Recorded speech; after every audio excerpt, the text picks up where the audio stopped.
fair, but I'd say leans Democratic, calling this race for Republican Glenn Youngkin.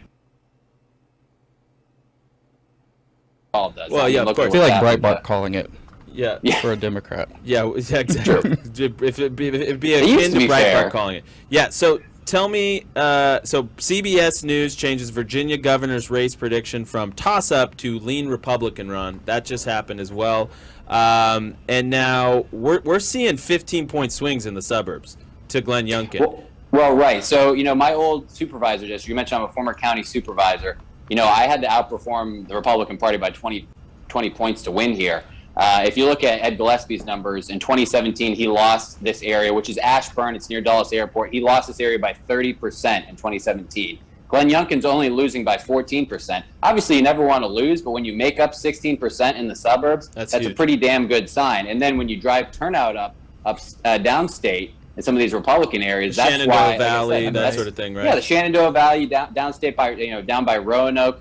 Really pretty mountainy areas where there's not a lot of people, but they vote Republican. Those places are really turning out, and it's looking good for not just Glenn Youngkin. By the way, I was very skeptical that we could retake the House of Delegates. There's some seats that are looking really good, even here in Northern Virginia. I thought, for example, that we wouldn't be able to win any of the seats in Northern Virginia back from Democrats, but it's looking like we will pick up at least 2, and the potential for more, which is pretty wild. So you think reclaiming the House of Delegates is actually what possible? You think it's possible, but not necessarily likely yet? Well, listen, I think this, for example, there's a competitive seat here in Loudoun.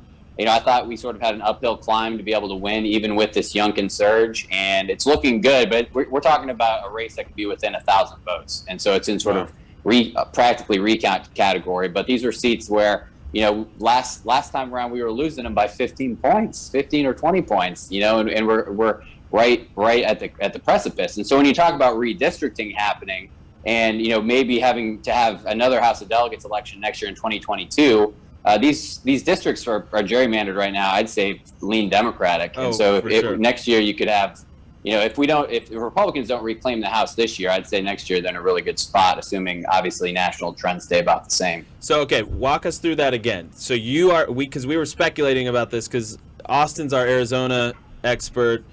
When it comes to redistricting, when it comes to Virginia, how does that process work?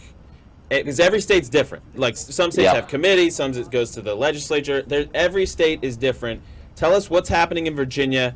If we have control, they're saying, I want more control of my school. And so I think that's the bigger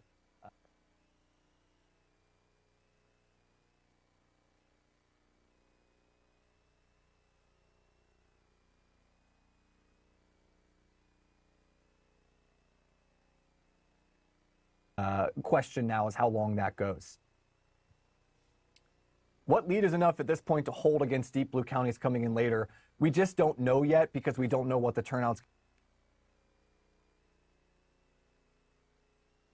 going to be in Fairfax County.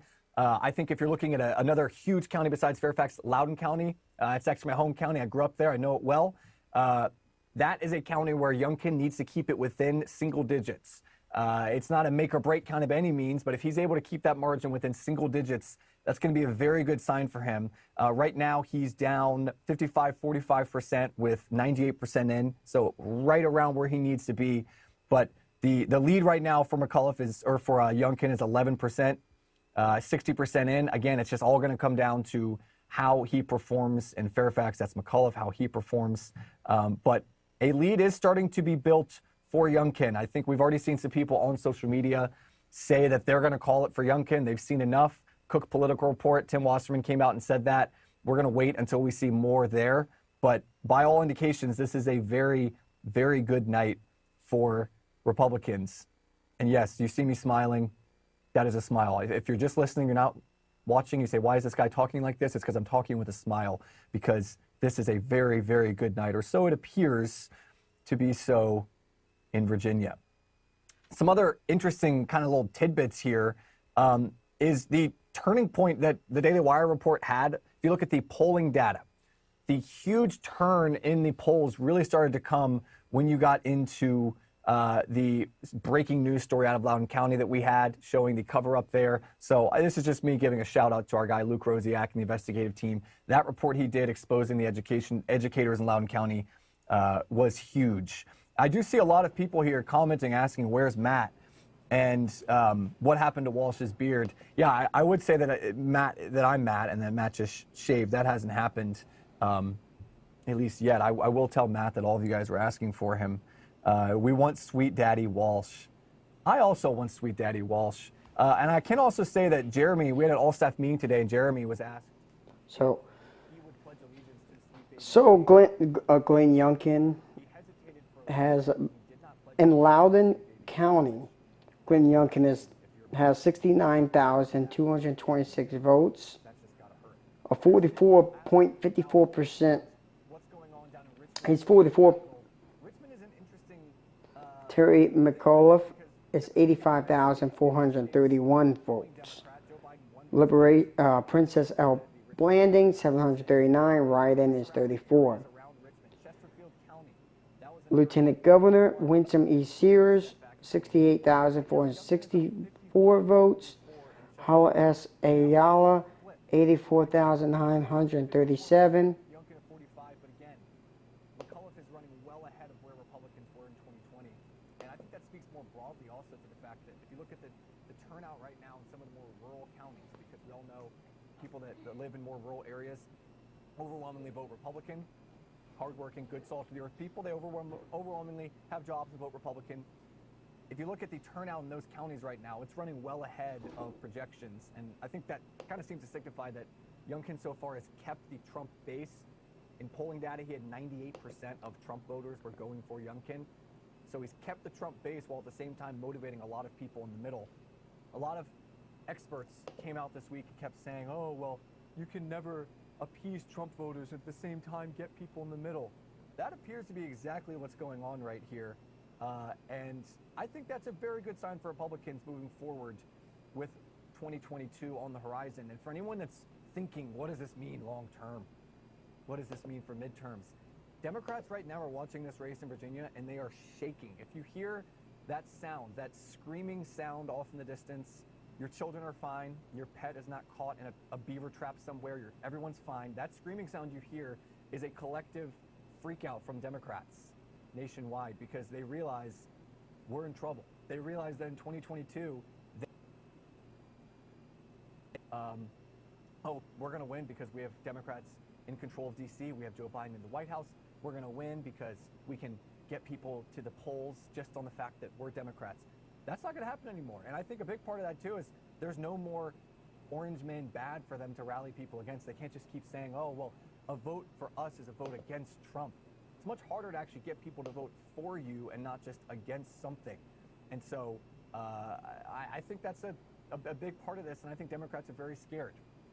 So we see people In Augusta County, Glenn Youngkin is leading over Terry You're McAuliffe stuck with me tonight. So with I'm happy to pass this message on 19,264 to votes. I'm happy to tell him.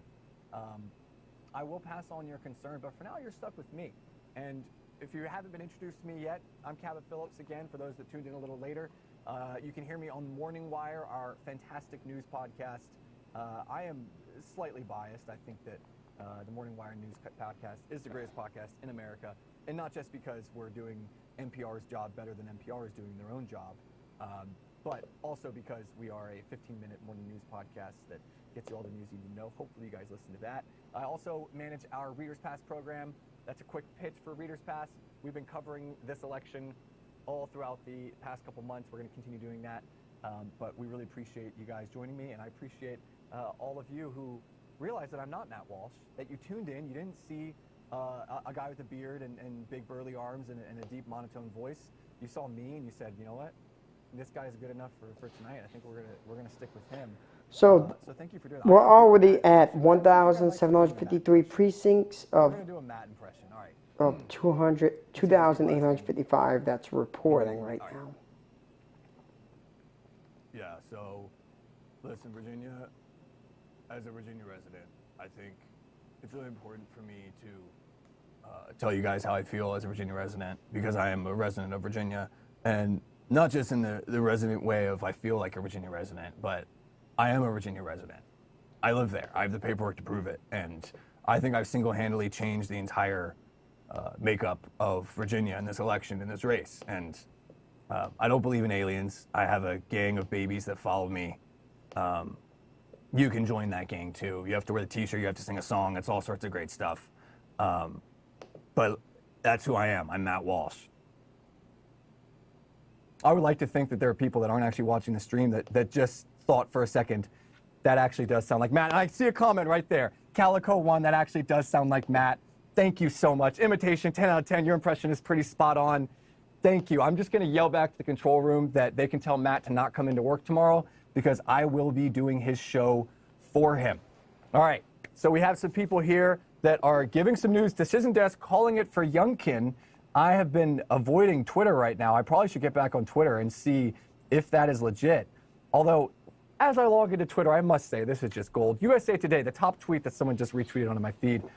Joe Biden, 5 hours ago, saying, quote, "We're going to win in Virginia."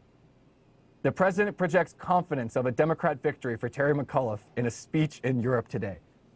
One of my favorite Twitter accounts is Old Takes Exposed. They just find the worst Twitter takes from people that aged poorly. I think there's going to be a lot of old takes exposed of people just getting absolutely owned and all of the experts. I would pay money. You can tell me in the comments how much money. We can do like a bidding war. How much money would you pay to see Brian Stelter's strange bald head crying at his CNN desk tonight talking about this election? I would pay money to watch a live stream. I would very much love to see what Brian Stelter is doing. That would just make me very happy. And also, I like seeing all of the "Let's Go Brandon" chants in the chat. It makes it feel like I can actually be there with you guys chanting "Let's Go Brandon." We have a new sweet daddy. No, I'm not a new sweet daddy. I'm not here to be a new sweet daddy. I'm just here to warm the chair of the sweet baby gang, as Matt is out. I never thought I'd say the word sweet daddy while wearing a suit, sitting in a studio. But here we are. Fox News is holding on the call. PhD Blonde, letting me know Fox News is holding on the call. I have a lot of jokes that I can make about Fox News calling races in places like Arizona. I'm not going to make any of those calls, though. I'm not going to do that. I would not do that. That would just be a crazy, crazy thing for me to do.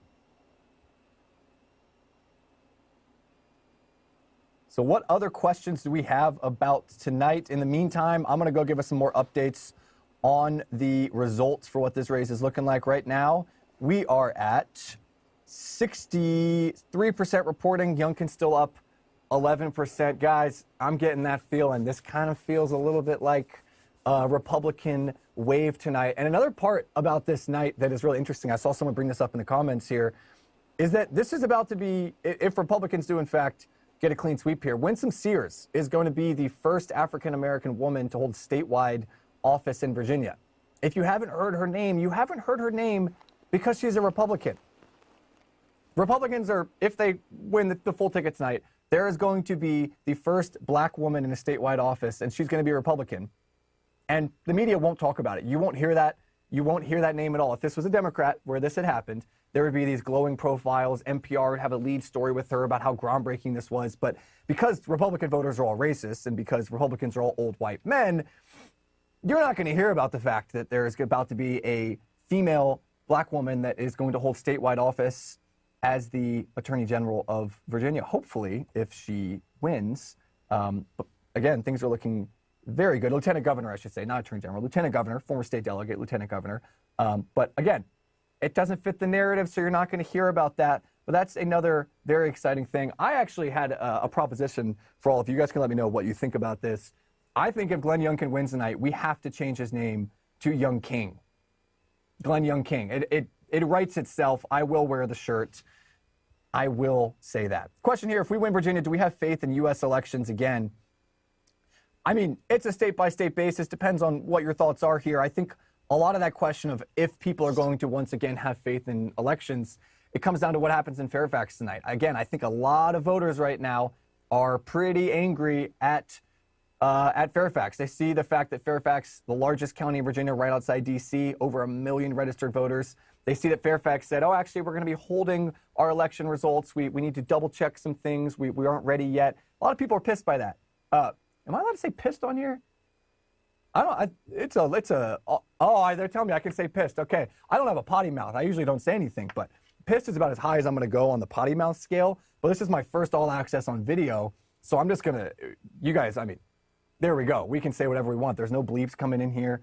We're just talking. We're just having a good time. But again, if you're asking if this restores people's faith in Virginia in the election process, depends what happens at Fairfax. I think if you see the race get held up and then at 3 in the morning you start seeing votes get stopped and then 8 in the morning you see a huge dump coming in and it's all Democrat, I think a lot of more people, even if the Republicans win, are going to say, wait a second, what happened in that county? We need more transparency. So I think it all depends what happens there on if people have faith or not. Again, I think that's what it's going to come down to. I see more people asking for my Matt Walsh impression again. I think we'll do one more before this chat ends. I just won't say when it is. What if we could all convince Matt to get me on his show and I could do the whole interview in my Matt impression? I could talk to the makeup team, have them give me a beard. I could start hitting the gym and really, get the Matt. Oh, this lighting looks pretty good. We look like we got some stuff there. But I could get the Matt Walsh biceps going. I could get the beard going. We'll see how that goes. People are like, this has nothing to do with the Virginia race. Now I have to do a Ben Shapiro impression. See, Matt is not my boss. I don't know much about, like professional work axioms and, the laws of business. But I will say that one law of business I've learned is do not do impressions of your boss. And Ben is my boss, and me doing an impression of him just seems like a poor career move. So no, I will not be doing a Ben Shapiro impression, although I feel like everyone has a Ben impression that they do. It's just them talking quickly and saying incredibly smart things. And if you've ever just owned anyone with facts and logic, that's a form of a Ben impression. So yeah, I will not be doing one myself, though.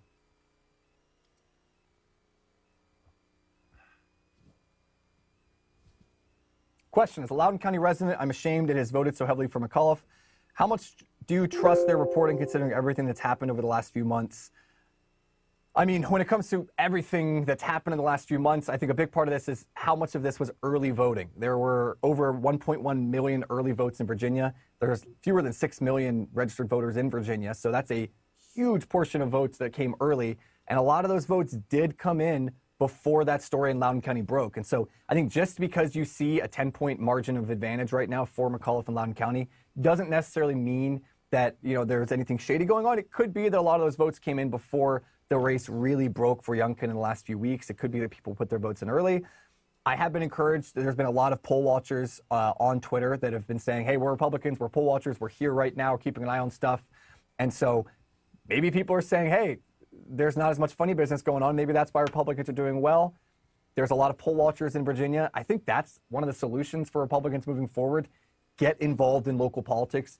Go get involved, but be a poll watcher. Like, get there early. Don't let them get away with anything if you think they are. And so I think that's been an encouraging sign. If you go on Twitter, you can see a lot of people that are poll watchers in some of these counties. Do you think the Dems will accept the election results? From Ben Myers. I think they're going to have to. I mean, Democrats have no sense of irony and no sense of hypocrisy at all. That's that's kind of their whole thing. They make a living on being a hypocrite. But I do think that they would realize how bad of a look it would be for them 1 year after lambasting Republicans for not accepting results, or at least that was their claim. I think if they turned around then and said, well, we're not going to accept these results, they pulled a Stacey Abrams, I think it would just hurt them even more. I think a lot of Democrats nationwide are going to tell Virginia Democrats, if this race holds for Republicans, they're going to come in and they're going to try and change the narrative as quickly as possible from Virginia.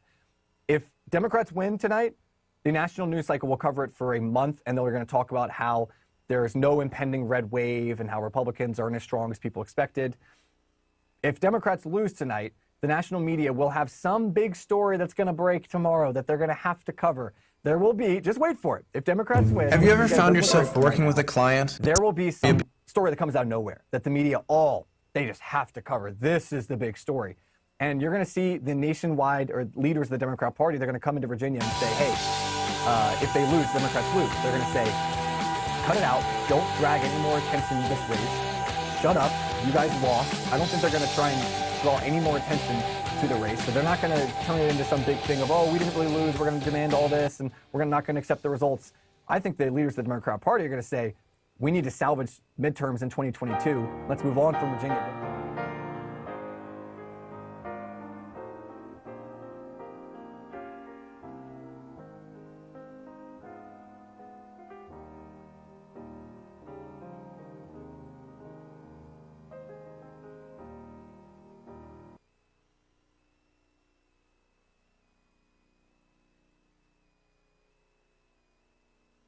Want to be cutting anyone that might be listening. All right, what else do we want to talk about? Loudoun is liberal. Yeah, it is liberal. I grew up there. When I moved there, it was a Republican county, and now it's not. Young King. I'm glad you guys are liking Glenn Young King. I think that needs to be a thing, okay? Do a Greta impersonation. I'm not going to do a Greta impersonation. There's just something about punching down. I don't want to do that. So I'm just not gonna do a Greta impression because I've seen other people try. It doesn't usually go well for them. Kind of a risk-reward situation there that I don't want to try. Youngkin is up 11% with 63% in. It would take roughly 100% of the mail-in votes to be Democrat to turn it around from Craig to Carpenter. Craig, you fail to understand that there's a very good chance 100% of the early mail-in votes will go Democrat. So there still might be a Democrat victor here. We just don't know. See you on the Morning Wire. I'm out. Have fun. PhD Blonde, thank you so much. Make sure to tune into the Morning Wire tomorrow morning. Of course, we're going to be talking about this. Someone asking, is this the Evening Wire? I haven't thought about that. If we have a Morning Wire show that makes this the Evening Wire, that's big. I think we may have just come up with a new show. All right, we see more people calling it for Republicans. I don't want to be the guy that there's a clip of saying, it's over, I'm calling the race, Republicans have won in Virginia. So I'm going to hold off on calling it, but I will, again, repeat those things. Other people are calling this. Do I have a Biden impression? I don't really get into Biden impressions.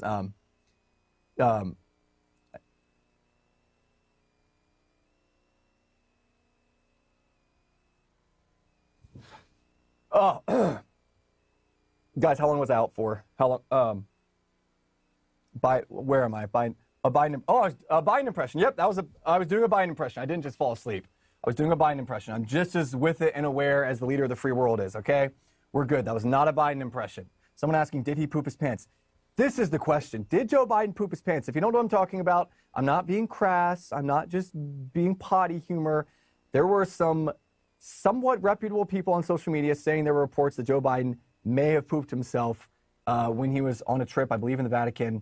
No one wants to touch it. I can understand why. If anyone gets to the bottom of that, send it to me on Twitter. It's @Cabot, @Cabot_Phillips, @CabotPhillips. Part of that was me asking for a news tip. The other part of that was just me not being subtle at all and making a plug for you guys to go follow me on Twitter so we can have fun there. That's just a total, just shameless plug. I'm all about shameless self-promotion. I am sitting at Michael Knowles' desk, and so, I mean, shameless self-promotion, I learned from the man who sits at this desk. For everyone who watched him promote his book, which was fantastic, but I learned a lot of shameless self-promotion there. Cabot needs a show, a domestic goddess. You know what? There's this guy Learn about named crypto. Jeremy Boring who runs this company. He's done a fantastic job running it, I might add. The God King himself, lowercase g, he controls those type of things, and I've heard that he listens to Daily Wire members when they have ideas like that, and I think you should just send him that idea because, again, he takes feedback. And I have been working at the Daily Wire for a year now. I have my 1-year review coming up, and I'm just going to tell them, hey, there were some people in the chat that were saying that I should just have my own show and that I can do the entire thing in Matt Walsh's voice. But I have an idea. I just had an idea. I had an epiphany. I'm going to call Jeremy.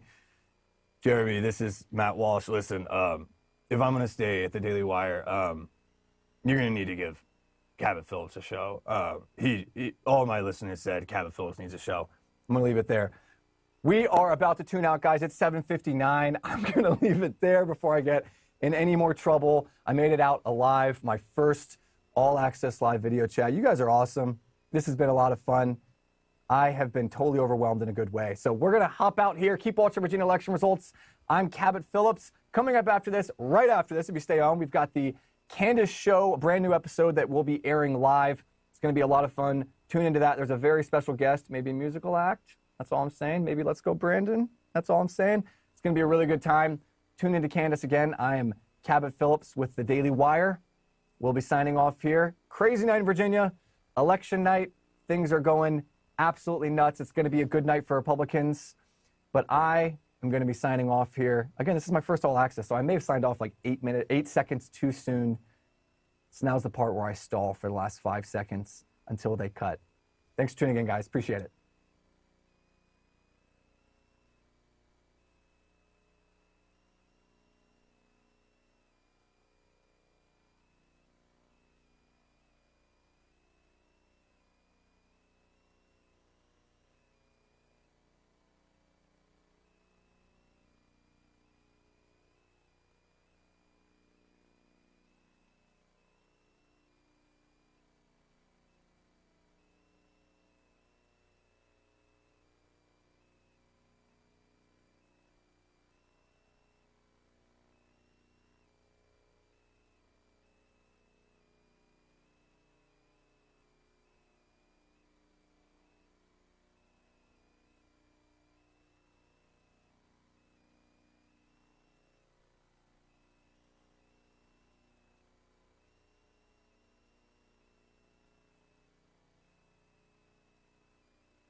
Out to vote. Steve, I went out and voted today. A lot of enthusiasm out there. Even in Northern Virginia, a place that is traditionally very blue, you saw a lot of support out there for Glenn Youngkin, and that's something that we haven't seen in a number of years in the now very blue state of Virginia.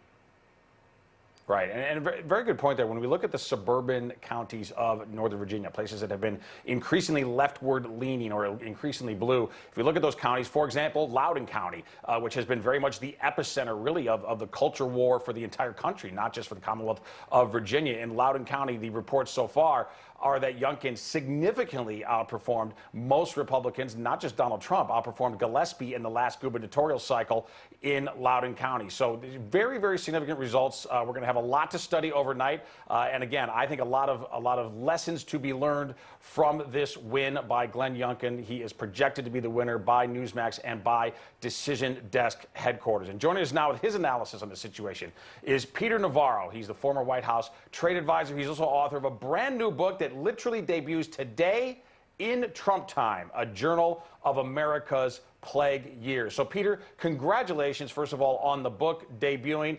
It is a fantastic and important work, and I know it's doing incredibly well and selling well. Now, I want to ask your expertise regarding this race in Virginia, because it sure seems that regarding the Democrats, regarding the Biden agenda, regarding the McAuliffe campaign, putting out there an agenda of anti-white bigotry plus Biden inflation is not a winning formula, even in a blue state like Virginia.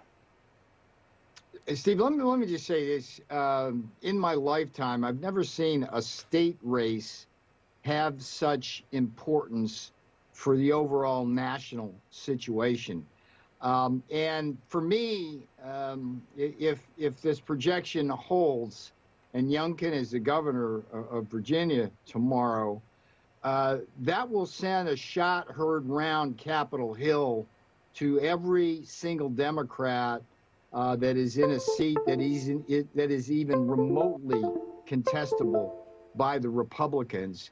And what this should signal is the effective end both of the Biden regime as a force, as well as the effort to push forward these trillion-dollar packages to nowhere, whether it's the $3.5 trillion red ink deal to nowhere or the fake infrastructure bill. And I would say that what's driving this is the MAGA movement, the war room type posses around around the nation now that are gathering steam and storming the barriers here. I remember during this last campaign with the president, the soccer moms were sitting on the sidelines, and many of them were expressing discontent with President Trump. But boy, you take a soccer mom and a mama bear and you try to jam critical race theory down their throats and stick masks on their kids filled with carbon dioxide,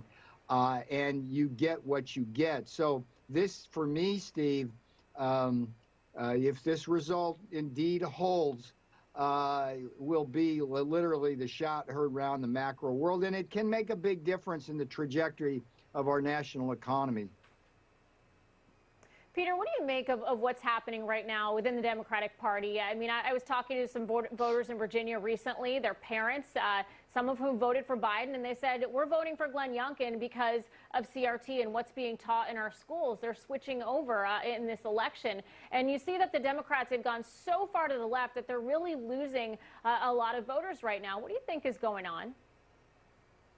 Well, I remember when Bernie Sanders was the presumptive nominee, and over the space of a weekend, a congressman from South Carolina got behind Joe Biden and turned everything around for Biden. I've always seen Biden as a stalking horse for the progressive woke left. They figured he would be a guy that they could use as their puppet. They would be their puppet master. But look, the center of this country is Trump land. It's Main Street. It's blue collar America. It's being able to go to church. It's being able to go to sports stadiums, and the woke left for the last almost 2 years has embarked in such an anti-Main Street, anti-American, anti-blue collar agenda. And finally, the tipping point, I think, was the anti-mother and parents agenda. And the things that came out of McAuliffe's mouth with respect to, let the teachers unions and the teachers decide, not the parents, what's best for their children. I mean, my God, go ahead. You make a great point there. There was something that came out of his mouth recently in regards to teachers that sounded rather racist. I think we have that, what he had to say, if we can play that clip from McAuliffe recently on the campaign trail. 50% of the students at Virginia schools, K-12, 50% are students of color, and yet 80% of the teachers are white. We all know what we have to do in a school to make everybody feel comfortable in school. So let's diversify. So he goes after the parents as domestic terrorists and now going after the teachers, Peter. The Democrats in their wokeness have seemed to drive race relations in this country to the lowest level since the assassination of Martin Luther King. I mean, I mean, all the stuff that they use, that wokeness, racial division to try to take down Donald Trump during the election, is all coming back to haunt them. And what Terry McAuliffe, look, let's be clear about Terry McAuliffe. He dates back to the old Clinton sleazy Whitewater days, and he is associated with every single scandal. The tipping point for me with McAuliffe, and I think a lot of people observe this, was he hired this guy, Mark Elias, from law firm with Perkins Coie. And that is literally the sleaziest outfit Peter imaginable. Navarro, would love to talk more about this. Unfortunately, we have to head over. Well, hold on to you for just a moment. We're going to head over to Emerald Robinson. She is in Chantilly, Virginia. She's at Youngkin campaign headquarters. Emerald, tell us, what is the scene like there right now? Well, clearly people are getting very excited with some of these early projections like Newsmax or the Cook Political Report. Actually, we moved out of the main room. It just got a little too noisy. And I don't know if you can hear it, but over my shoulder there's been some cheering. People are moving into the main room, kind of pouring in from other rooms, other areas, the VIP, signaling that they're getting excited. They're expecting to hear something. But look, some of the main campaign officials are still in the war room. It's still a bit early in the night. We've heard some reporting out of Fairfax County and the delay in their counting that they say they're resolving, but that still causes just a little bit of concern. But the air is getting a little more excited by the moment. A little more exciting, Jen.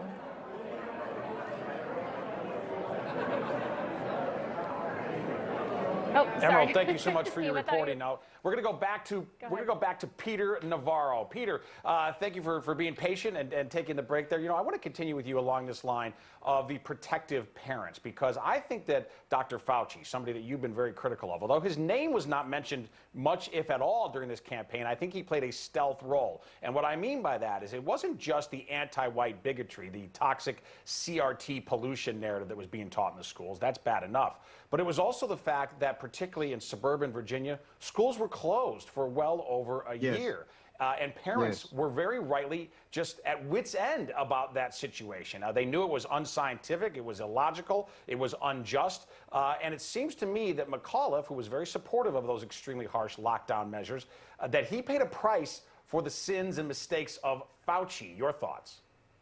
Yeah, even as McAuliffe embraced all of that, the world, according to Anthony Fauci, my In Trump Time book, if there's one overriding mission, it's to get Fauci fired and put in an orange jumpsuit for everything he did related to the pandemic.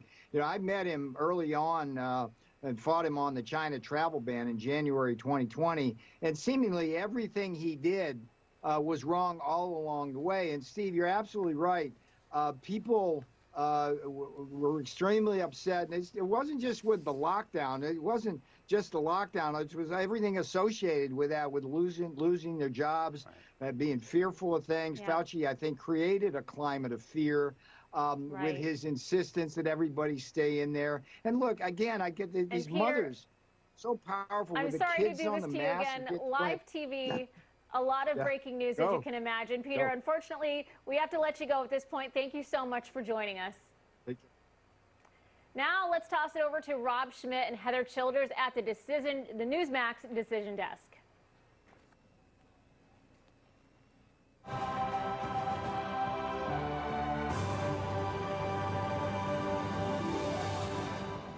Okay, welcome back to Newsmax special coverage of this big election night, 2021. You know, usually the odd numbers aren't that interesting, but this one's actually gotten pretty interesting, and that's for sure.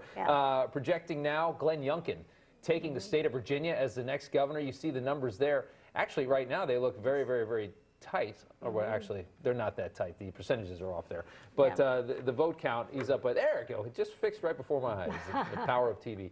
54 to 44 is about a 10-point lead right now. Again, not all votes are counted. They're still coming in. But the projection has been made by a couple different outlets, including Newsmax and Decision Desk HQ, that Glenn Youngkin will be the next governor of the state of Virginia. I want to pull up a moment from about a month ago in a debate between Glenn Youngkin and Terry McAuliffe. A moment that we're going to analyze here for a second. Let's go ahead and pull it up. This is a moment that the tide may have turned in this election. And I'm not going to let parents come into schools and actually take books out and make their own decision. You vetoed it. So, yeah, I stopped the bill that I don't think parents should be telling schools what they should teach. Unbelievable. Back out here with Betsy McCoy. We also have Scott Walker here, the former governor of Wisconsin. You say that was the moment that everything changed. September 29th, that's exactly it. It's a roadmap for the future. Let the left say out loud what they really think, which puts them right firmly in the way of parents. Not just conservative parents, not just Republican parents, but I think of parents across the board want to be involved in the education of their children. And the fact that Youngkin let that happen and then stood right there hand in hand, arm in arm with the parents of Virginia, huge difference. It's a lesson for the future and going forward. And this is the issue that makes the Virginia race a bellwether for the nation, because all over this country, parents are going to school board meetings and watching the school board members and the superintendent behave exactly that way, simply tolerating them, not engaging with them, not answering their questions. And in about half the states, there are school board battles going on tonight. And in the rest of the states, it's going to happen next May. I actually am writing a handbook right now. It'll be ready next week on how to win your school board elections, because most of the parents who are running have never done this before. They never dreamed of being in politics. But you know what? For the sake of their children, they're doing it. Well, exactly right. Loudoun County, it wasn't just there in Virginia. We hear it across the country. Right. We have a tip line at Young America's Foundation. We hear it all the time, parents who are outraged about what's happening in their school, and they want to do something about it. Those school board elections next spring will be the first step, but I think a lot of them are going to run for the state legislature and get behind candidates for the U.S. House, Senate, and governor's races. You're so right, and we were winning many women. The Republican Party lost. They're coming back because this issue is so important to them, and the Republican Party appears to stand for parental rights and a parent's voice in education. Yeah. And on top of McAuliffe, you also had the DOJ and the FBI getting involved and talking about parents being compared to domestic terrorists. So people have really had enough of it. And then also trying to wave the race flag and saying that not wanting critical race theory in a school was because you're racist and it had to do with race. But at the same time, you have black families not liking critical race theory as well. Oh, absolutely. And remember, this is very similar to the 2009. Bob McDonald won in the Commonwealth Virginia. The left thought, oh, the Tea Party means nothing. This is some fringe element. It wasn't. It was mainstream.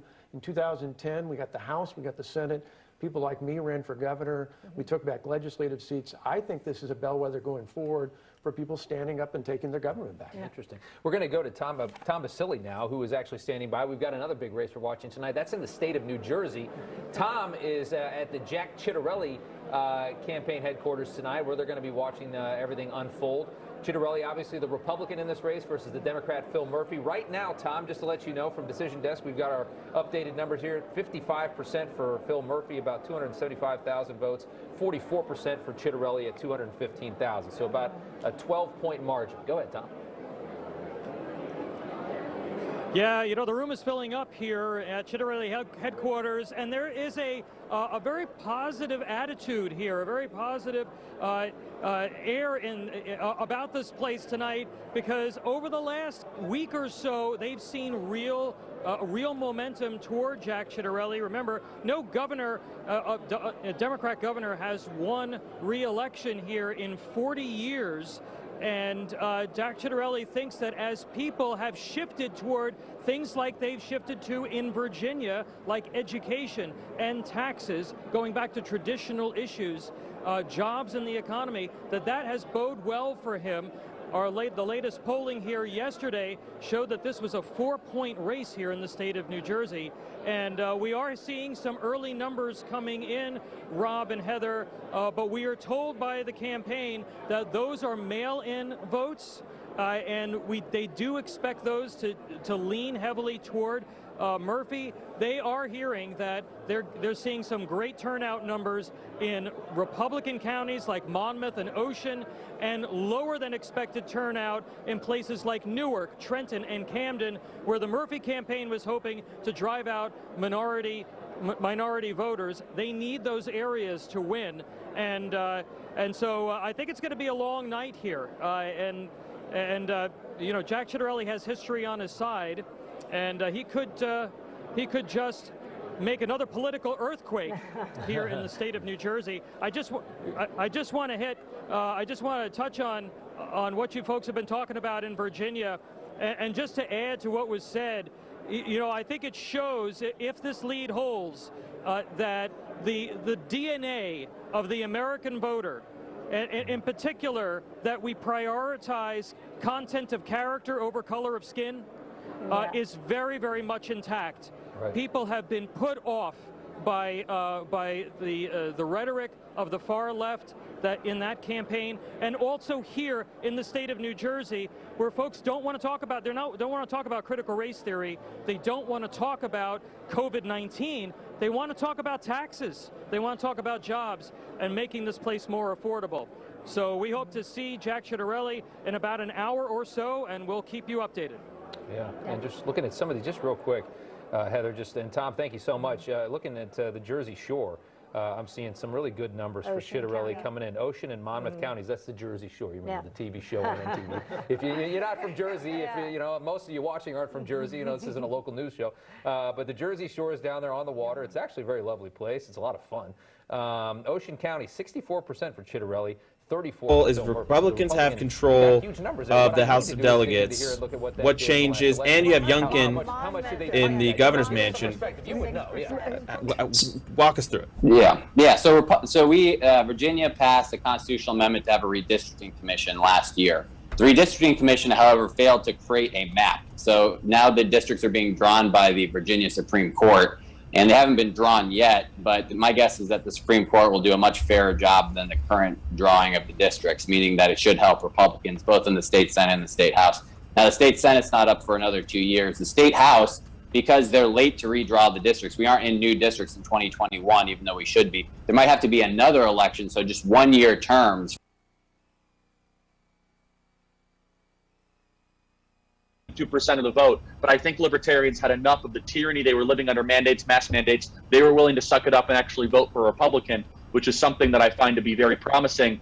And you look at Loudoun County, everybody, it's within 10 points. When I was at Loudoun County last week, they said, Charlie, if we get within 15 points, we're going to win the whole state. I was there 2 weeks ago. And it's within 10 points, which shows the school issue is a major mover, everybody, major mover. And we are waiting still. We are waiting on Fairfax County. All eyes on Fairfax. A lot of people are calling this race, but guess what? We here on the Charlie Kirk Show, we're not naive. We know how this ball game goes, so we're going to keep our eyes on that. Have you guys played the Bob Bechtel tape? Did you guys play that, Andrew? Yeah, but it's been a while. You should play it back. We should play the Bob Bechtel clip. Andrew, I'll let you throw to it, and then after Bob Bechtel, why don't you give an update on New Jersey? I'm going to spend a minute kind of diving into these numbers and get my thoughts together on that. So, Andrew, why don't you throw it back? We're also going to be bringing in Richard Barris in just a second. Who, Jack, I know you know Richard well. So, yeah, let's go ahead and play. The great Richard Barris. Yeah, the great Richard Barris. Let's go ahead and play this clip, and then we'll dive into New Jersey. This race is going to come down, with all due respect to my dear colleague on the 5. I just do not believe Gillespie's going to hang on and win in Virginia. Fairfax County still got 40% of the vote out, and I used to work that county, and we always held back votes, and it'll come in. You held them back? That's really comforting. Well, it was pretty easy to do, but so you were the guy with the boxes of ballots. This may well come down. Believe. That was not tonight. We should probably remind people. Yeah, that's true. Yes, 2014. Bob Bechtel. But Jack, what I think is so interesting about this clip. This is pre the big lie. This is pre the 2020. This is pre January 6th. This is just a Democrat operative, old school player, knows the way machine politics works in these Democrat strongholds. He comes on the air in Fox, and he tells it like he said the quiet part out loud. He admitted to it. Yeah, look, I come from the Philadelphia area. I've run a lot of elections in the state of Pennsylvania, including which always includes Philadelphia and the Philadelphia area. That kind of machine politics is now. I always joke that Philadelphia learned it from New Jersey, who got it from Tammany Hall in New York City in the past. But of course, in Philadelphia, it's not just an art; it's an actual tradition. And you look it seems like every other year there's somebody going down for voter fraud or paying for getting people to the ballots and doing all sorts of stuff all within the city, confines of the city of Philadelphia. So even when you run statewide races in the Commonwealth of Pennsylvania, typically what a good Republican consultant will do is they will look at demographic shifts, they'll look at population flows moving in, moving out for the state. They'll look at registration numbers, new registrants, people leaving, people buying new homes. They'll look at obviously the deceased rolls, things of people that have passed away in the past year. But once they've done all that, they've done their due diligence, they have a pretty good idea of the estimate of all the buckets that these votes will come from for the year. For that election, they'll take the Democrats and they'll add about 3 or 4%, because Philadelphia always seems to find 3 or 4% more than what you would expect to have out in a typical race. Totally agree. And you mentioned New Jersey, top Philly, how it worked, Jack. Oh, yeah. So let's go ahead, Austin, give us a couple. Don't go anywhere, Jack, because we're going to bring Rich in, and I want you to be on with Rich because I've seen you two interact together, and it's great. So, okay, Austin, New Jersey. Let's talk New Jersey for a little bit. Philip Murphy's the Democrat, the incumbent, if you've been paying attention to this race. He's just over 308,000 votes right now, 52.5% of the total votes to Jack Citarelli's 273,846, just at 46 0.6% of the vote. Only 22 is so percent has been that's the key. reported. Only 22% Don't want to get votes anybody's in. hopes up. Like, he's got a long way to go. Jack Citarelli does. This is a very, very different race than what you're expecting in Virginia. New Jersey's just its a whole different beast there on the East Coast. A very well job. You got Atlantic City there, Trenton, Newark, very blue places. I mean, hopefully he overperforms in what he needed to, but right now he's just not doing it. Still got a ways to go. This race could be called later tonight. It's only 9:30 on the East Coast right now. It could be midnight by the time they call that race. So, what are the betting odds on New Jersey? That's a question for you. Yeah, no kidding. Let's we can find that. So guys, I want to chime in. Let's get Richard Barris coming. So tell me when he's ready. 71% reporting in Virginia. And Fairfax, they don't have a lot more votes left, 58% in, but we're keeping our eyes on that. And there are still some Republican strongholds that have not yet fully reported. Like Virginia Beach City is not fully in, and Chesterfield County is not fully in, and Chesapeake City, which has substantial population. Now, the reason I mention that is that if it was only Fairfax left, they would have a fighting chance. But they're going to need to so overperform in Fairfax County to still win this thing. But if you notice the top line vote totals, this race went from a 10-point race to an 8-point race. This thing's going to tighten, everybody. Now, some people on TV are calling it. We're not quite there yet. Now, do we have Richard? Do we have him in? Just a few seconds. Now, to give you guys some perspective on how profound this is, Governor Ralph Northam from Virginia, who wants to relax babies before he kills them. The Charlie Kirk Show. He won Loudoun County 59% to 39% against Ed Gillespie, where Terry McAuliffe is only up 10 points. A 10-point movement, everybody. A 10-point movement of Loudoun County, Virginia. That is significant. It is profound. It is real. Now, the difference, though, was only a 23,000 vote difference or a 16,000 vote difference. Am I reading that right, Connor? Is that the actual population of Loudoun County in voting is not actually as much as I thought it would. But we now have 2,223 precincts reporting of the 2,855 of Virginia. Now, I'm about to compliment them, but should I do this, Connor? I'm actually impressed at how quick Virginia is actually reporting their results. I shouldn't do it. I'm going to step my own toe on this. Charlie, what are you doing? What are you doing? I know. Jack, I'm messing it up, Don't man. do I it. shouldn't say Don't stuff do like it. that. But I got to say, but also it begs the question, why did it take them so long back in November when Trump was on the ballot and they're rather efficient right now? You're asking questions again. You're not supposed to bring that up. We're not supposed to talk about 3 November. Yeah. You can't talk about 3 November, can't talk about where the virus came from. It came from bat soup in the Himalayas, everybody. But look, and so in Loudoun County, you saw a 10-point movement. Now, in Fairfax, I want some comparisons if we can get it. Now, guys, do we have Richard ready to roll? 1 second. We're still waiting for Richard Barris from Big Data Poll. And so I want you guys, you're watching right now, freedom@charliekirk.com. We're only going to do a couple of these shameless plugs for the support. But if you guys want to support our podcast, our show, we're streaming for hours, everybody. We're working our tails off. I want to thank those of you guys that are doing that. It's charliekirk.com/support. At charliekirk.com/support. You guys can be a team member. It keeps the whole stream going. We got like 15 people working the tech of this thing. We got people hanging from the rafters, got cameras. I got this microphone. I don't even know what to do with this thing because evidently I'm not using it anymore. And so if you guys want to support us, it's charliekirk.com/support. And if you guys aren't in a place to give money, but you still want to support us, subscribe to our podcast, Charlie Kirk Show, by hitting that plus button. Okay. Harmeet Dillon said, folks, heard from a top Republican lawyer in Virginia tonight that Fairfax County thing had to do with the out-of-date defective memory card. Both sides signed off on the rescan, and it was witnessed by Republican lawyers in the room the whole time. Ain't over till it's over, but it's looking good for Youngkin. I trust Harmeet Dillon very much. Can we get a contrast, please, on that? And also, let's get that picture that you just sent me with all the heat zones up on there. Do we have Richard yet? Are we able to do that? No, we're still working. It is the most teased guest in the history of the Charlie Kirk Show War Room podcast. Richard Barris, everybody. He's getting a 15-minute introduction, but it's worth it. Trust me. Someone just asked us, freedom@charliekirk.com. They said, Charlie, what's going on in the southwestern part of the state? Well, I'll tell you, Bland County, for example. We have some listeners in Bland County. Not a big population, but Youngkin is running up the score in the rural parts of Virginia, like absolutely running up the score. And so you look at Washington County, you look at Russell County, you look at Scott County, Lee County, Buchanan County, he's literally winning these with 86, 90% margins. So here's a really important thing is that Democrats, because they decided to try to launch a domestic war on half the country, rural Americans aren't putting up with it. You look at rural America, it's like a science. It's 78% Youngkin. It is 79% Youngkin. Now, new vote drops, everybody. 74% of all votes that have been counted in the state of Virginia with, oh, wow, it's almost Youngkin increased his lead.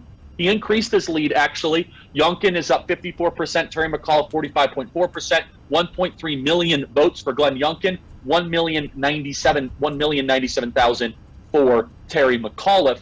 And there are still some very strong Republican counties that have yet to fully come in.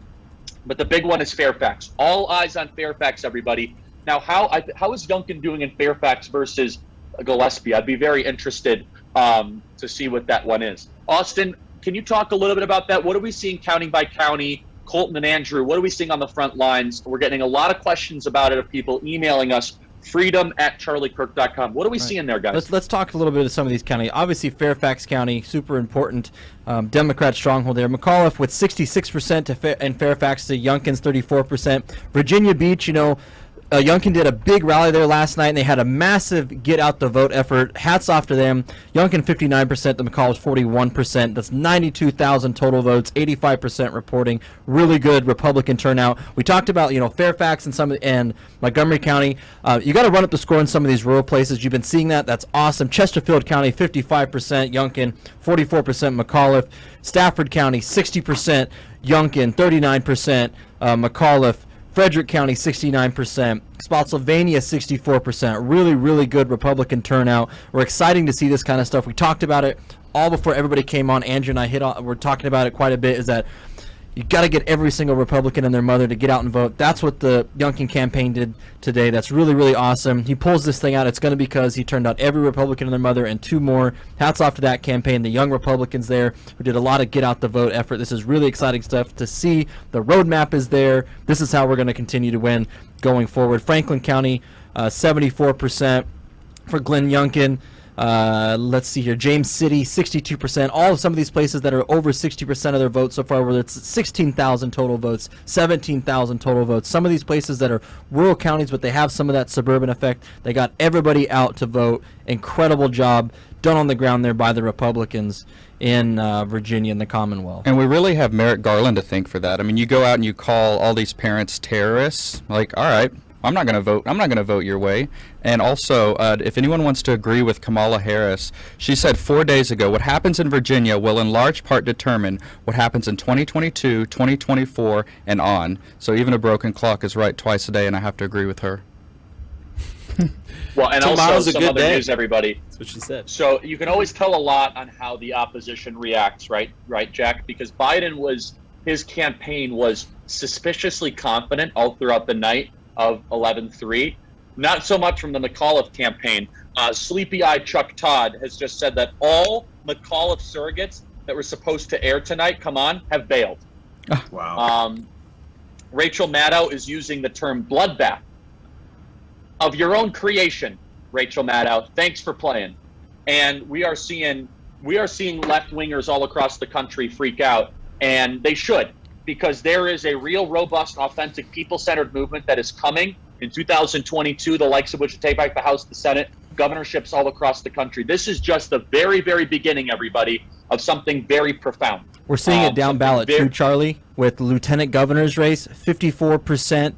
Winsome Sears to Hala Alley's 45%. The same thing with Attorney General. Everybody, it looks like it was a down ballot effect today, and that's really good because a lot of people think it wasn't going to be that way. They only thought Youngkin was going to be the one that would eventually pull it out, but everybody down ballot looks like they're pulling it out today, and hopefully that's going to be across the country in 2022. So let me ask you, Jack, you have a lot of sources in the White House. What is going to be the Democrat apparatus's willingness to adjust?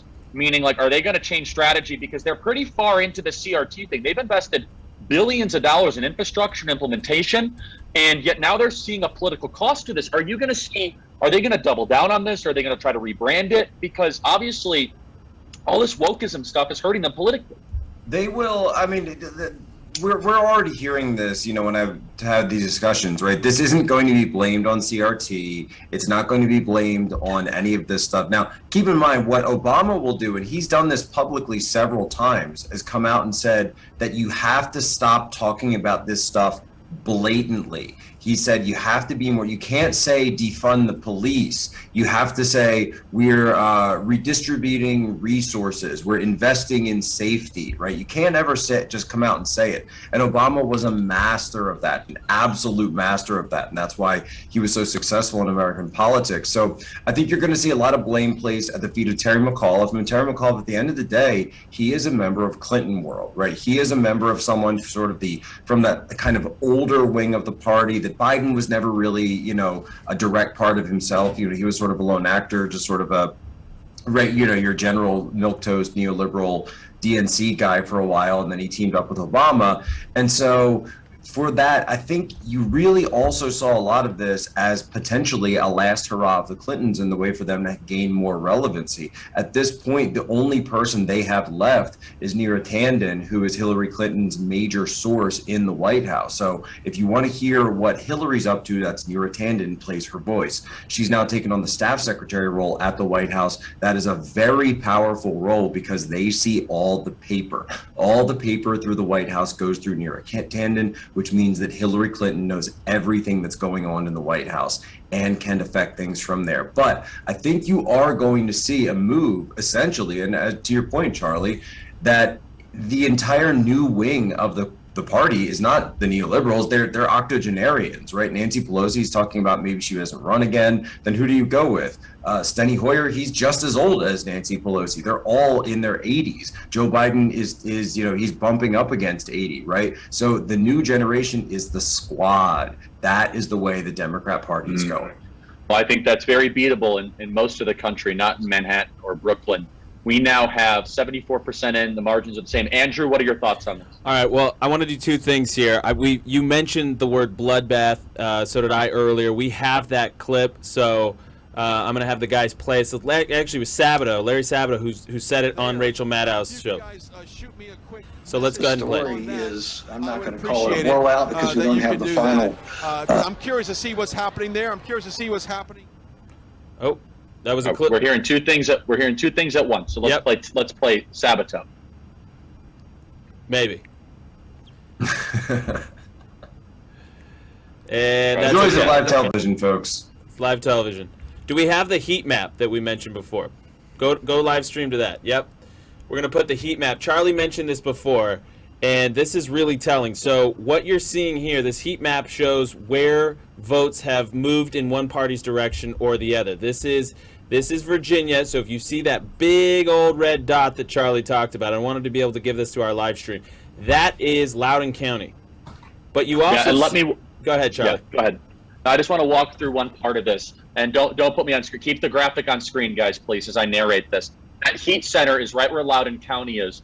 But what's super interesting, and this is compared off of the Ralph Northam race, is that right? Yeah. What's really interesting, guys, is the southwestern part of the state and the southeastern part of the state. So, I mean, kind of where the Virginia Bay is. Let's start with the southwestern part of the state.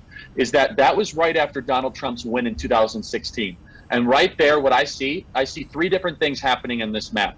Number one, I see the school board issue with that big circle at the top of your map. What I see in the bottom left, in the southwest part of Virginia, is I see the apathy dots. I see Republicans that did not show up in 2017 when Ralph Northam was running, because Trump is president, I don't need a show. The culture war reignited them. And then what I see in the coastal part, right near Virginia Beach, which is usually a heavily Democrat area, what I see is transfer growth. I see minority voters, Asian voters, immigrant voters, and black voters, and parent voters. So that heat map shows me three different things. It shows me that heading into the midterms, that schools needs to be the number one way that we interact with suburban voters, that the rural voters and the MAGA people are going to come up in massive and significant numbers. And then finally, right on the coast, we see in Virginia Beach, we are going to see a multiracial coalition be built. Andrew, what are your thoughts? No, I think that's absolutely right. I think what we're seeing in Loudoun County, you see that 15-point swing, but that is a power center of not only Virginia, but of the entire country. And so what I think what you can say safely from that is we saw Trump bleed some voters in suburban America. There's no doubt about it.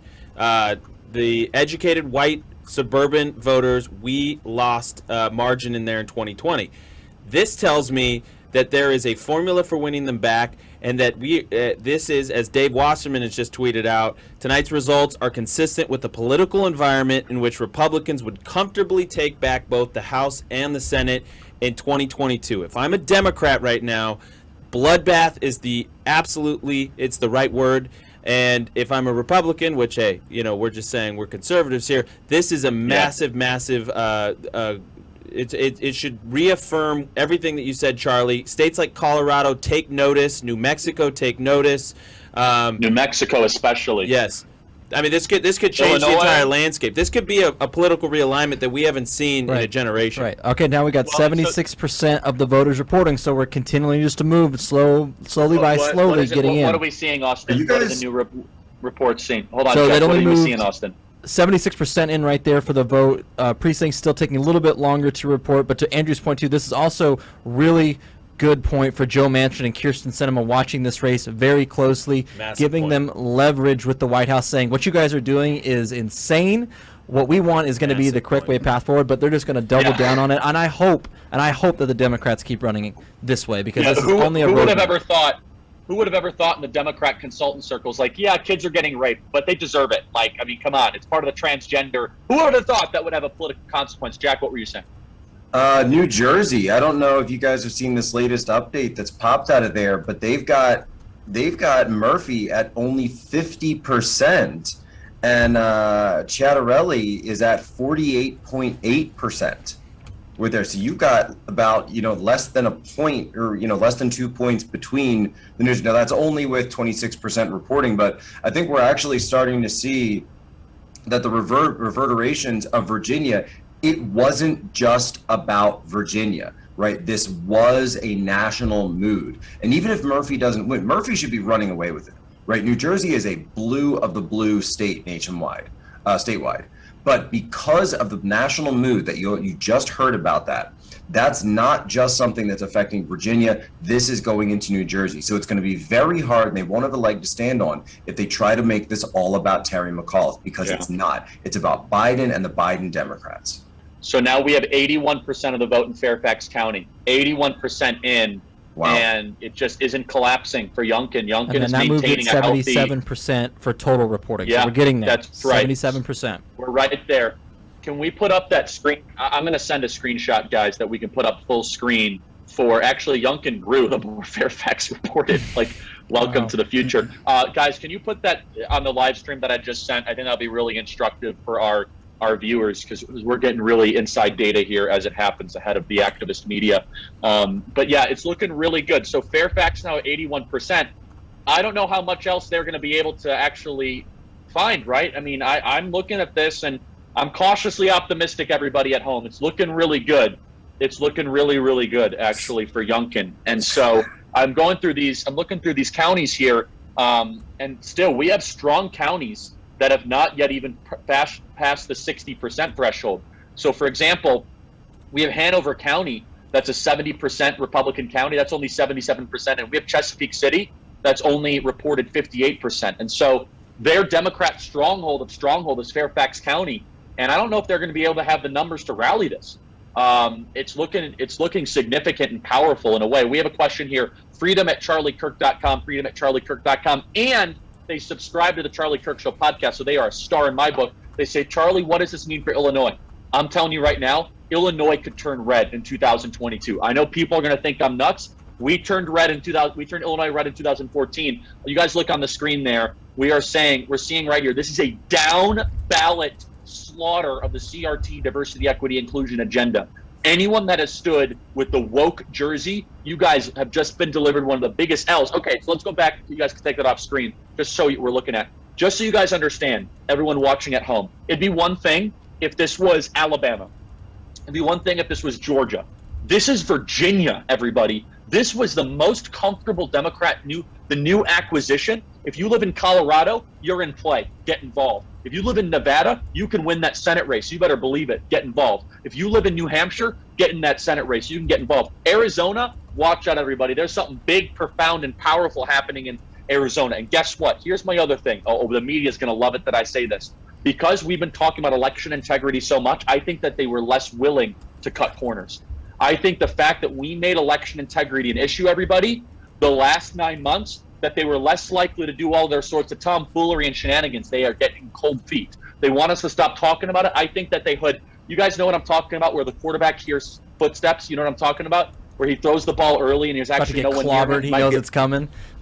You know exactly what I'm talking about, right? Yeah, he can feel it. He can feel it. This is the clip, right? You ready for this, Jack? Yeah, we just heard it. This is Media Matters. Boom! What I'm saying is that the fact that we've been talking about election integrity, talking about $420 million Zuckerberg money, talking about late night ballot dumps, talking about Stacey Abrams. By the way, where's Stacey Abrams? I don't think she's having a very good night tonight. Has anyone checked on Mark Elias? I was going to say, where is Mark Elias, everybody? The point is this, is that the fact we talked about election integrity, I think, and again, I'm going to be in the minority, I think it put quiet pressure on the other side to cut it out. I could be wrong. What are your thoughts on that, Jack? I was just saying, Arthur Schwartz, the great Arthur Schwartz, just tweeted this clip of Kamala Harris from a couple days ago when she went and spoke for Terry McAuliffe. And I've got to send this clip. I'll send it to Andrew. And she goes, "What happens in Virginia will determine what happens in 2022, 2024, and on." Great job, Kamala Harris. Hashtag Let's Go Brandon. Let's go Brandon, everybody. It is happening in a very profound way. And so we're keeping our eyes on New Jersey. Some of the smart people say New Jersey's going to break the other way. I don't know what counties are left. Austin, can you look more into that? Because a lot of this. I got one note on New Jersey, guys. That I just came in from a friend that voted in New Jersey earlier. They didn't ask for ID, and when it was done, this person asked where to put their ballot, and the guy said, just throw it on the table on top of the others. They also had this person fill out a supplemental form that wasn't sealed, and asked that in that form it asked for party affiliation. This person left it blank smartly. So just throw it on the table. Just throw it on the table. Yeah, that would be very Jersey. Yeah, it's a pizza. Just throw it on the table. Just throw it on the table. It's fine. Oh, by the way, you Republican or Democrat? Money on the counter. Look, I want to say this again. We cannot stop talking about election integrity because democracy dies in darkness, everybody. And when what is shown into light will not be done publicly. I think it's very important. Do we have Richard Barris, or is this like the longest? It's the longest tease. One more second. This is also the intro to the Richard Barris show. Actually, all of this. This is the Sandy Koufax wind-up for all of you guys that get the reference. By the way, let me throw this on out to New Jersey. This is New York Times. I'm going to screenshot this so that I have it at least for once. New York Times actually has the Republican up in New Jersey right now. I see that. Everybody, there's something happening in our country right now. In Virginia, we're now at 81%. That's not supposed to happen. You're not supposed to see that right now. In New Jersey, nobody was talking about New Jersey. McAuliffe said we had a couple eyes on New Jersey. And look, by the way, if you want to talk about cutting corners, shenanigans, and tomfoolery, New Jersey is like the mayor of that town. Okay, I literally just said it. Yeah, I literally just said it. That's where we learned it from. Yeah, I mean it's mastered, perfected, implemented. New York Times had to reverse this call. Yeah, the New York Times had to reverse this call. Wow. Colton, tell us that. That's crazy. Colton, go ahead. Yeah, so they had previously called this race for Murphy, but now having to reverse this, they've actually got us up a little bit. That's very interesting. Us.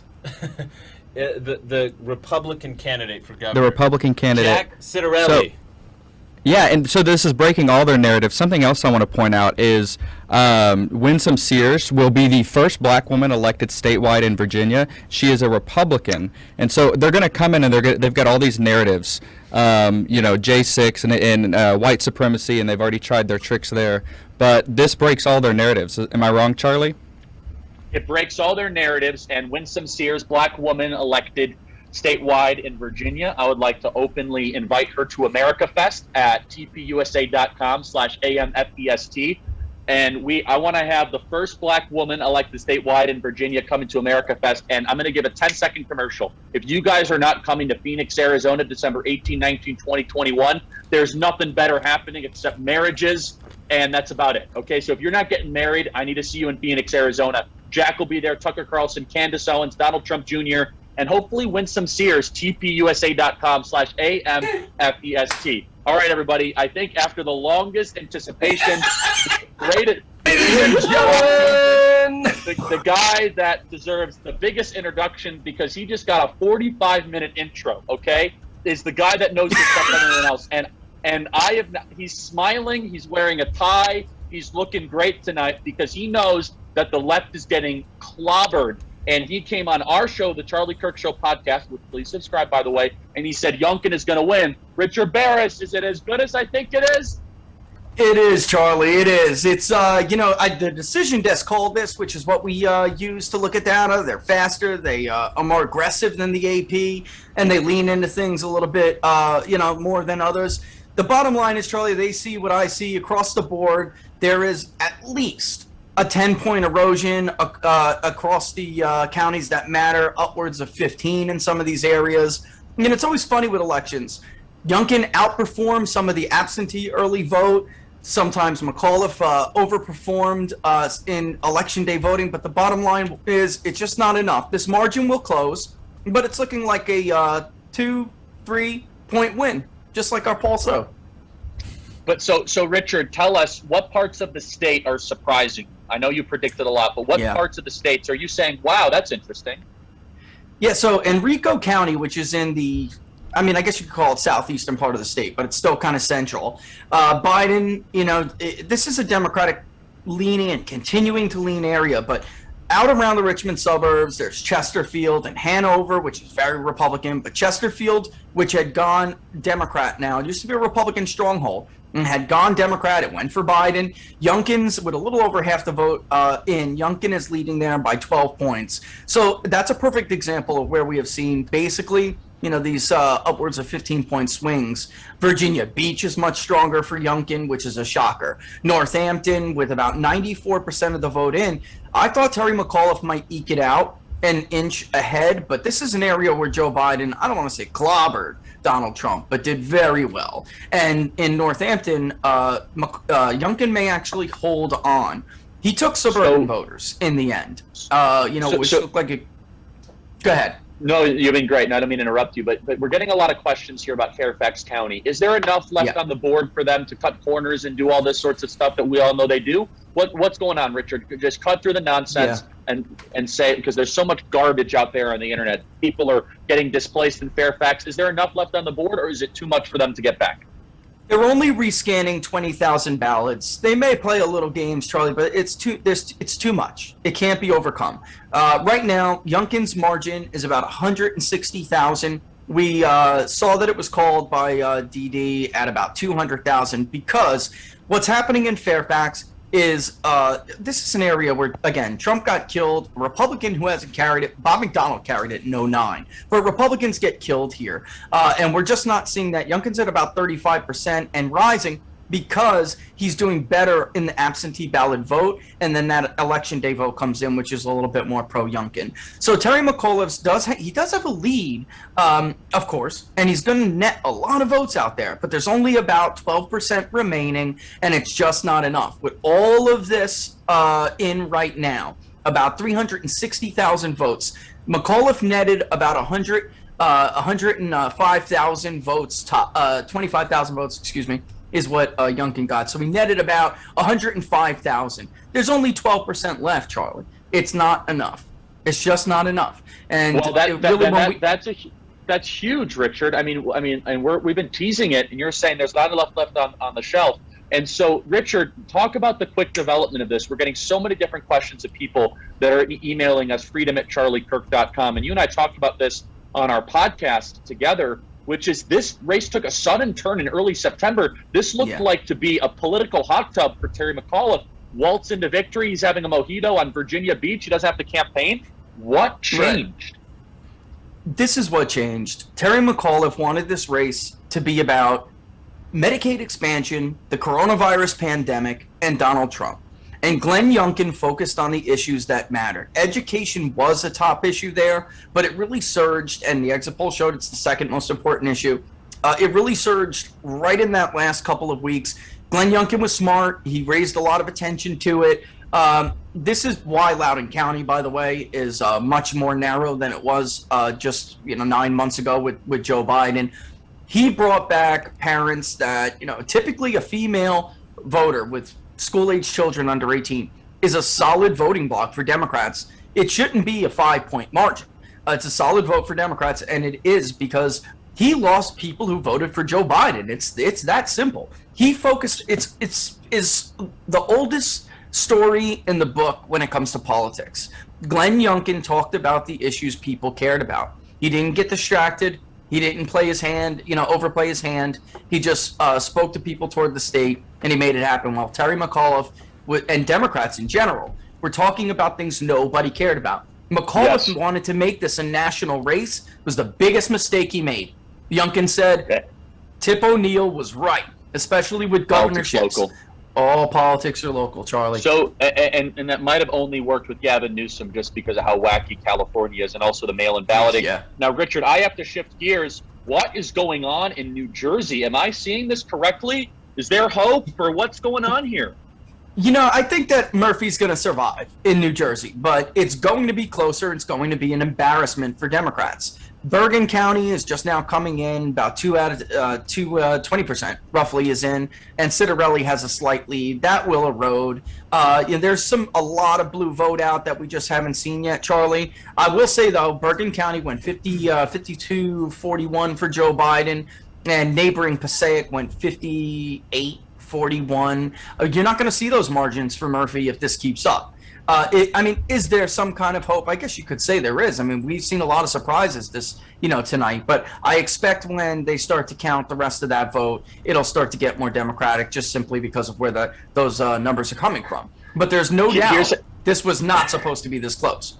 No, and this is totally embarrassing and humiliating. Here's how you know that the night is going well. MSNBC has a whole panel on investigating Trump. I kid you not. On election night, yeah.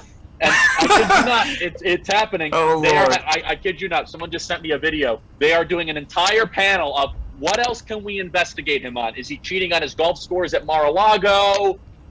Is he using Chinese imported beef in the hamburgers, at his clubs? What else? Meanwhile, they are losing Virginia and they're collapsing. And so, Richard, I want you to just stay right there.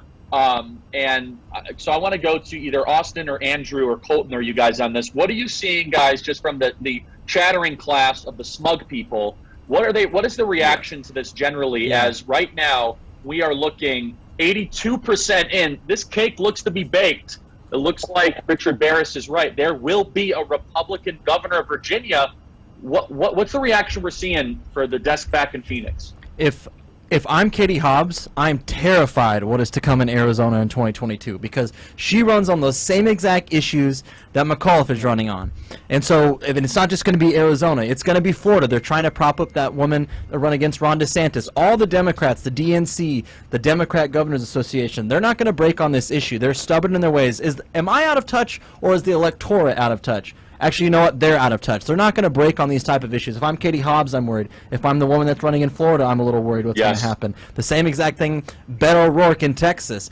All these Democrats, they're not going to break on these issues.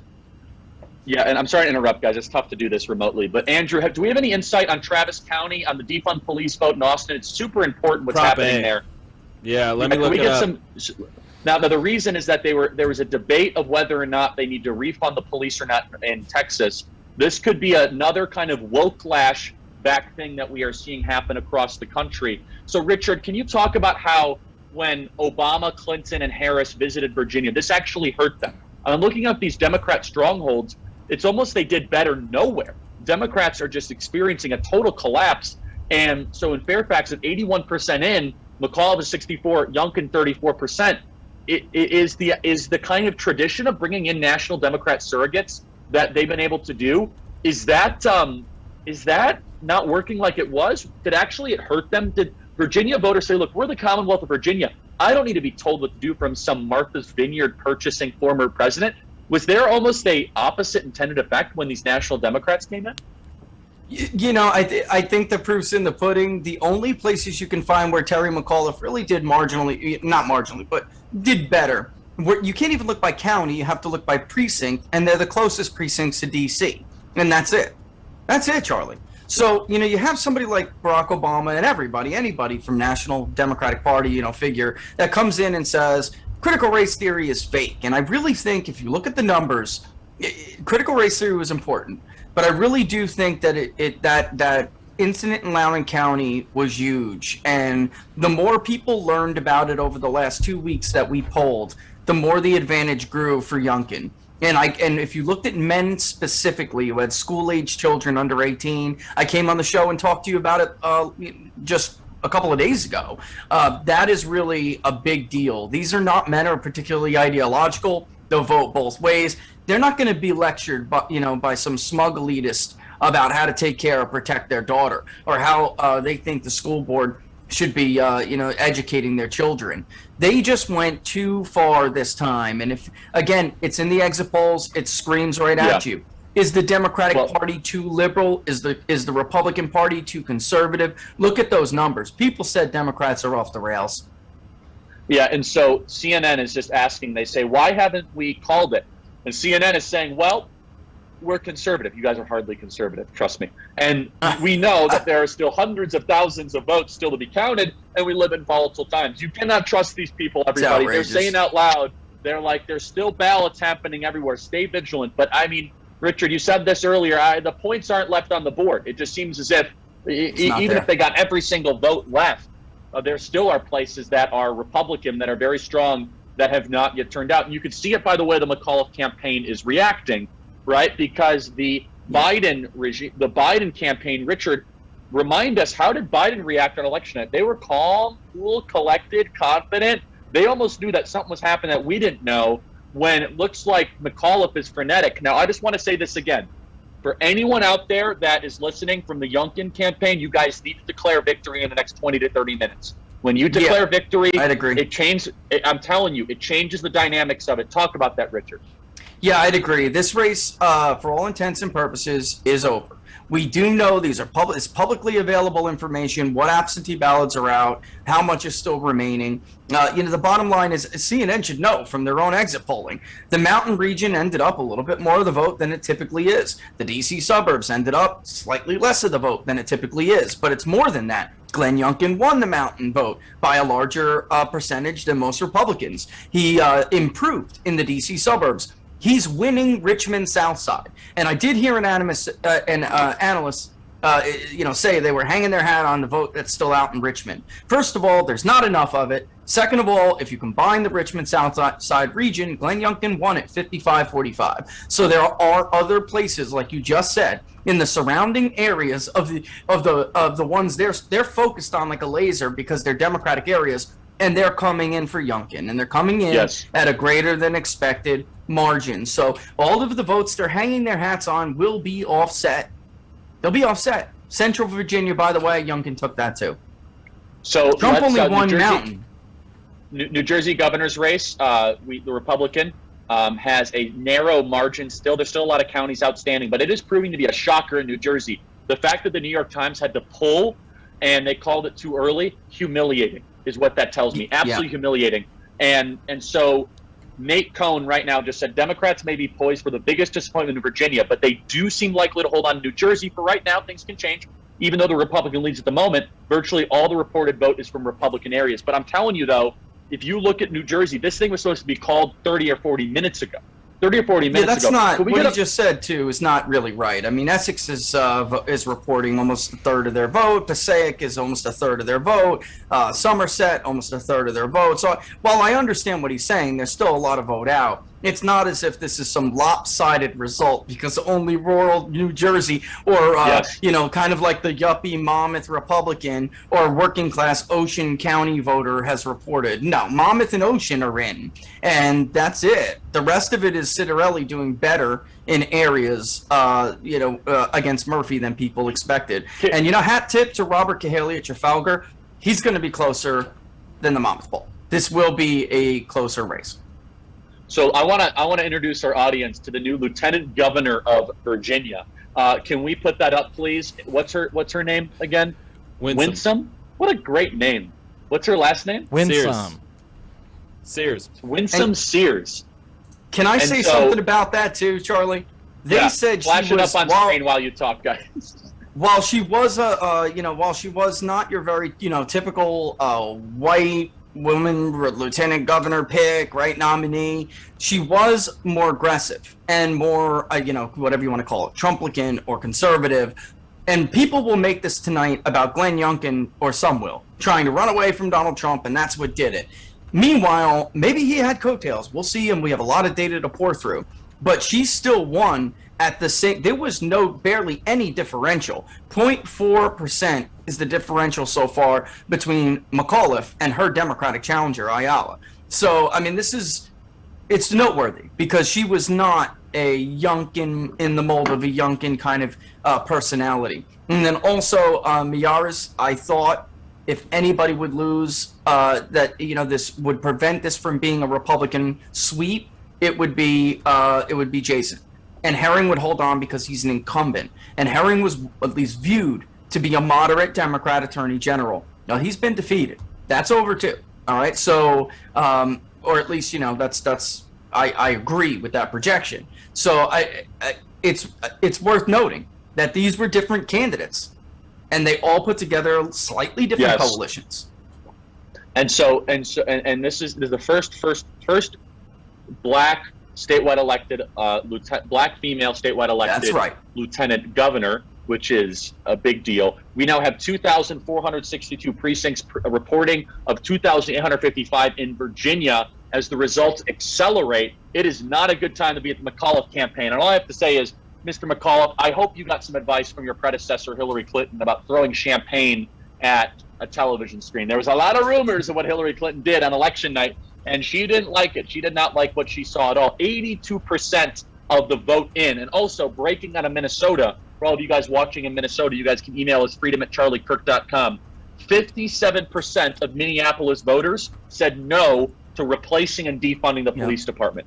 57%. Now we're looking in Austin. It's not looking good so far in Austin, but I think it's very early, right, Andrew? Yeah, well, no, I think the thing's cooked. It looks like even the Austin Police Association has come out and said thanks for the support, local Austin, citizens, but it's not going to get it done. It looks like crazy. They've lost their mind. Hayes County. It seems to be, as I'm looking into it, it looks like a bit of a confluence of things.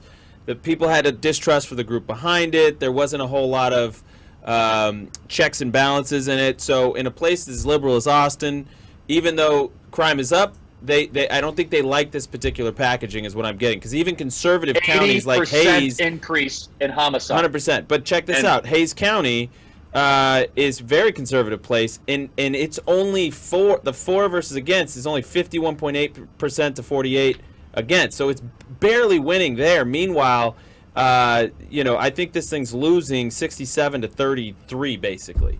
So that tells me that there's a lot of other things going on right here. You've also got Williamson County, much more conservative than the center of Austin. It's losing in Williamson County. So it's tough to tell here, but something else was kind of going on here. 83% in Virginia, 1.4 million votes for Glenn Youngkin, 1.2 for Terry McAuliffe. The path is almost impossible for McAuliffe, but we're going to keep our eye on that with some very Republican areas that are continuing to report. You guys can email us your thoughts, freedom@charliekirk.com. That is freedom@charliekirk.com. We're getting lots of different thoughts on this. Jack, I want to bring you back in here. You've been on your phone kind of monitoring things and doing all sorts of different stuff. Richard, stay right there. What are we hearing here, Jack? What's going on? What's the chattering? You got sources inside the White House. You can't tell us who. In fact, so much they try to find out who your source actually is. What are you hearing? What is the deeper message here happening?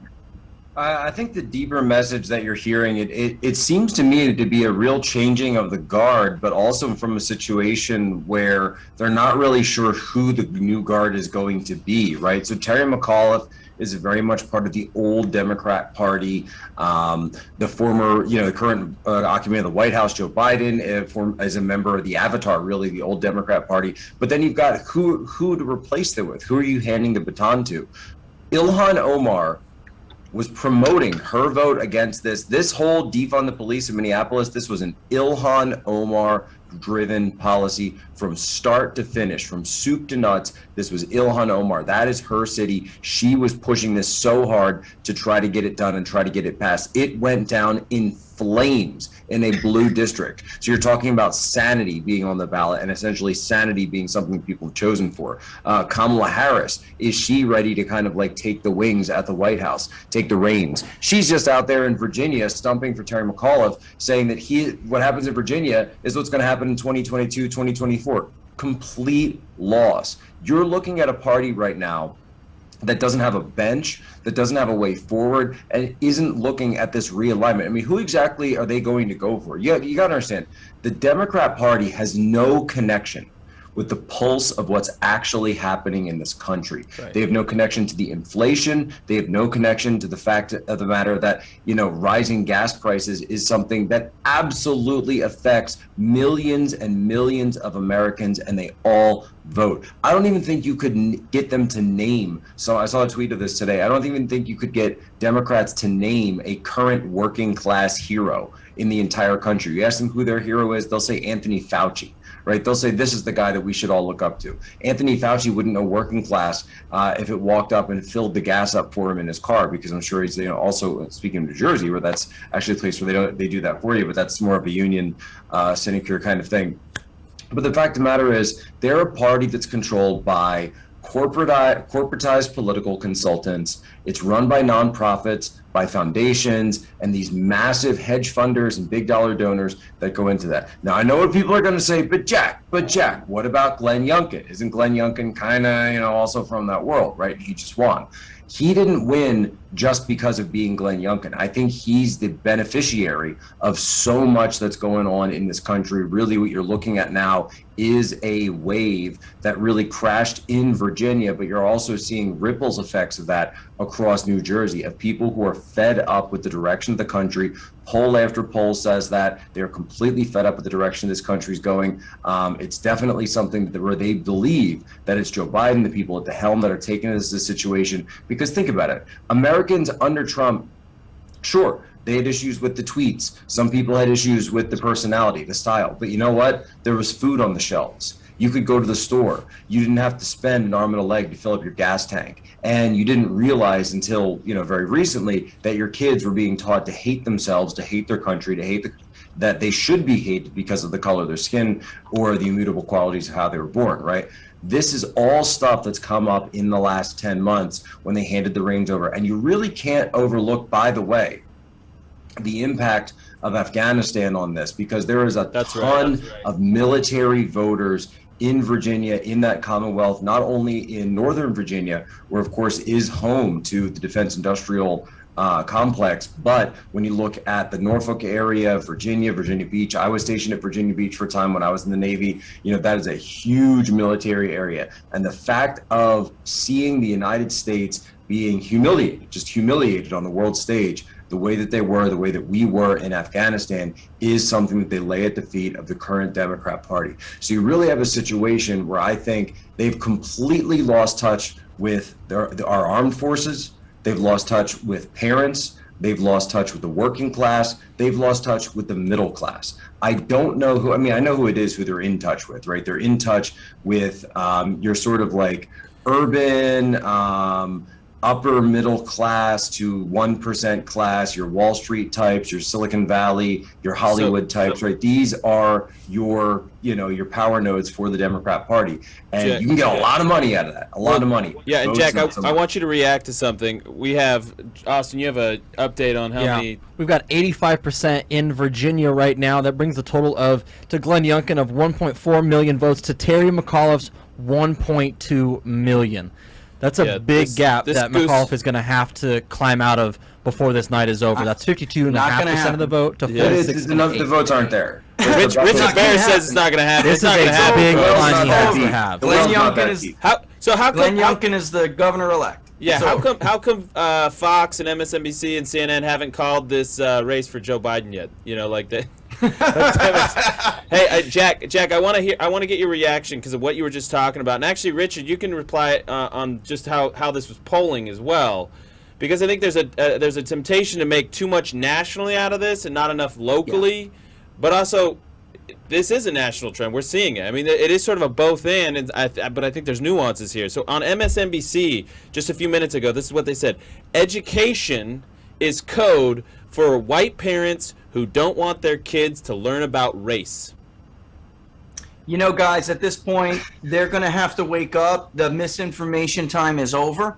And if they want to realize why they got, why they were defeated today in a state that demographically continues to lean to them, they're going to have to put aside this nonsense and start looking in the mirror and start, revisiting their worldview. I will say, though, what Jack had said about the humiliation on the world stage, I know that area well. I'm former Army. During the Obama era, it was a state like Virginia, the military and even somewhat veteran vote tightened up, from the years of George W. Bush. And I can't help but to think, and we were polling it, and we started to see military start to go back to 60-40, 65-35. You look at the exit polls, that happened. And I can't help but to think that there was absolutely something, so as far as nationally goes, at least those voters were the military industrial complex, the defense industry, where it matters to them and their way of life and their pride. I do think that probably did play a role. But this was no doubt an election that Youngkin won because he focused on issues that are real. And if they want to it's good for Republicans if they want to continue to talk like that on MSNBC, and the party wants to use that as their messaging. And, they want to bring on Larry Sabato from the Crystal Ball, who can say all sorts of ridiculous things on television, make a fool out of himself. The fact of the matter is, parents widely believed that there was a serious problem with the direction the state was moving, how they were teaching their children. We polled critical race theory. And, as a hat tip to Merrick Garland, we used the same definition his son used when they studied all different universities. And we asked whether or not, which comes closer to your view about education. And we gave them the very definition Harvard and all the others use to test their students, to survey their students, versus a more traditional American worldview. Critical race theory got 2 in 10. That's it. That's it. A supermajority of Virginians said, no, we need to teach children to be merit-based. And with that being said, we just have some more numbers coming in here right now. Fairfax County is 100% reported in. Terry McAuliffe, 64%. Glenn Youngkin, 35%. Loudoun County is at 99%. It's almost 35 there. 35 is his target. 35 is his target, and McAuliffe needed to win Loudoun by at least 15 points. It's over. This race is over. I can't believe they're not calling it yet. But let them. Let them sit there. They're not calling it. They're not calling it for 2 reasons, if you guys can get me back in here. And so the reason they're not calling it is for 2 things. They're trying to see if they can scrape up enough ballots in Fairfax, which they're quickly scrambling. But this is very simple. The same thing that I think it's more likely.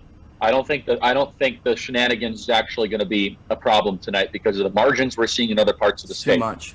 They're trying to steal a primetime television appearance that humiliates the regime. That's why Youngkin has to go out right now and declare victory. Youngkin has an opportunity in front of 25 to 30 million people watching on all different platforms on the night of to put the stake in the metaphorical heart of the CRT wokeism agenda and get this movement continuing and growing.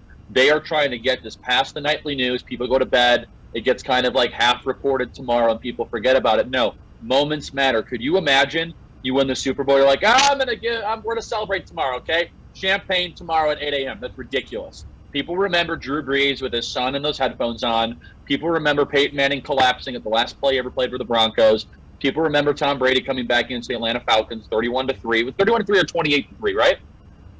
People remember Michael Jordan collapsing after the 6th championship, going 6-0, unlike LeBron, who's lost more finals than he won, where Michael Jordan came back against the Utah Jazz and literally rallied like 5 points in 45 seconds. A victory speech is important because as much as I want to thank Youngkin for all this, this is not about Youngkin.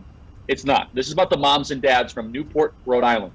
This is about Eugene, Oregon moms and dads. This is about Billings, Montana moms and dads. This was a national movement that found a temporary home in Loudoun County, Virginia, and changed the entire political dynamics of a nation that wanted to finally send a message to the Biden regime. So Youngkin, get out there, celebrate victory, because you right now have people for the last 9 months that have been metaphorically blitzkrieged by this regime that actually want to say, I have to celebrate about something, and enough of the anticipation.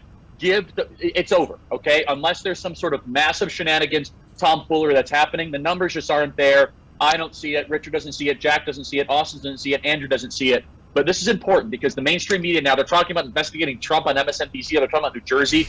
They're trying to distract because they are trying to thwart a grassroots campaign. Now, Youngkin, you won. What you need to go out is you need to say very clearly, thank you for those that voted, but more importantly, thank you to every single person outside of Virginia that played a part of this team and was a member of the team. Because everybody, this is just one part. You see, the Democrats, they have a tendency to do this. They did this at the Massachusetts race with Scott Brown filling the seat for Ted Kennedy back in 2009, 2010 when Ted Kennedy died and they needed the 60th vote for Obamacare.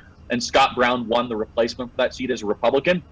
They do everything they can to try to steal the news cycle because these things happen in movements, right? And the way you stop a movement is you don't report it, you don't cover it, which is precisely why the activist networks are not calling this yet. What do you think, Austin? No, you're absolutely right, Charlie.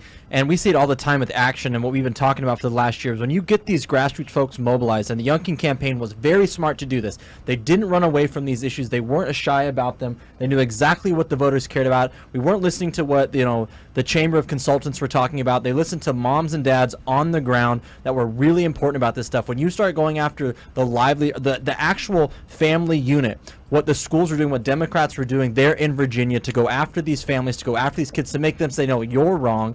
They're going to continue to keep doubling down on. This is the roadmap for Republicans. Glenn needs to get out there. This is what Republicans across the country need to be paying attention to. If I'm Katie Hobbs here in Arizona, I am terrified of what's to come in 2022 in Arizona. The same thing in Texas, the same exact thing in Florida. It's so easy. It's right there. Don't run away from these issues. Embrace these issues. When it's time to govern, turn Virginia back into a place like Florida and Texas. McAuliffe said, he tells them, if you vote for Glenn Youngkin, you're going to turn the Virginia into Texas. Well, you know what? I think that's a pretty good turnaround. I think I'm okay with that, and a lot of people I think are wanting that in Virginia now. And by the way, Chuck, it sounds like we're getting rumblings that he might be taking the stage soon. That's Glenn Youngkin. So I've been sending some text messages to some people. I hope they'll start reading them.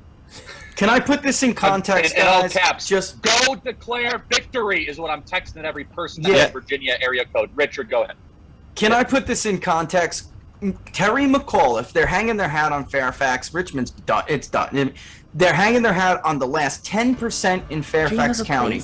Terry McAuliffe, he needs another net of the entire 90% that he has received thus far in that county, folks. His entire net vote from Fairfax is about 120,000. That is what he would need to overtake Glenn Youngkin, but he got a net out of 90% of the vote in the county.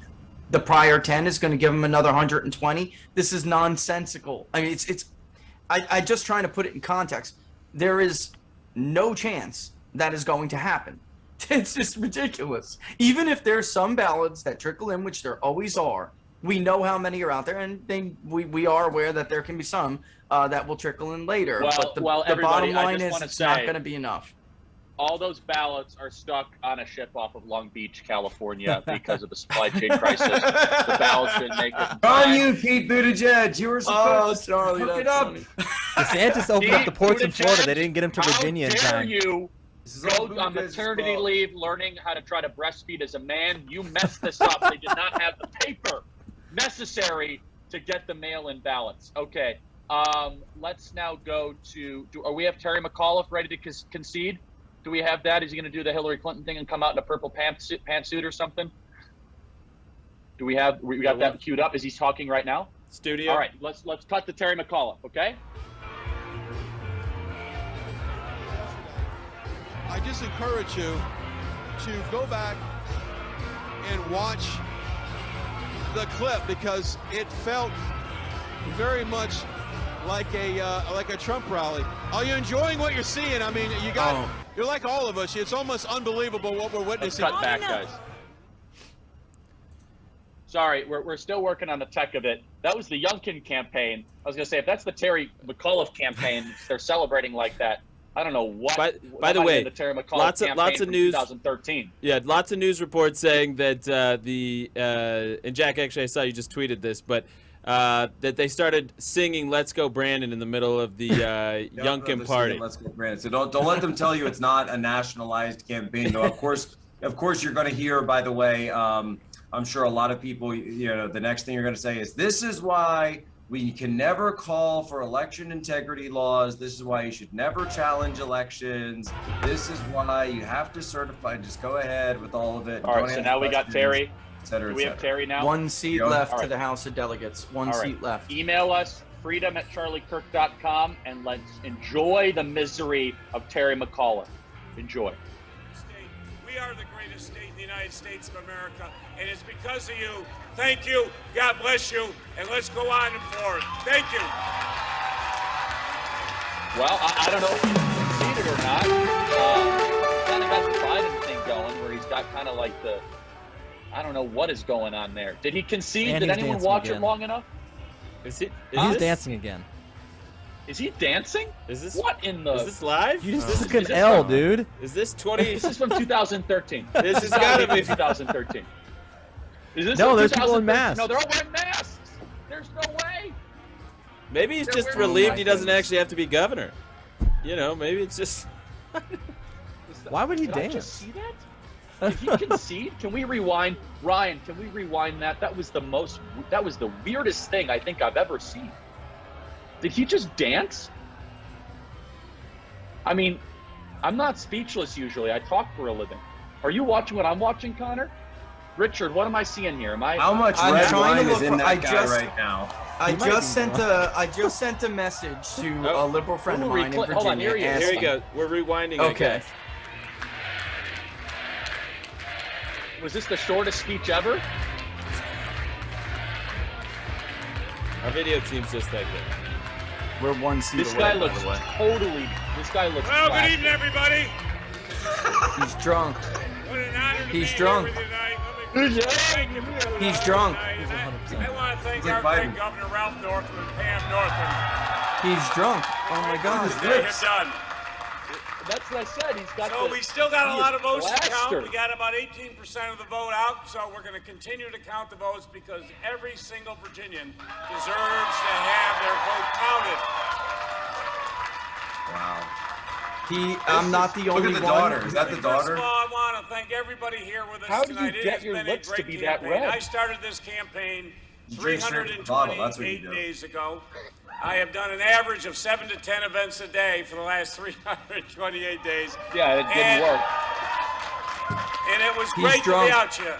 And we opened up this campaign. Remember, he did an event at an abortion When I clinic. kicked off this campaign down in Richmond with my great co-chairs, LeVar Stoney and Louise Lucas and Charnel Herring, to talk about how we needed to rebuild all of our schools here in the Commonwealth of Virginia and raise teacher pay and get every child access to a pre-K education and to get everybody access to broadband here in the Commonwealth of Virginia. And we have continued to take that fight throughout this Commonwealth. But first of all, I want to thank my family. I want to start by thanking, Oh my God. I want to thank my wife, Dorothy.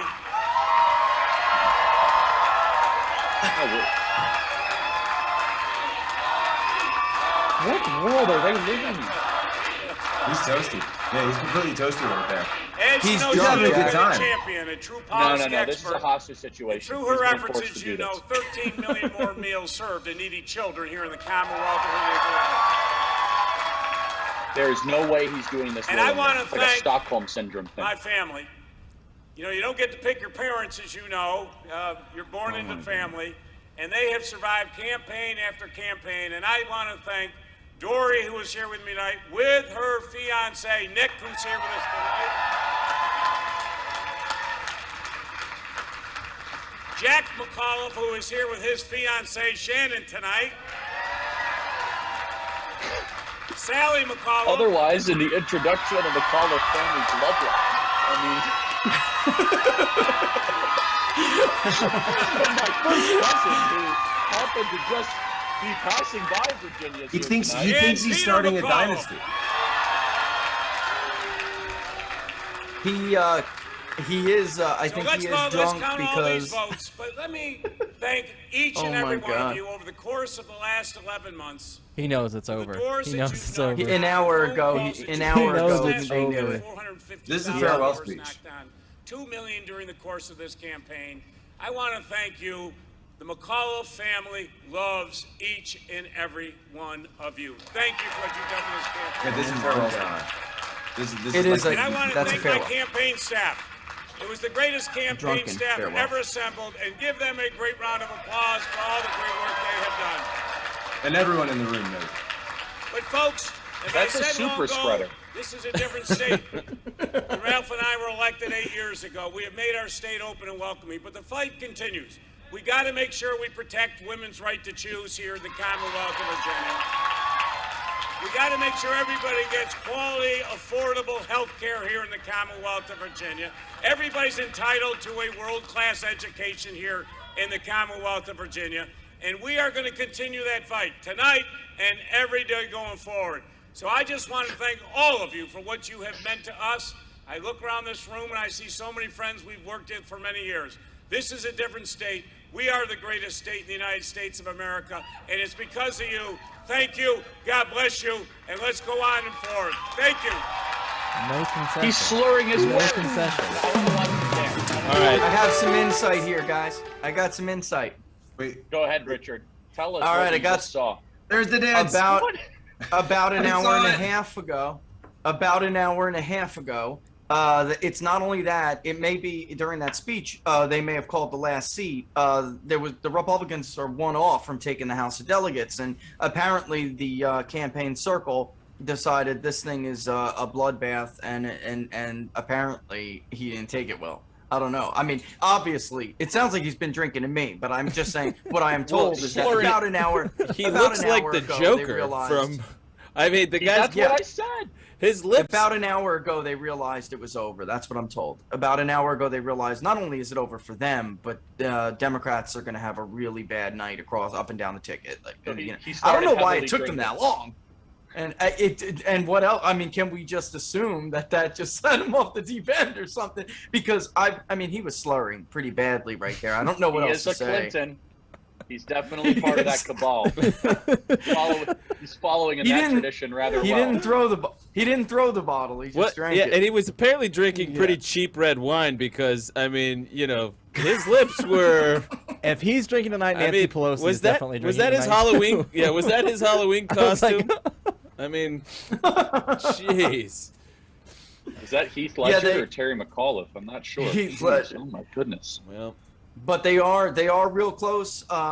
As far as the seat count goes, Republicans have at least an advantage. And it does look like the House, and not all of them are called yet, but it does look like I saw one seat that it was House District 10 or House Delegate Seat 10, which Republicans could have picked up, narrowly lost.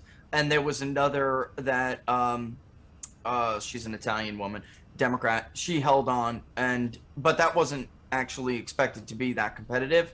It was a little bit bigger of a win than people thought.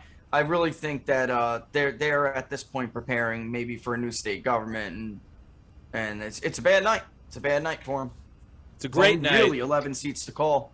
So yeah, it's great. So bad for them. Yeah, I mean, this is so just to put it in perspective, though. I mean, winning the state legislature is not quite the same as winning the governor's mansion back in a state like Virginia. I think Dems won it in 2019, right? So before that, it was Republican because 17. of the rural. 17. Was it 2017?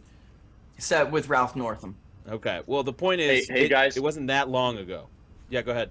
Let's cut to Austin. We're getting a lot of chatter about the New Jersey election.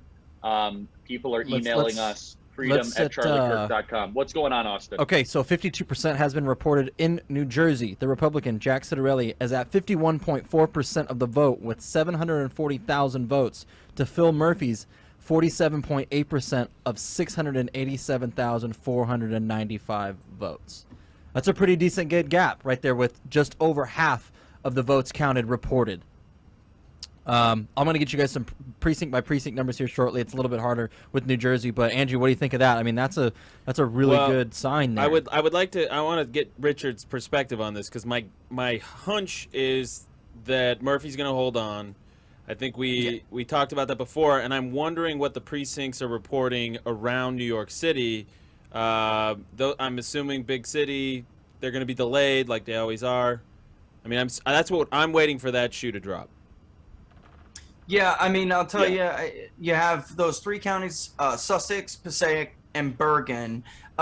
Bergen, Jack Citarelli isn't doing that bad in, but there's 48% of the vote out there left. I mean, all in all, I mean, to paint it, I see people, or I understand people see that it's close. Citarelli has a little bit of a lead, but a 2-point lead is really not going to be enough to withstand when that vote comes in. But it'll be a lot closer than people thought. Richard, this is not an 11-point win. Yeah, explain to me though, and maybe you don't know this. Sorry to put you on the hot seat here, but early voting tends to favor obviously the Democrats. Day of voting favors conservatives, Republicans.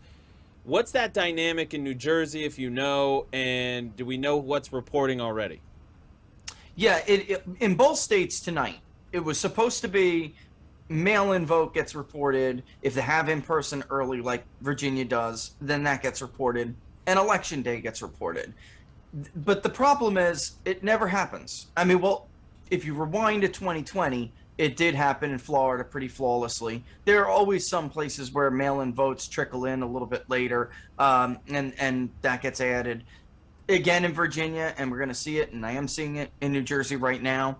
It's all over the place. So you would expect Citarelli to do a little bit better in some of these areas as time goes on. The problem is that it's not for Citarelli, is that it's not going to be enough to withstand when those votes in Bergen come. It's really Bergen specifically. When those votes come in, it's not that it's going to be any more Democratic. It's just going to be 48% more of the county, and it's a very populated area. So actually, it's possible. So, and we saw this in Virginia with Youngkin.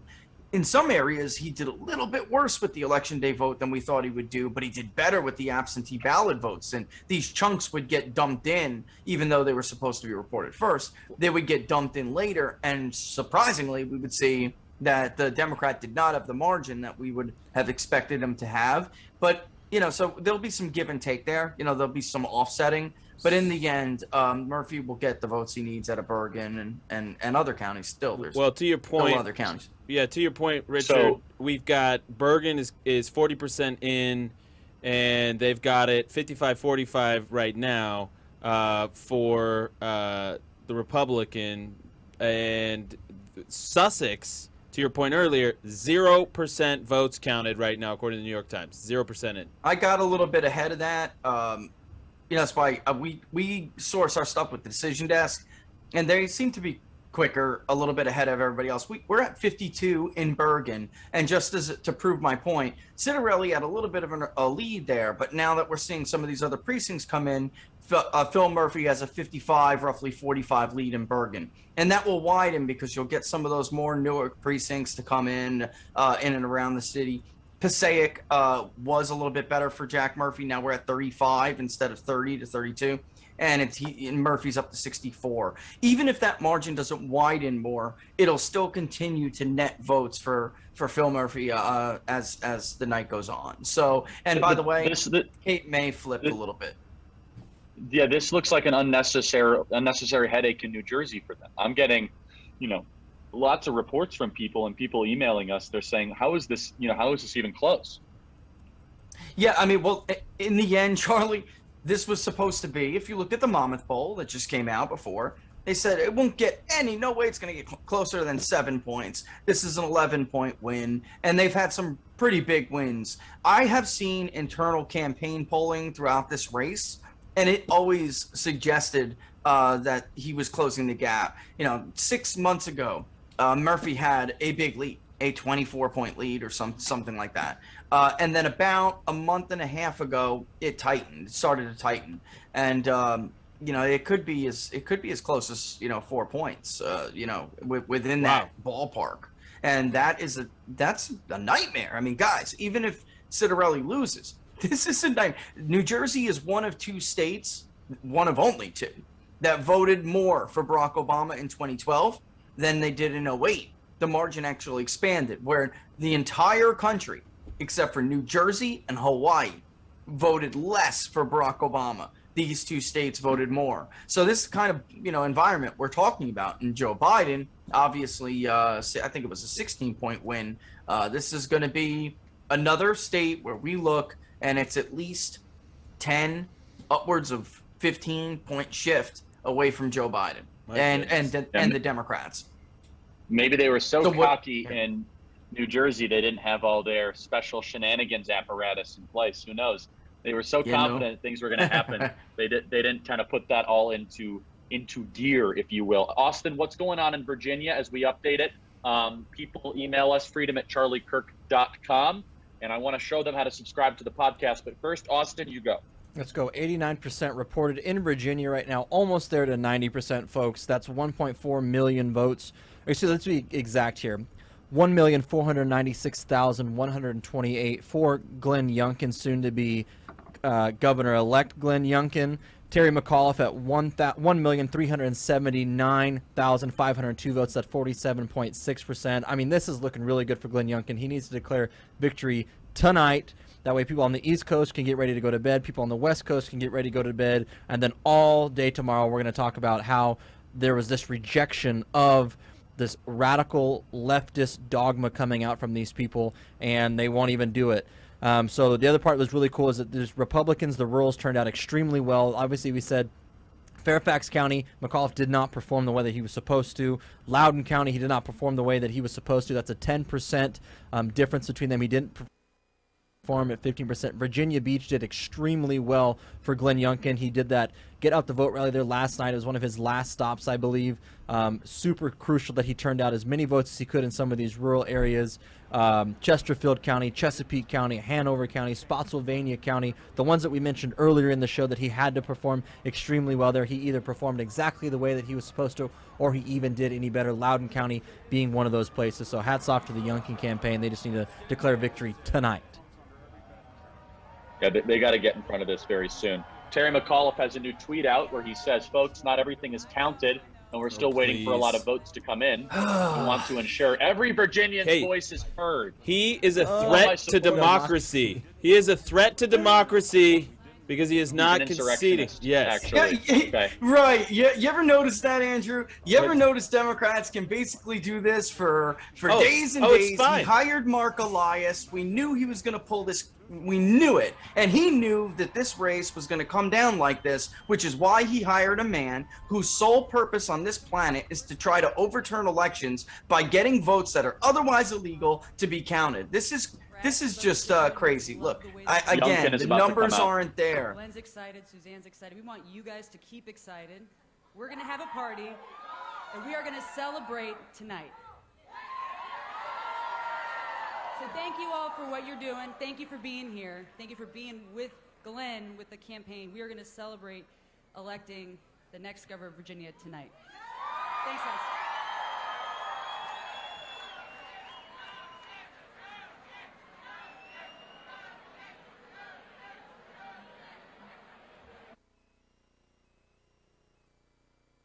In every county, Dinesh, the DNC chair tonight, Jamie Harrison, made sure to really kind of listen to the parents' concerns about what's being taught in the schools or not. Watch. The person interviewing me And so I'll let him comment on that. Well, listen, I think there is a sweet poetry, a wonderful, I think the statue, the ghosts of Thomas Jefferson and George Washington, our wonderful founding fathers, are all smiling at the irony and the poetic justice of Manfred having to hand out the World Series trophy in Atlanta, Georgia. There is nothing but it's like they just if this goes the way we think it's going to go, they're going to be handing it over on Georgia soil, and it couldn't be any sweeter. Listen, they beat the Dodgers. The game's in Houston. Oh, is it in Houston? Dang it. Well, still, Listen, even better because they cheated to win in 2017 against my Dodgers. You said it, Andrew. Everyone's gonna lose their mind. When they beat the Dodgers, when the Braves beat the Dodgers in the NLCS, I stopped paying attention. I'll be honest. 91% reported for Virginia right now. Let's call it, Glenn Youngkin. Get out there and embrace your win. Glenn Youngkin, get out there. Get out there and By embrace the way, your just win. so everyone knows, Glenn Youngkin is like James Comey tall. Like, that's what I've been told. He is a massive human being. He's a unit. 6'8", basketball How tall player. exactly is he? He's 6'8". 6'8". Wild. Wow. That's tall. Can you imagine how big the fleeces need to be? Those fleece vests. I mean, he's got to be shopping at the big and tall store there. It's probably why he wears the same thing all the time. Richard, Mark, Elias, tell us a little bit about him and his dirty tricks that he's played. I mean, you actually. We're waiting for Youngkin to come out any minute. We're also keeping our eyes on the New Jersey race. But really quick, Andrew, reconciliation bill that is still hanging in the balance. Manchin has got to see what is going on in the country. And West Virginia went by Trump by how much? I've forgotten it was so much.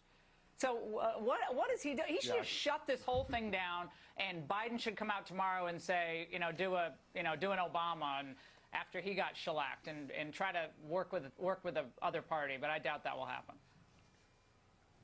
I think he's huddling with his advisors tonight, Laura, to do exactly what you said and do so in saving grace with his colleagues. But he knows it's suicide now to go along with this crazy bunch that the people repudiated. I think the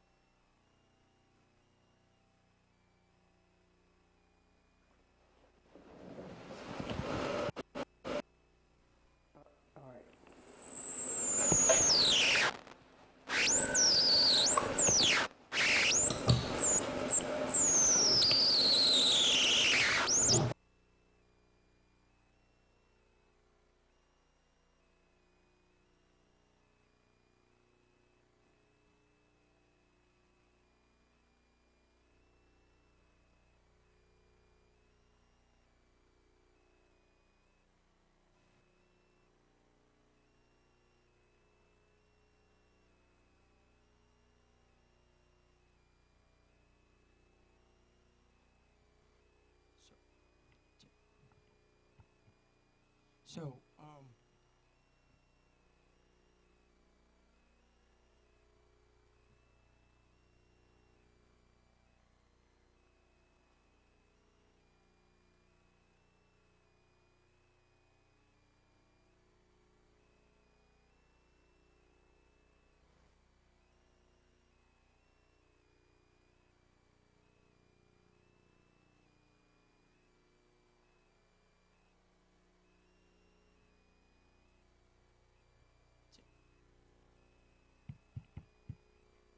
all right, so Glenn Youngkin.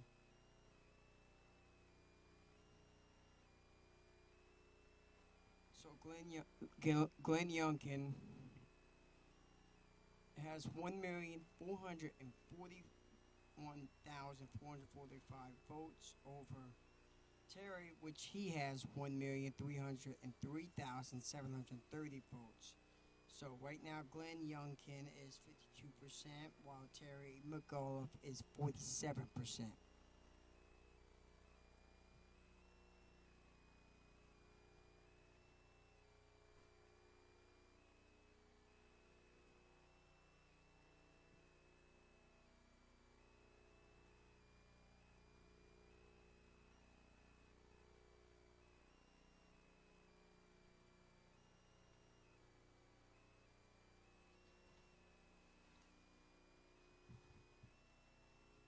So Winsome E. Sears, she defeated Hayla S.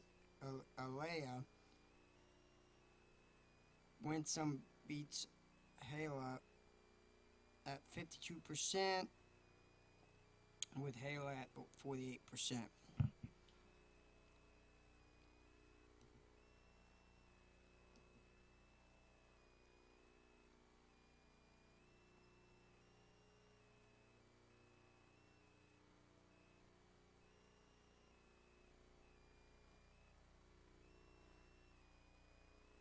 So right now, Philip Murphy is at 47.9% in New Jersey as for New Jersey governor, which is about 774,991 votes. Jack Citrelli, Republican, is at 51.4%, which is 830,857 votes. So Citrelli is leading in Bergen County, Middlesex County, New Jersey. Murphy's leading in Middlesex County. Essex County hasn't been reported yet. It's at 0%. Hudson County, Murphy's leading over Citrelli. Monmouth County, Citrelli's leading. Ocean County, which Monmouth County is 93% reporting. Ocean County is 85% reporting, and Citrelli is leading at 68.4%, while Murphy has 30.9%. Union County is 49% reporting.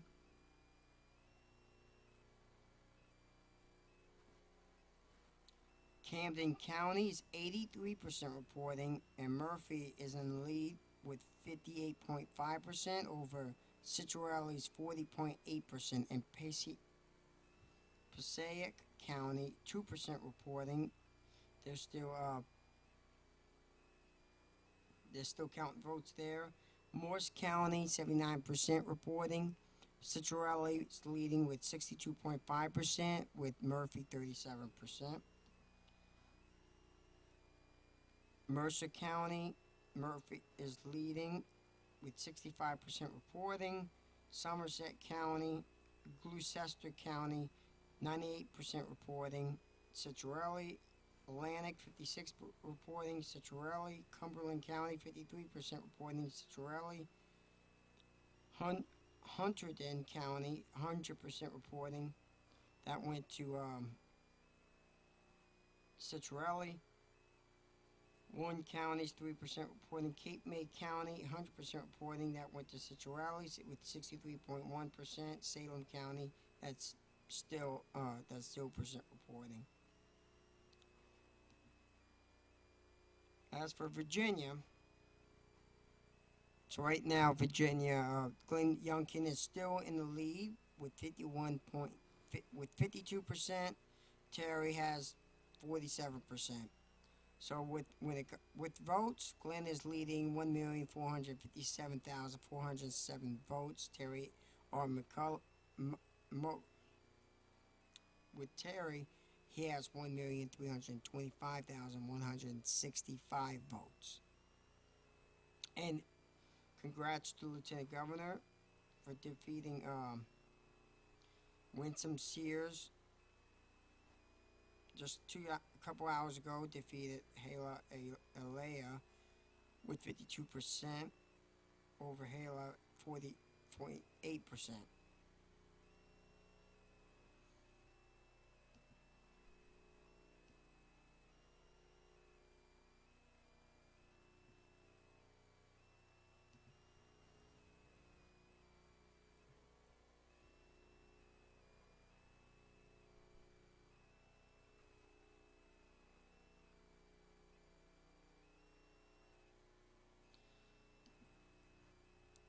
As you can see on Twitter,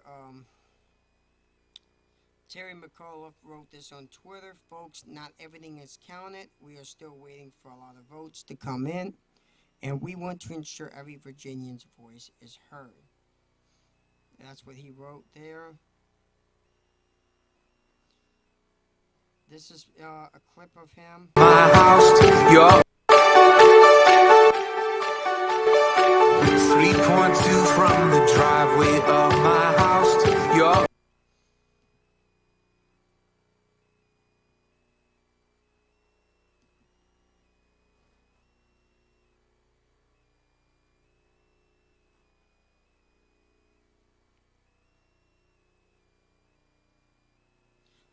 Okay, so according to Daily Wire, what happened? This is what Kamala Harris said a few days ago. Will in large part determine what happens in 2022, 2024, and on. Because you see, what happens in Virginia will in large part determine what happens in 2022, 2024, and on. Because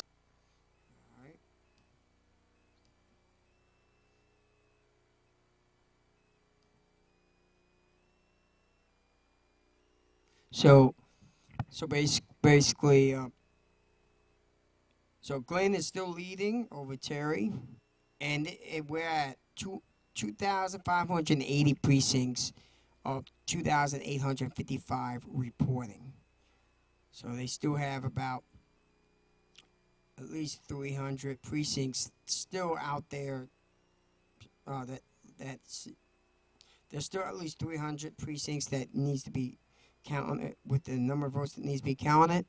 So, you know, we'll be here all night until everything gets counted.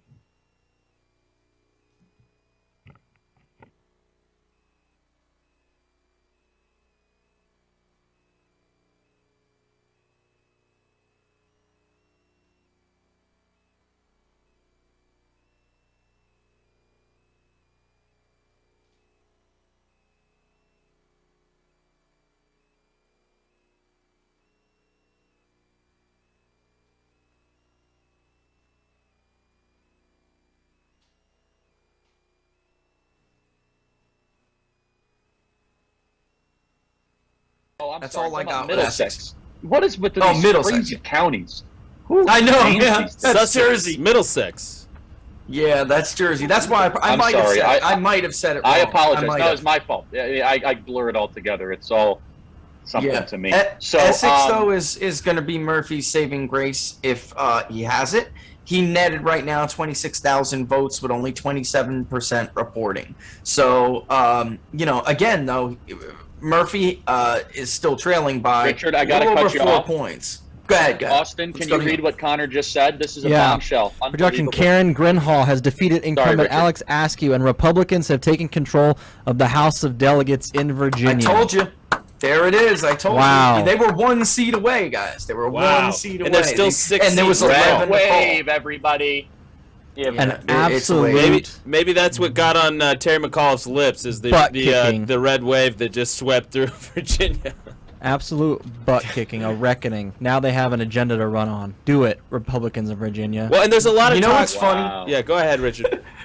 I was just saying, you know what's funny? You know it's going to be a bad night for Democrats when all the usual so-called gurus go dark and just stop tweeting for a while, you know? When there's like, in between their tweets, there's like a couple of minutes, and then it turns into like every 10, every 25. I'm just saying I've seen a pattern in 10 years here, on the 10 years of social media, and it looks like everybody else is going dark. So, you know, I'm just looking at New Jersey, and again, I gotta give, until I see more out of Essex, I gotta give Murphy a slight edge here, but I strongly suspect this is a serious, this is a race.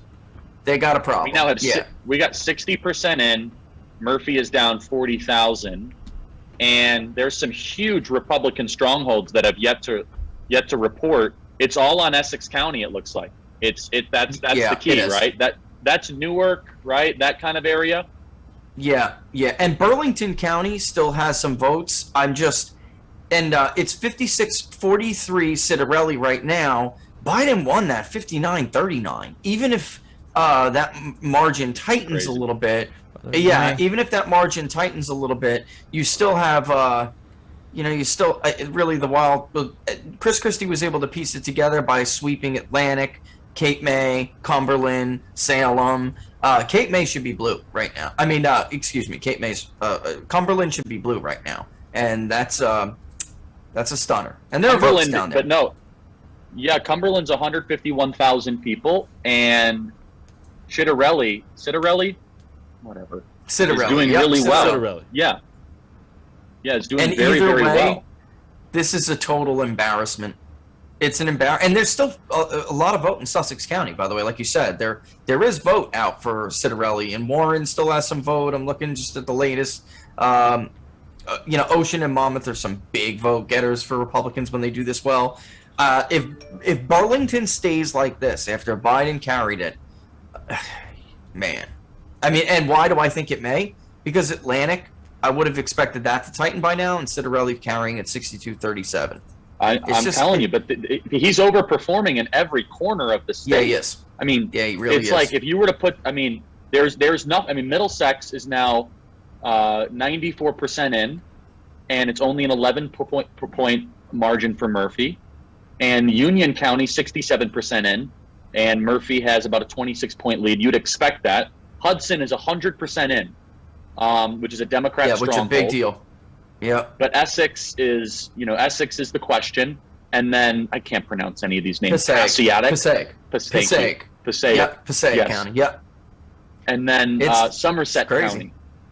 Somerset which is close though, Charlie. Somerset's close. It's not where it's not 60-38 like it usually is. It's not 60-38. Donald Trump he did not do well in Somerset County, and the pattern right now is that Citarelli could even close it a little bit. I got to be honest. Every election, there's something that stuns people like me. And the closeness of New Jersey, I didn't think it would not be close. I just didn't think it'd be this close. I thought that at 11 o'clock points. Eastern, the Republican challenger would be up 3 points. Yeah. No, I was thinking, he'd be trying to hold on to his lead right now, and then that lead would be dipping right about now. And then when the rest of Murphy's counties reported, that would widen it out to about 4. That was that was my expectation. I never thought this was going to be some big blowaway race like we have seen with the polls in New Jersey. That was just crazy to me. I saw good internal polling from people I trusted that at one time had Murphy up by just 3 points, 3.3% margin of sampling error in this poll. So I knew it was a race, but at the same time, it's New Jersey and it has partisan leanings. Usually it takes corruption, like remember John Corzine or what was his name before? He would have been president, that guy, if he didn't get caught sleeping with a man, and he's a married man with kids. What was his name? Geez, you never remember. He was, what was his, come on, nobody's from the Northeast. What are you talking remember about? This guy? He was a governor, a Democratic governor, who lost because he got caught in a scandal. He got caught in Which one? In New York? No, New Jersey. Elliot Spitzer? Spitzer No, was that's New York. No, he was a big deal. I guess I'm maybe a little older than you guys. Maybe I'm showing my age here. He was. Wait, New Jersey? Yeah, he was going to be. Everyone thought he would cruise to victory easy, and he wound up having to bow out because of what happened to him. I can't believe I'm forgetting this man's name, but he was, up and comer. Yeah, we're at 62% in. We're at 62% in, and 52,000 vote lead for Citarelli. Jim McGreevey. Thank you, Andrew. Jim McGreevey. Better researchers than the CDC. It's one of our better researchers than the CDC. That was it's killing one of our me. mantras. Did you see me? Everybody, I saw you. I took it My upon head was myself gonna explode. to give you an out there. I will tell you. But by the way, email us, everybody. What you're seeing, freedom@charliekirk.com. We are seeing a lot of things happening, freedom@charliekirk.com. The McAuliffe HQ is basically cleared out. Richard, I'm going to give you 30 seconds to just kind of debrief on the New Jersey thing because it's unbelievable what we're seeing. Yeah. Austin, Virginia, are we tying it to a bow? We're getting so close, waiting for Youngkin to come out there. 94% reported, just over 2,600 precincts. This is the ball game, folks. Just waiting for Youngkin to get out there. Obviously, they're waiting on a couple more seats there for the House of Delegates in Virginia. That might be what producer Connor was talking about earlier. He might be waiting to come out that and kind of really just put the dagger in the heart, really make the Democrats put salt in the wound there, and I think that's great. just to let everybody know, there is a Chiron on a very major news network that made some early calls before. Youngkin now has clear advantage in VA Gov race. That's still where we're at. I mean, it's 11:01. Thank you so much. Yeah, it's 11:01 Eastern, and I mean, it's just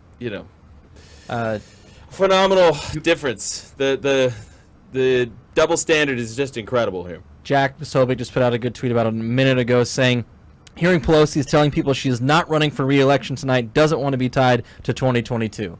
That's great. 2022, everybody, is going to go down in the record books of when we take back our government and we don't forget what happened in 2020.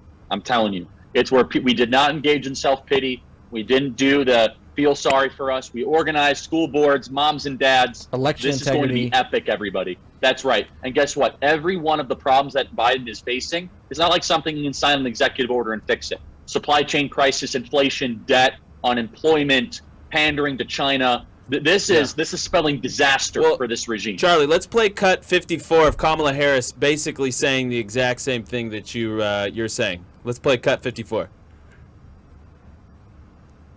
If we can get it. There he goes.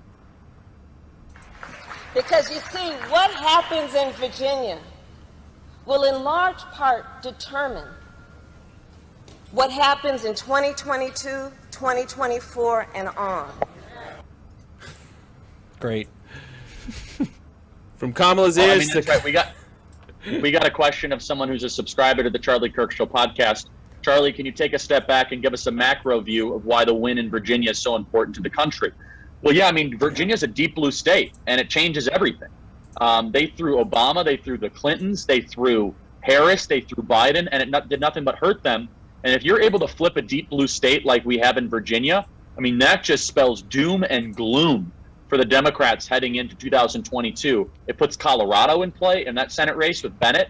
It puts Adam Laxalt's Senate race in Nevada in play. And here's the more important thing, everybody, is that Joe Biden has a legislative agenda he has not passed yet. And the question is, does he start to hear footsteps that all of a sudden with Joe Manchin and Kyrsten Sinema that have been trying to warn the Democrat Party? To Joe Manchin and Sinema's credit, they've been trying to warn the Democrat Party, like, you realize you're insane. Like, people don't want this. And they're like, no, we're the squad. We represent Manhattan and Minneapolis. Sit down, shut up, you're a racist. And you have to wonder, in kind of Democrat circles, are they going to get the memo tonight? And probably no. That's not something they're good at. I don't want them to get the memo, by the way. I want them to keep on talking about all this garbage so that we can have an even bigger year in 2022. But we are basically 1 year out. We are 1 year out from the midterms. And I only see this growing on our side. I see us getting better candidates. We're going to raise more money. And by the way, this is in blue states. This is in New Jersey and Virginia that this is happening. Imagine how we're going to do in Arizona. Speaking Austin? Imagine how we're going to do in Georgia, where we actually have a structural advantage. Yeah. Speaking of money, Charlie, I wanted to bring this up earlier, and I totally forgot. The Democrat gubernatorial candidate brought in $12.6 million last month, and his campaign raised a total of $45 million. Youngkin raised $7 million in September and has received $43 million in contributions in this last election cycle. So we were neck and neck in fundraising. So the Republicans came out and they did a really good job. The DGA donated $1.1 million to McAuliffe, and the RGA donated $1.5 million to Youngkin. The Democrat Party of Virginia also donated $1.1 million to McAuliffe's campaign. So there was a lot of money here, and it was a shellacking for the Democrats in Virginia. Right So now, not that I care about this. Perfect. Right now, my polling is perfect in Virginia. It's perfect. If this margin holds, I nailed it again. Even if it goes to 2.5 or 2, I'm happy. I just can't, because, you know, sometimes you get out in front of it, and I knew I saw that momentum, and I saw other pollsters kind of tweaking with it. Yeah, I see it too. A tie race. McAuliffe +1. Come on. This was a clear 2 to 3 point solid edge, you know? Close Richard, but solid. I'll let you continue the victory lap in a second. I want to read this. We got a question from freedom@charliekirk.com from Alexa. She said, come on, Charlie, something isn't right in Virginia. Gap is closing. Terry refuses to concede. Mainstreams aren't calling it. They aren't saying they have to rescan ballots. Now, I'm not going to make light of this question because I feel the same way. Can you put our audience at ease that there just isn't enough flex in the joints right there? 95% of the vote in, because we literally have PTSD from the 2020 election. It's like we can't go through this again, right? Don't make me get my hopes up again. When we make these projections, you know, we're not looking at the margin that's there now. What we're looking at is the margins of each county and even precincts and what's left and remaining on the board. The Democratic vote, you know, everybody worries about Fairfax. That is all but almost in. Again, Terry McAuliffe would need And we knew that this margin was going to shrink. It shrunk to 30 because you had some in Arlington come in. Now that's done. That's 98 in. He's not going to get any more than that. There is still a little bit of red vote out, by the way, in Augusta and other places to help offset some of the other votes that are going to come in. Campbell, the big shocker of the night, which is Chesterfield, still has some votes out. And the voting that's coming in, actually Youngkin is doing better than he was expected to do there. So bottom line is, Fairfax County is over 90% in, and that margin that he has netted out of Fairfax right now over Youngkin is the margin he would need, roughly, to overcome Youngkin's statewide lead. And he needs it with just less than 10% remaining. So the votes people just are aren't. We emailing know us. it's going to shrink. They're emailing us. They're like, I'm getting nervous. I'm getting nervous. Yeah. Or you're saying there's nothing to get nervous about in Virginia. Is that what you're saying? Yeah, I'm saying, yes, that's exactly what I'm saying. I'm saying we know it's going to shrink. It was always going to shrink. The Fox News poll was never going to be right. Hey, they just caught some momentum. It was generally leaning in the right direction of the race, showing that the race had shifted, but it was too rosy for Youngkin. This was always going to be a margin like we're looking at right now. It's roughly 3 points, about 2.7, and I wouldn't be even surprised if it fell another 7/10, but it cannot fall 2.7% from here. Yeah, and there's just simply not enough meat left on the bone. But everybody, we're not declaring it outright. It's 99% there. The structure is not there. All right, so Richard, New Jersey. I mean, I'm telling you, it's all going to come down to your. I'm telling you, it's all going to come down to your favorite place, Essex County. With 63% reporting. Did you just send me one that said 84%? Is that right? Is that accurate, Connor? What do you guys have on Essex? Project? I still have 30% in Essex. No, I'm talking about statewide with 8. No, 84%. Yeah, it's 88. Reporting. I got 88. Okay, I got so 88 what do you have? Tell us what you have statewide then, Richard. Yeah, so statewide we have 88% reporting, and Citarelli is at 881,515, or 51.76% of the vote. Phil Murphy is at 808,699, or 47.49%. So we're looking at a little bit over a 70,000 vote, about 73,000 vote margin for Citarelli. And right now, Murphy could net another roughly, let me do the math real quick, another roughly 52,000 in Essex alone. So Passaic could give him another 16,000 and put him right where he needs to be. So that's why I'm saying it really does come down to Salem and Cumberland, because there is some Democratic votes in Somerset. It's not going to give him a huge margin, but there is some Democratic votes in Somerset. But in the rest of those big blue areas, they're about spent. Mercer and Somerset are at about 70. And that's only going to net a few thousand. It would be enough to put Murphy over, but it really comes down to Salem and Cumberland. Would that be enough to just edge Citarelli right back over? How many votes are out there in those two counties? Yeah, that's a good question. I mean, right now, if we know, right now they're reporting nothing. They're asleep at the wheel here. Cumberland's reporting. Cumberland's reporting. Have you have something on report? I for some reason I'm not getting anything. Yeah, Cumberland is 53% in, but Salem is 0%. And what's the margin? Tell me the margin. Cumberland is 53% in, and it's 61-38 Republican. Total vote counts. You're kidding me. Total vote counts are 7,835 for Jack. Where are you seeing this? Yeah, you're right. You're right. Yeah, you're right. And then so that's Murphy's only getting 4,939 votes. So again, that's 60.9% Citarelli versus 38.4%. Here's the thing, though, Richard. The turnout seems to be really low statewide for a governor's race. I could be wrong, but this looks like unusually low turnout. And this is what's interesting. Yeah, so there's 62,000 votes in a presidential election, roughly, in Cumberland County. Again, Biden, he won Cumberland County, just to give you guys an idea. Biden won Cumberland County 52.5 basically to 46.4. So if this may be election day, and that's why I wish this would update so I could see it, but we're at 91 statewide.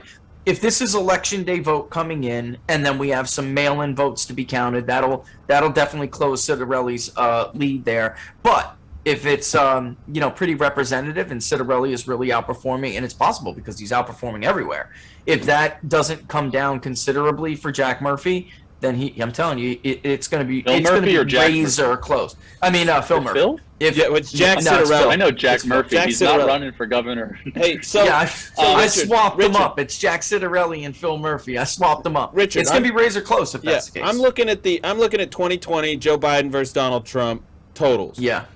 It was a delta of about 16% in favor. So Biden took Jersey by 16%. We're seeing in Virginia, it looks to be about a 12 or 13% delta there. So in order for Citarelli to actually pull this off, he would have to outperform the delta, the change towards Republicans that we just saw in Virginia. So Jersey would have to go more Republican. This is why he could, though, and in theory he could, because right now we're getting about 3.3 million out of a total 4.5 million votes cast in Virginia. If you compare New Jersey, we're 91% in. We're under 1.8. And in 2020, I mean, there was 4.5 million votes in New Jersey. So turnout is way lower in Virginia, and Jack Citarelli is getting it's disproportionate now. Yeah. So I know New Jersey. You think Democrats right now were complacent and assumed it was a phone-in, huh? Yes. Well, they did. Yes. They didn't have $420 million from the Center for Technology and Civic Life to facilitate a mass mail-in voting takeover of the American elections. Minor details. Everyone, email us your thoughts, freedom@charliekirk.com. We have our eyes on New Jersey. Honestly, if you had asked me, Charlie, who is the #1 expert on this stuff, we have him with right now, Richard Barris. He's unbelievable. Big data polls. Follow him. Support him. He's doing unbelievable. And we're so glad to have him with us now. Virginia, he has given us the approval. And when he gives us the thumbs up, that cake is baked. And yes, we are keeping our eye on mail-in voting and all those sorts of different things. And so we're also waiting for Youngkin to speak any moment now, right? I don't know why he hasn't already. I think, well, he should have been out already. Cycle. Is he a Braves fan? Is he watching the World Series or something? What are you doing, that man? Could be it. Yeah, but I think he's waiting for the House of Delegates, isn't he? That's probably what's the only explanation, is that he wants to say, and we also took back the House of Delegates. I don't know. I don't know what he's waiting for. New Jersey, though, I'm looking at these counties, Richard. If Murphy wins, he'll win by, like, the best case scenario, 10 to 20,000 votes. I mean, I don't see a way he clobbers this thing with more than 20 to 30,000 votes. Oh no, we're at this point. It's close. We're looking at a really close election. He did not get the numbers. Yeah. Is there a path for Citarelli? Yeah, you know what? In some of these precincts, and I'm just trying to, draw a comparison to what we saw in Virginia. In some, African American turnout was down, and there are. It's a possibility. Look at how Union flaked out on Murphy.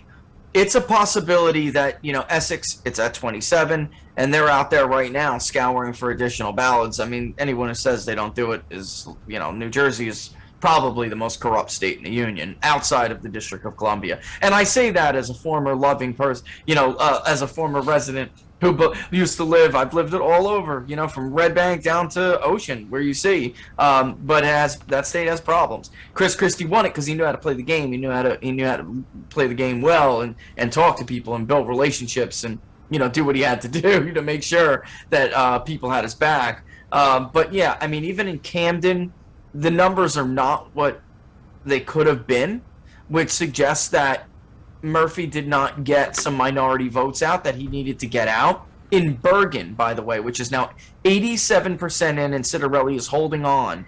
That is telling me there's a big Hispanic population there, and that is telling me that Democrats are struggling with working Hispanics, which in the lockdown, there is a Murphy was Mr. Lockdown.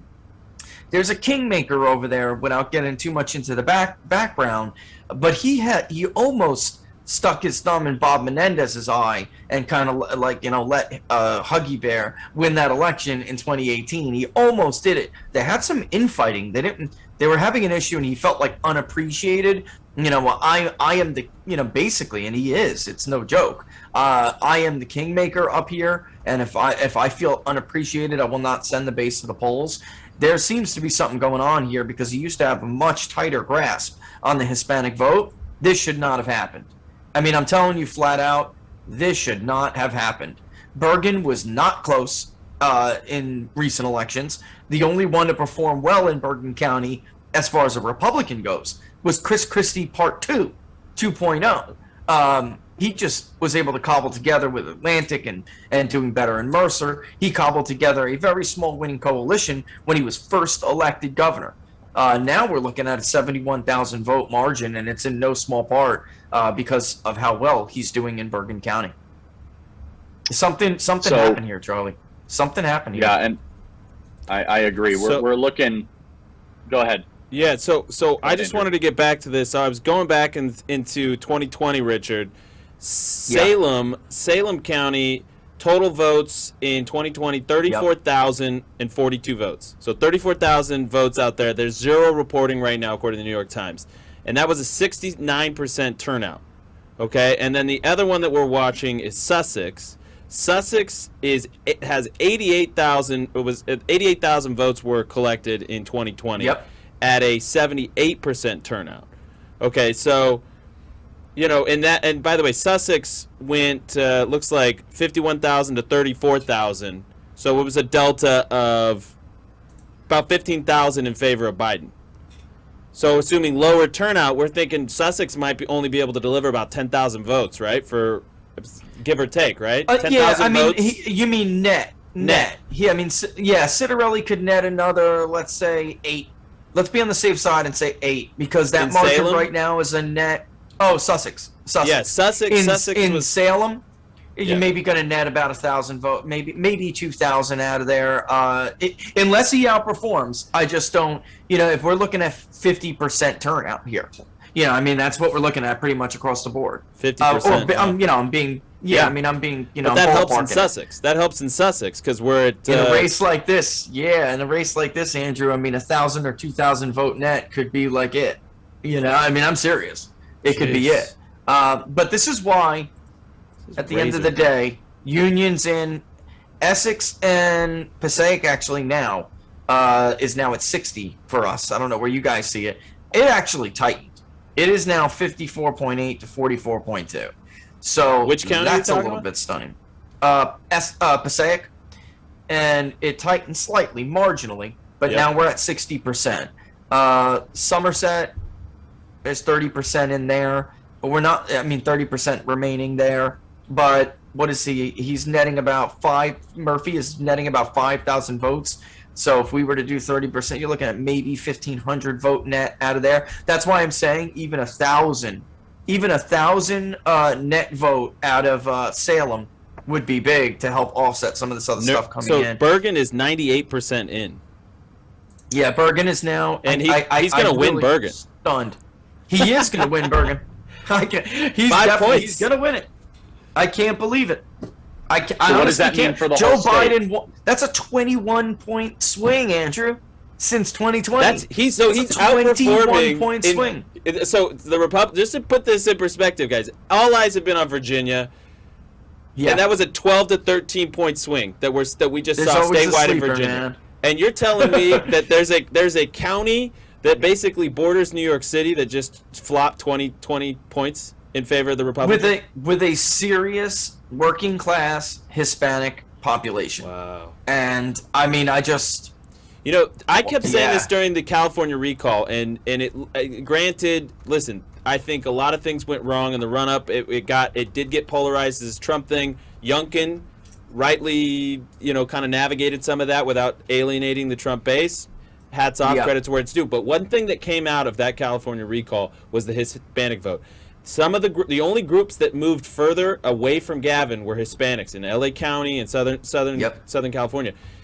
We much publicized that movement around the Rio Grande Valley, Southern Florida. We could be seeing the great awakening of the Hispanic middle class, working middle class, lower middle class voter in the United States. We really could be. I mean, that's who knows. I mean, we'll see it. We'll see when the dust settles here. But this could be a huge development. Richard, you're going to have to put our audience at ease again. People are getting nervous about Virginia. I'm telling you, people are freaking out. So you're going to have to go through You guys this whole got to routine chill again. out. I'm telling you. You guys got to chill out. Virginia is still what I see in Virginia. Actually, well, let me go back and give you the. It's 2.7 points. We're still seeing it.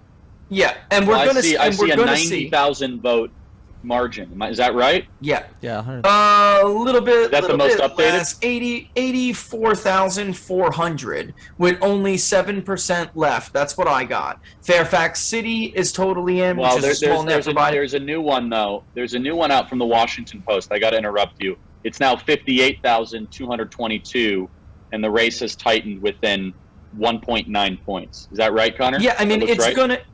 it's going to tighten. I don't know where they have votes coming in. Again, we have a total of 3.1 million votes cast, 93% in. It's just, again, guys, I get, your trepidation, and I get that you're basically PTSD'd out of this. But there is, Powhatan, which is a net 7,000 for Yunkin. There's still, a little vote out there. There's still vote here and there trickling in and out. You said It's not 93 only though, blue Richard. vote left. You said 93% reporting. New York I'm Times has 93 it at in. 95. Yeah, and it's going to. And I don't know what the Washington tighten. Post has, because that's where that tweet came from. So we'll dig into this. And it's going to tighten. The most likely scenario is around a 2-point win for Yunkin. I didn't expect it to stay, at 5 points. I mean, it's going to tighten. I got it. Yeah, now it did bump up, but I still have it at 51.01 to 48.3. Yeah. So yeah, I mean, Washington Post guys, right here. Washington Post. It's going to you gotta hear tighten, this. but it's not going to tighten within it. We estimate that 95% of the total votes cast have been counted. According to our model, Yunkin is strongly favored to win it's the a state, model. but McAuliffe still has a chance to win. These are the most likely outcomes. That's total nonsense. They're hanging on to hope. I mean, honestly, guys, at the Washington Post, all right, take the blow out of your nose and go to bed. It's over, all right? I mean, you guys are pathetic. You're like cubicle cowboys. Wait. It's over. Yeah, wait. I can't. I mean, this is pathetic. If you really want to set him off, we gotta go. I gotta find out what Nate Silver is tweeting about right now. Hold on. He's gonna say the models say that McAuliffe wins by 8 points. I got to give it to Nate Cohen, though, a little bit before. He said, listen, if we had the model up, if we had the needle up, it would be pegged at, it would be pegged all the way to the right, And look, I get that they're saying it's absolutely, sure, okay. He would literally need to win the remaining votes 3-1. It's going to tighten. It is absolutely going to tighten, but he just cannot overtake it. I mean, it would be very crazy for them to even try that. And I will have to say this, if they did, which there's not enough votes to do it, but if they did, I went Newt Gingrich all the way, this would cause an epic meltdown.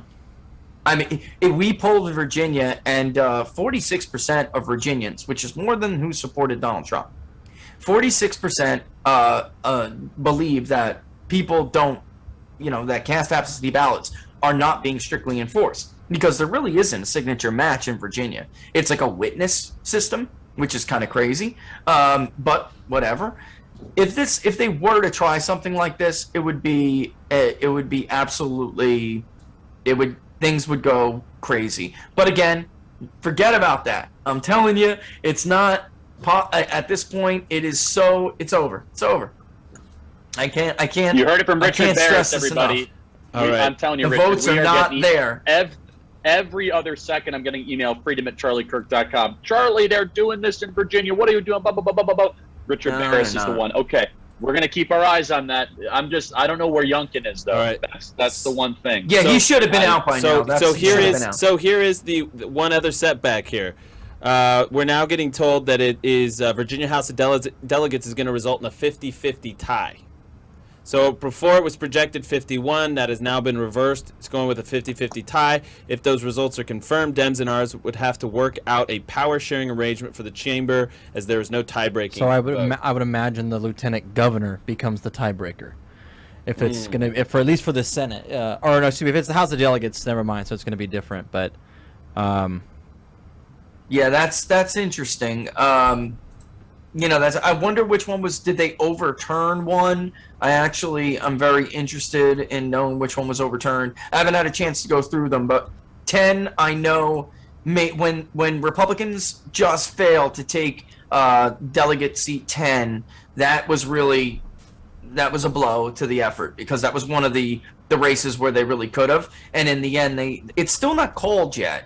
But the Democrat currently has a 680 vote lead. It's 50.7 to 49.2. That is very close, and maybe something can happen there. But the Republicans, their path to a clear majority would have been a lot easier had they won 10. Yeah, Wasserman also said 50D, 50R, so tied, and then he says there's no tie-breaking provision for the control of the chamber. So how do you pick a speaker? Yeah, I mean they're gonna have to sort that out. I mean I'm gonna say it right now. There is some weird stuff happening in Virginia, and I do think Newt Gingrich needs to get on TV and say that. But I think I'm trusting you, Richard. That it's Richard is our therapist right now, and you're putting your reputation on the line, Richard. All right, I'm telling you, it's just not enough to overtake his margin, guys. It's not. I mean, and I get it. I do, because of everything everybody's been through. But I think that as right now, if there was serious problems too, we'd see. He has the. If I had to give a percentage, guys, it's 98, 99%. It's just, look, actually, we just had some bump up, and it's now back to an 86,000 vote margin. So, I don't know how anyone intends to see that overcome. And actually, when we called it, we thought it would be, and when the decision desk called it, I mean, the general consensus was 40, 60,000. So it's going to tighten. But I just don't know how you net that much after all this vote is in. Why is it always going to tighten? To your point, some of the because the big blue areas hold their votes. Yeah, because the big blue areas hold their votes. Yeah, why? Yeah, they claim it's because they're more populated, and it's not. This is something as a country we need to get under control, because we actually asked Virginians if they supported like what we have in Florida, which are election day deadlines. It's overwhelming. They are sick of Fairfax County holding back their votes. That includes Democrats. And we find this generally everywhere, from Georgia to Virginia to Ohio to Arizona. People don't like this. Even Democrats don't like this. They like resolution. And anytime something like this happens, it casts doubt, there's aspersions over it. Growing up, we need to fix it. Every election except for 2000, which, by the way, Mark Elias was involved in that one too, just in case people are unaware. Every election growing up except for 2000 was determined on election night. Yeah. I mean, this whole new normal that the Democrats say just get used to it or whatever, about like having to wait days and weeks or whatever, and then warning us that we're not going to have a decision on. I mean, all this stuff is crazy. It's absolutely crazy, and we should have a decision on election night. So. And it doesn't have to be like that either. Look, Miami-Dade is a pretty big county, folks. They ran like a well-oiled machine on election night. We threw out Brenda Snipes. And surprise, surprise, Broward County, very big county, ran like a well-oiled machine. This is not a necessary thing. This is either an issue of competence or an issue of, a lack of integrity and dishonesty. And either way, it really doesn't matter. People deserve an answer. And they deserve consistency. It's the self-governing society. You simply cannot have this kind of doubt, sprung on people, every election. It's like every election. And there's no doubt, like I said, I feel for you guys and being, getting concerned over it, because he would not have hired Mark Elias if he did not expect him to be down and to have to do something like go to a judge, which he may do. But it's just not, By the way, Bergen is the remaining mail-in ballot. Could put Murphy over slightly, but even if it did, it would be low single digits. It's just what's remaining outstanding, which I asked for, is very Democratic. So that would matter. Again, It's northern New Jersey. That's why I've always been so cautious on Murphy tonight. On Citarelli's chances. Sussex because has it's come northern in now. Jersey. Sussex has come in now. Yeah. So we've got 61-37. 60-37, yeah. But it's. Are they saying 100% is in? So that's a mistake.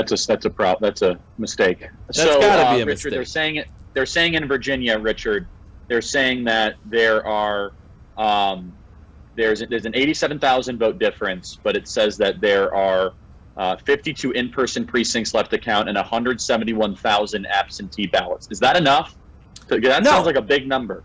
No, it's not enough. I mean, it's just not. And there's other little other little areas. It's not all blue. It's disproportionately blue, which is what is going to shave some of that margin off. But let me go back to Virginia, and I'll give you guys some context, okay? So you said there's 100, and say that again, how much exactly? 171,000, which seems like a big 171,000. Yeah, so there were 412,000 in Fairfax County, and that only gave McAuliffe 120,000 vote net. That's it. So for 170,000 remaining to come in, so you get 1/4 of what? Guys, he would have to win. Of what the remaining? Yes. Is, what you're and saying. That's nobody is expecting that to happen.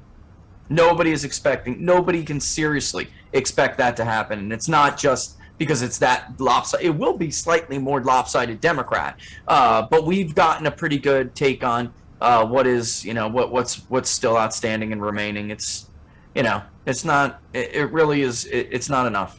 It's not enough. It'd be.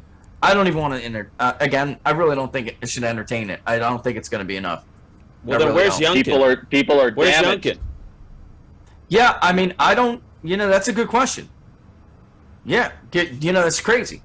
I don't know why he's not out now, and I'm telling you, I really still think Murphy is going to edge this out. I do.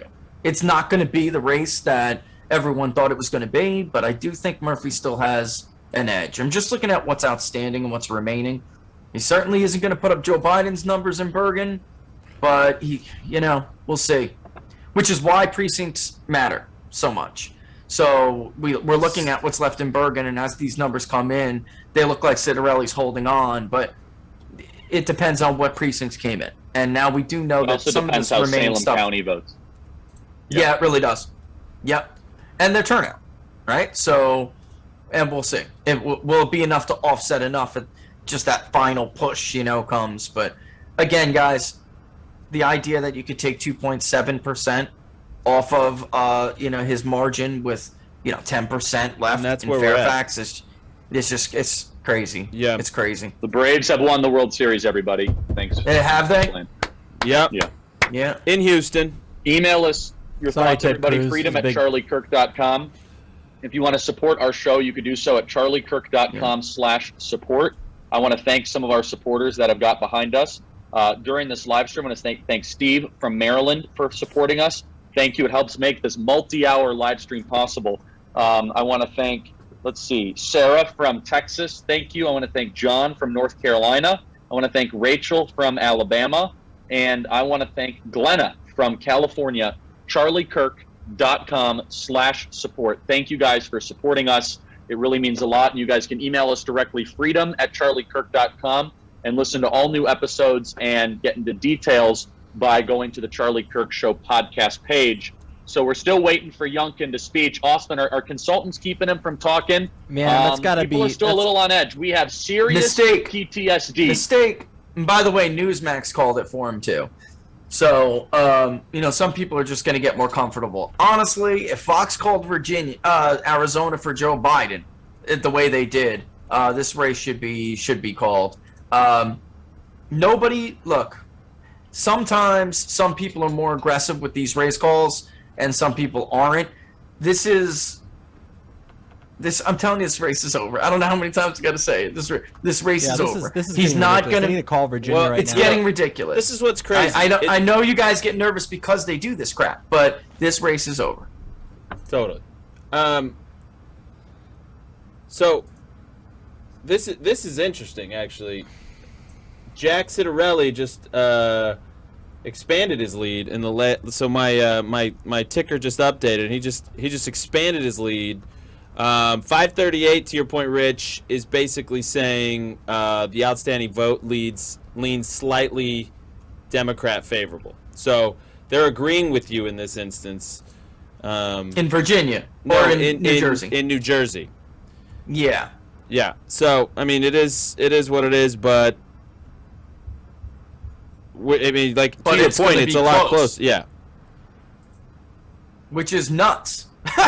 So here, I mean, I did not, to be honest with you guys, I really did not expect New Jersey to end up like this. If I was wrong about something tonight, it was New Jersey. I really did think that, 4 points, something like that. Yeah. But he's not going to get to 4. So not at this rate. Check this out.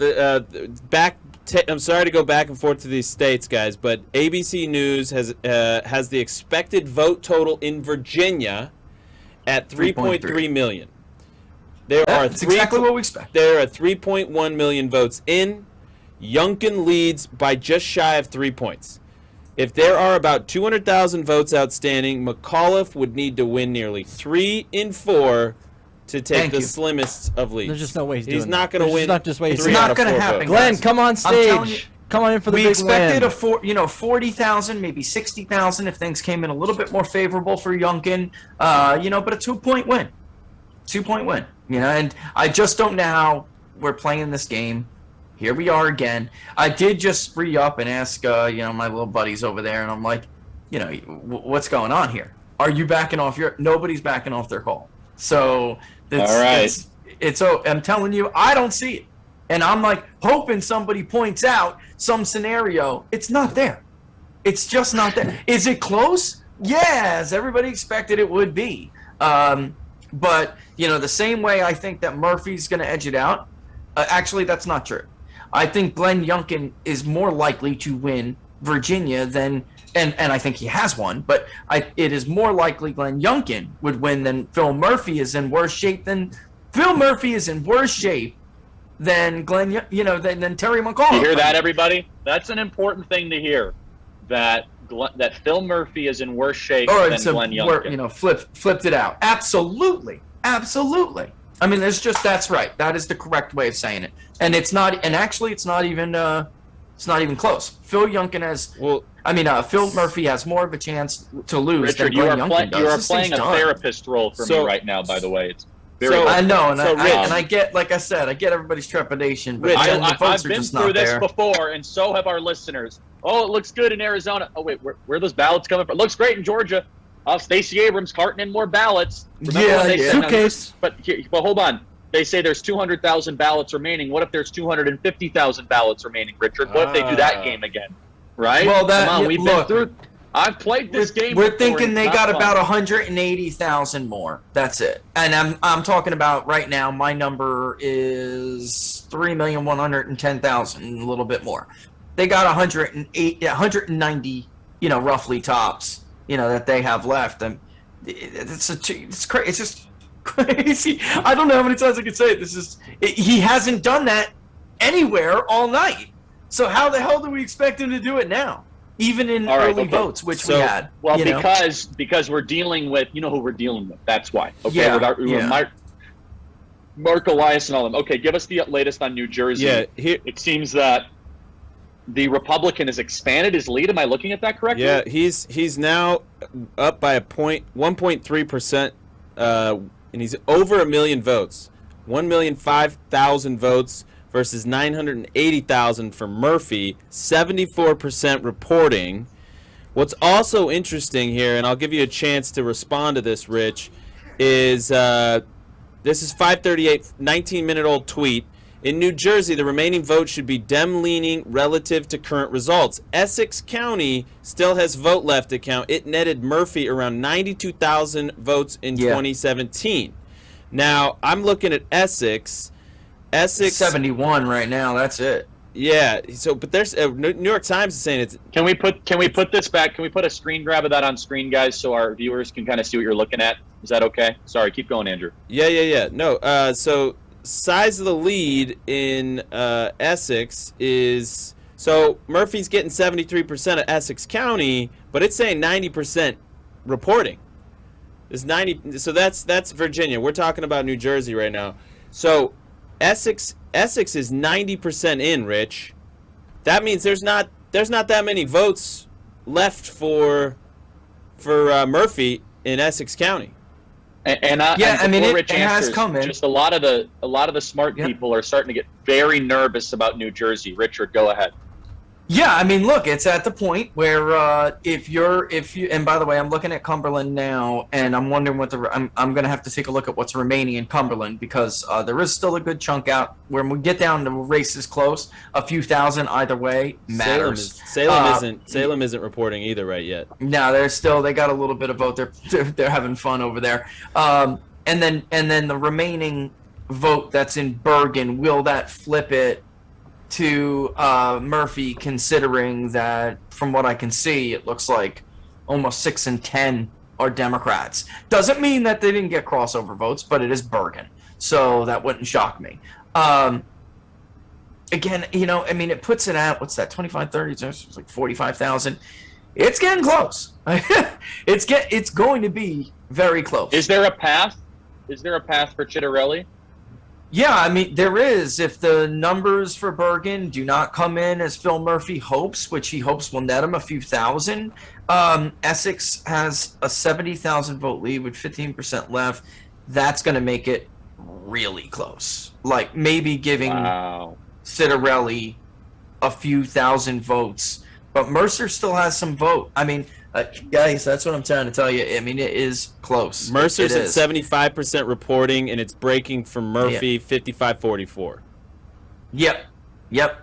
And Burlington has some vote. So where does Citarelli still have votes on the board, Rich? Where can he still? Where's he gonna? What does he need to happen? Need to have happen in which counties? Like top 3 counties. He needs. That's a good, in Atlantic County, there's still some vote out. He really needs to hold that margin, roughly in that ballpark. Cumberland really should get more Democratic. It doesn't mean it will. Cumberland is 60-39 in favor of Citarelli. 60-39. And it could though with those last mail-in votes that are out, it could, shift that pretty considerably if it looks like Bergen, which I'm going to find out soon. But we actually have newer. It may not. If you're looking at the stream, we have newer numbers than that, so we'll get it up. We'll get it up on the stream. Sorry, Rich. Sorry to interrupt. I just want to make sure our viewers know we have newer numbers than that. Then in what? In Cumberland? No, on the stream. On the stream, we were showing old numbers, so I'm going to get them updated. In New Jersey. Yeah, I mean, in Cumberland County. It is an area that went for Joe Biden, so it could end up like a Bergen situation where it comes down to almost much closer. I'm seeing Bergen is that's still 5 points. So let me ask you, that Richard, remaining vote is going to be Democratic though. What do you think was Citarelli's vote target? What do you think that was his like? If he had to get a top line vote target, what would it be? Because he's already surpassed 1 million votes, which. Just generally. Oh, you mean total votes? Yes. Yeah. I don't.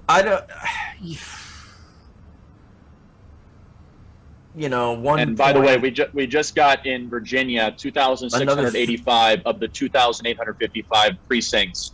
Can we put that up from Real Clear Politics on the screen, please, Ryan or Connor? Yeah, we got it. Put that up. Throwing it up now. With that. And another 30,000 votes for Citarelli would have been good. Another 30,000? Another 30,000 would have given him a little bit of a buffer, but again, there's still some Republican areas that haven't reported. Yeah, there is. So there is. It really comes down to where those precincts are and what kind of category they are. Yeah, and this is what we're looking at right now on the stream, everybody, which is Youngkin with a comfortable. I want to make sure 88,000 looks like 88,000 vote lead. With 2,685 precincts reporting out of 2,855. I'm with Richard. Everybody, you guys take off that off screen. I'm not there yet, Richard, because I've been damaged and lied to and beaten down in the last election. I had my hopes up, but boy, I mean, I don't see the path. But can I give you a little update of what I got here, Charlie? Actually, I hope it's the vote margin now. It is. Now we got another 2% in, and I said there are other votes around the state. We're now buffered back out to just under 100,000 margin. So you're I don't know what feeling to good say. about it. I mean, we're back to 1,605,703 to 1,508,369. I mean, we're back up from just under 80,000, which I thought would continue to shrink, and it probably will. But the point is, he's buffering as those other mail-in ballots get ready to drop. So if you got 100 another 30,000, can they really and now we're at 3,136,000 votes. So with another 140,000, is he going to overturn 100,000 vote margin? That's what, if people were acting like all of this vote was in Fairfax and Arlington or something. It's just not true. It's just not, wasn't the case. He's up 92,000 votes right now. 92,000 just updated. So Youngkin is in Virginia. With how much reporting? I got 97,000. It's just saying over 95%. So to give you an idea of how dominant this is, and this is something that is messing up the modeling for McAuliffe. In the reddest part of Virginia, the southwestern coal country, Youngkin is getting a slightly higher percentage than Trump did in those counties. Yep. Isn't that unbelievable, Richard? The only place where McAuliffe improved was in the precincts that surround DC. That's it. He missed his targets, and what's so amazing is that he missed them so consistently everywhere outside of those areas. So let me see if I can pull it up. Let me see if I can pull up some of these. Yeah, here we go. With the exception of, where's the most recent one? I'm really trying to get the one where McAuliffe just really underperformed. Let's see, all red. I'm trying to pull up the most. I mean, these are by precincts, by the way. So I'm trying to give you an idea of how bad it was. 10, 17, 12, 15, outside of DC suburbs, by the way. DC suburbs, he did a little bit better. He improved 0.4% in the precincts that are immediately outside of the DC suburbs. That's not enough if you're going to swing 15 points in the wrong damn direction everywhere else outside of that. So, guys, we're talking a serious Hail Mary. I am very confident Youngkin is the next governor, and I understand everyone wants a Xanax right now, but it's not. There is no way to. There's just no chance. Any other. I hate how biased the media is, because in any other election cycle, this is over. Yeah. This is over. Why are they playing games and messing with everybody's head like this? This election is over.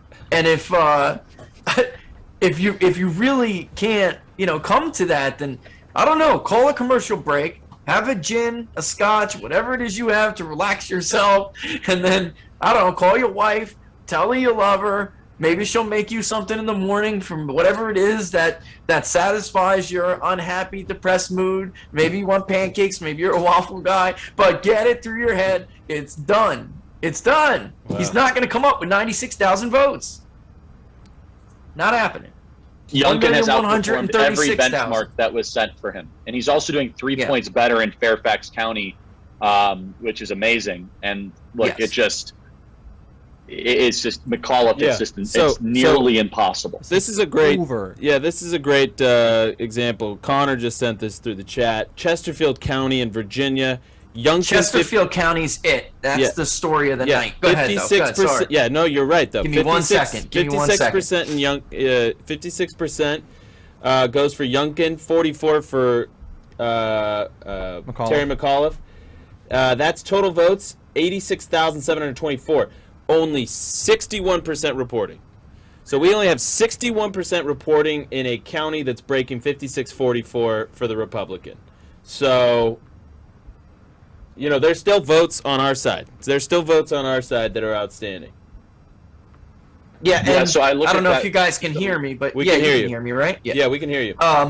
That was a pivotal battleground, and not even a battleground. I mean, just a bellwether, because Democrats had done so well in that area of the state. That was the area where people said, if McAuliffe's going to be in trouble, we're going to see it in Chesterfield County. He got his early vote dumped, and it stunned everybody. I mean, there is going to be still some late mail-ins that come in, but the early vote that Democrats touted, that everybody put up, all right, let's see the margin from McAuliffe, was not good. It was not good. It was not good enough. And they're just going to have to come to grips, and they're going to have to sift through the data tomorrow, and they're going to have to put together a strategy to figure out what went wrong here. Rich, it was a close race, but they lost it. You were getting information from Virginia Public Access Project. They're saying an estimated 171,000 absentee ballots remaining, 68,000 in Chesterfield, which again is going 56-44 for Youngkin. Obviously, these are mail-in, so it'll skew Dem at least a little bit more, but maybe 50-50 in a Republican county, right? Fairfax County only has in-person remaining, which is going to skew Republican. That's 22,000 ballots there. James City County, 21,000 there. I don't have data on James City. I don't know if that's a. I'll get it right now. James City, 21,000, and then Suffolk is 12,000 outstanding. Norfolk, 12,000 as well. But James City is the third largest outstanding. It's not enough. It's not enough. It's just not enough. And here, James City right now, it's going to Glenn Youngkin. Why did that just do that? James City, it flipped on me. Come on, go back to that. All right. James City, I thought it was actually going. There we go. Come on, where are we here? James City is going 61% to 39% for Glenn Youngkin. This could get this race is over. Yeah, it's over. It's freaking over. And I'm sorry I'm tilted in the wrong direction, but I'm looking at the map while I'm trying to talk to you guys. It's fine. I should have put the screen in front of the camera, and then I would have been looking forward at you. I got to start doing that because there's a big screen. So if I put it on the side of the camera, I can still see. Well, one other thing, Rich, we talked about before, and we just saw this from it looks like media strategist Giancarlo Sopo. Exit polls show, and I know exit polling is notoriously flawed, but it's what we have to go on right now. Glenn Youngkin, get this, won Hispanic voters by 9 points, 54-45 in the state of Virginia. He just won the Hispanic vote. I listen to this. When I first polled for Creative Destruction Media, Emerson College, it's Spencer, he's a good guy over there. When he's wrong, he's wrong. Because it happens sometimes. He's not wrong because he plays games with these numbers. So Emerson, despite whatever the track record you might find, I actually think they're pretty good. He's a decent guy and an ethical guy. He had, when I came out my poll, it was like 52-40 Hispanics with going for McAuliffe, and the race was tied at 47. And then his poll showed that Youngkin was actually leading with Hispanics. Well, the next poll we did for the locals community, which is peoplespundit.locals.com, with the memberships there, I was able to continue to poll. So about a week later, we continued to stay in the field, and a week later, which was our final poll, we put it out, and that gap with Hispanics changed. And if you looked at the likeliest voter model, Youngkin actually won. And let me pull up my crosstabs. That's now you got me curious, because in one of the turnout models, Youngkin did take the Hispanic vote. So let me see if I can find it. While you do, I just want to say, in every county where they asked the question, resounding rejection of moving Civil War monuments. In Matthews County, in Middlesex County, and Nottoway County. By like a lot. Overwhelming, like 80%. Like insane. Yeah, and this is another issue that Democrats chose, to talk about as a Hail Mary in the final days. You remember that in that mock photo, that three so-called journalists just happened to be in the right position at the right time. Of course, we didn't see the faces of the people. That's a shocker. All we did see was the Confederate flag on their back.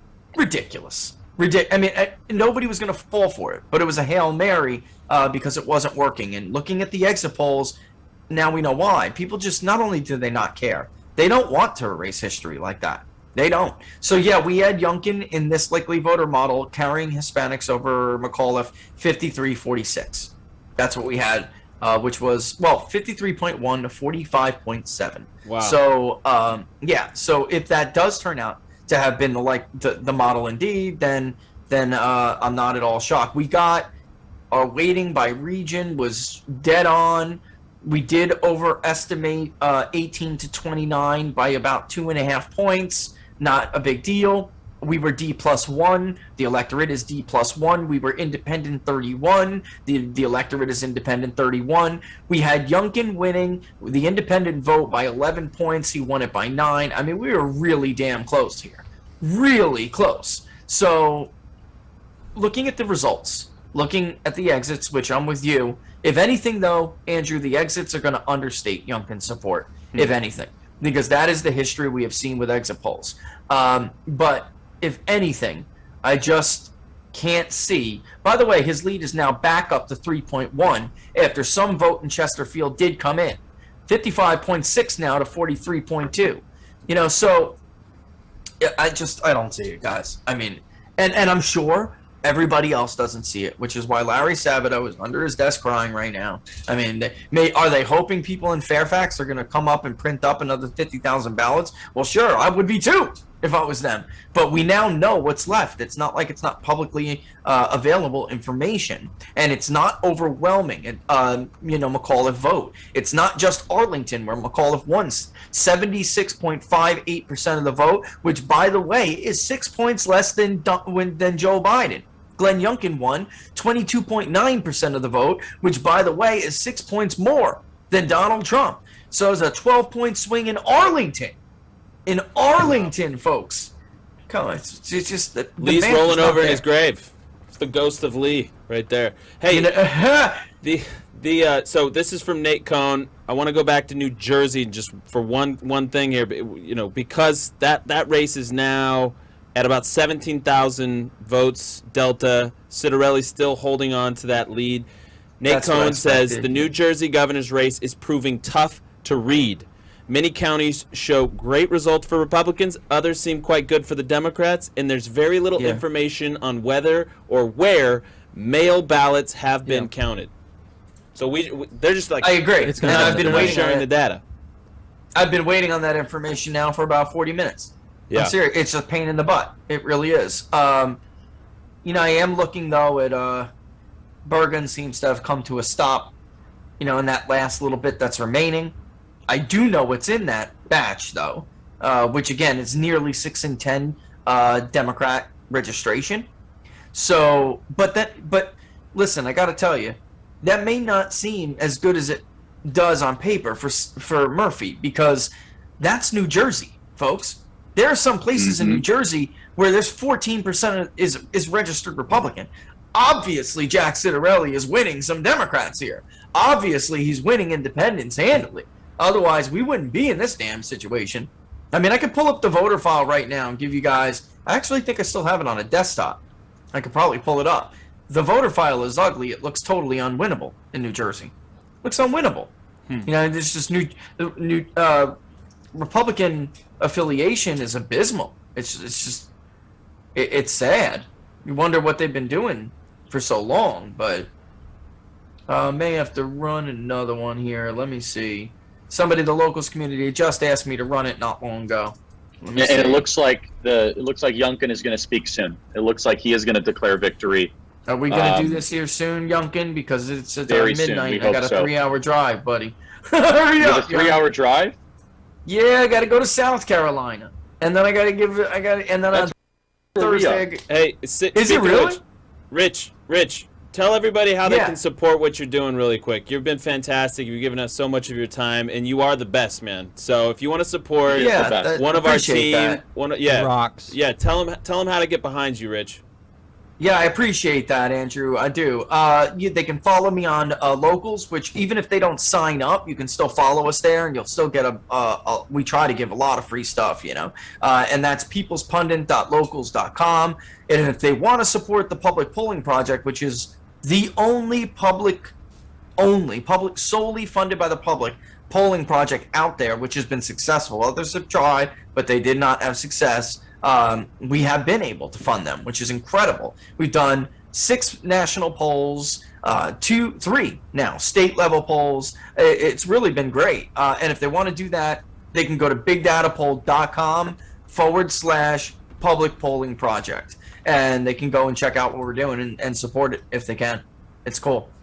Good for you. It's a huge help. Thank you for doing what you do, by the way, because you've provided tremendous insight not only tonight but to our show.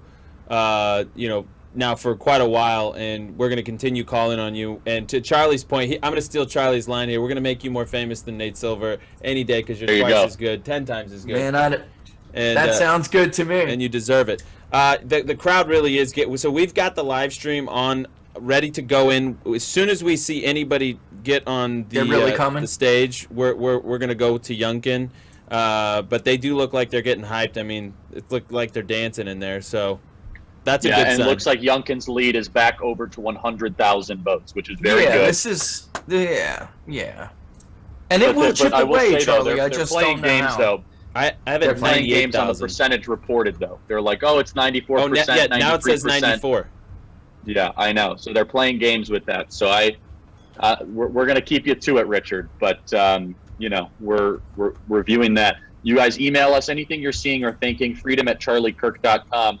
New Jersey is just razor thin. It really is close. Yeah. If Murphy wins, it'll be like 10 to 20,000 votes, if that. I mean, that's extraordinary. Looking like it. It's unbelievable, and I didn't hear much out of any of the Republican movements there at all. Republican Governors Association didn't do anything for Jack Citarelli. I mean, really nothing. They did give some to Glenn Youngkin, but Youngkin, by the way, largely he gave himself, which is I found pretty cool. He gave himself a big check. If you look at his filings by category and compare them to Terry McAuliffe. Terry McAuliffe took money from labor, teacher unions, and basically Big Pharma. He took money from Big Pharma. And Youngkin has this, and it's the single biggest category, which is uncategorized. It's his own money. He gave a lot of his own money to winning this race in Virginia. Other stuff is, individual businesses or some business associations. But he really was not the Chamber of Commerce Republican that people thought he was going to be. He barely took it. I mean, really, there's nothing there. Compare him to Ed Gillespie. Compare his filings to Ed Gillespie. And, you can do it on Open Secrets. They got a fantastic resource to look at people by category. And what his filing told me, we did maybe 20 minutes on a show a couple weeks ago about this. His filing told me that he really did want to be free to do what he thought was best. For the state. He did not bog himself down like Terry McAuliffe. By the way, also, lawyers. Terry McAuliffe took a lot from lawyers, trial lawyers associations. I mean, it's your very typical special interest campaign. And that's why nothing ever changes, gentlemen. Yeah, that's why nothing ever changes. And Youngkin has a very unique opportunity, and these Republicans do to now that they're just having this takeover of Virginia, to turn it around and become a Florida-like state. Look what Ron DeSantis and the Republicans did there in the first term like that. Youngkin can definitely do that. They have an agenda now. They have something that they ran on, like, we're going to do this to school boards in Virginia. We're going to do this with our taxes. We're going to do this with the culture in Virginia.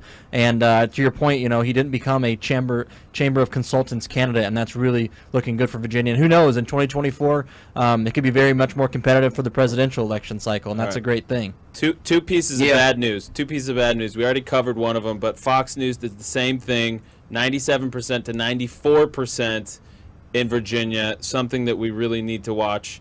And then what they may have jumped the gun, though.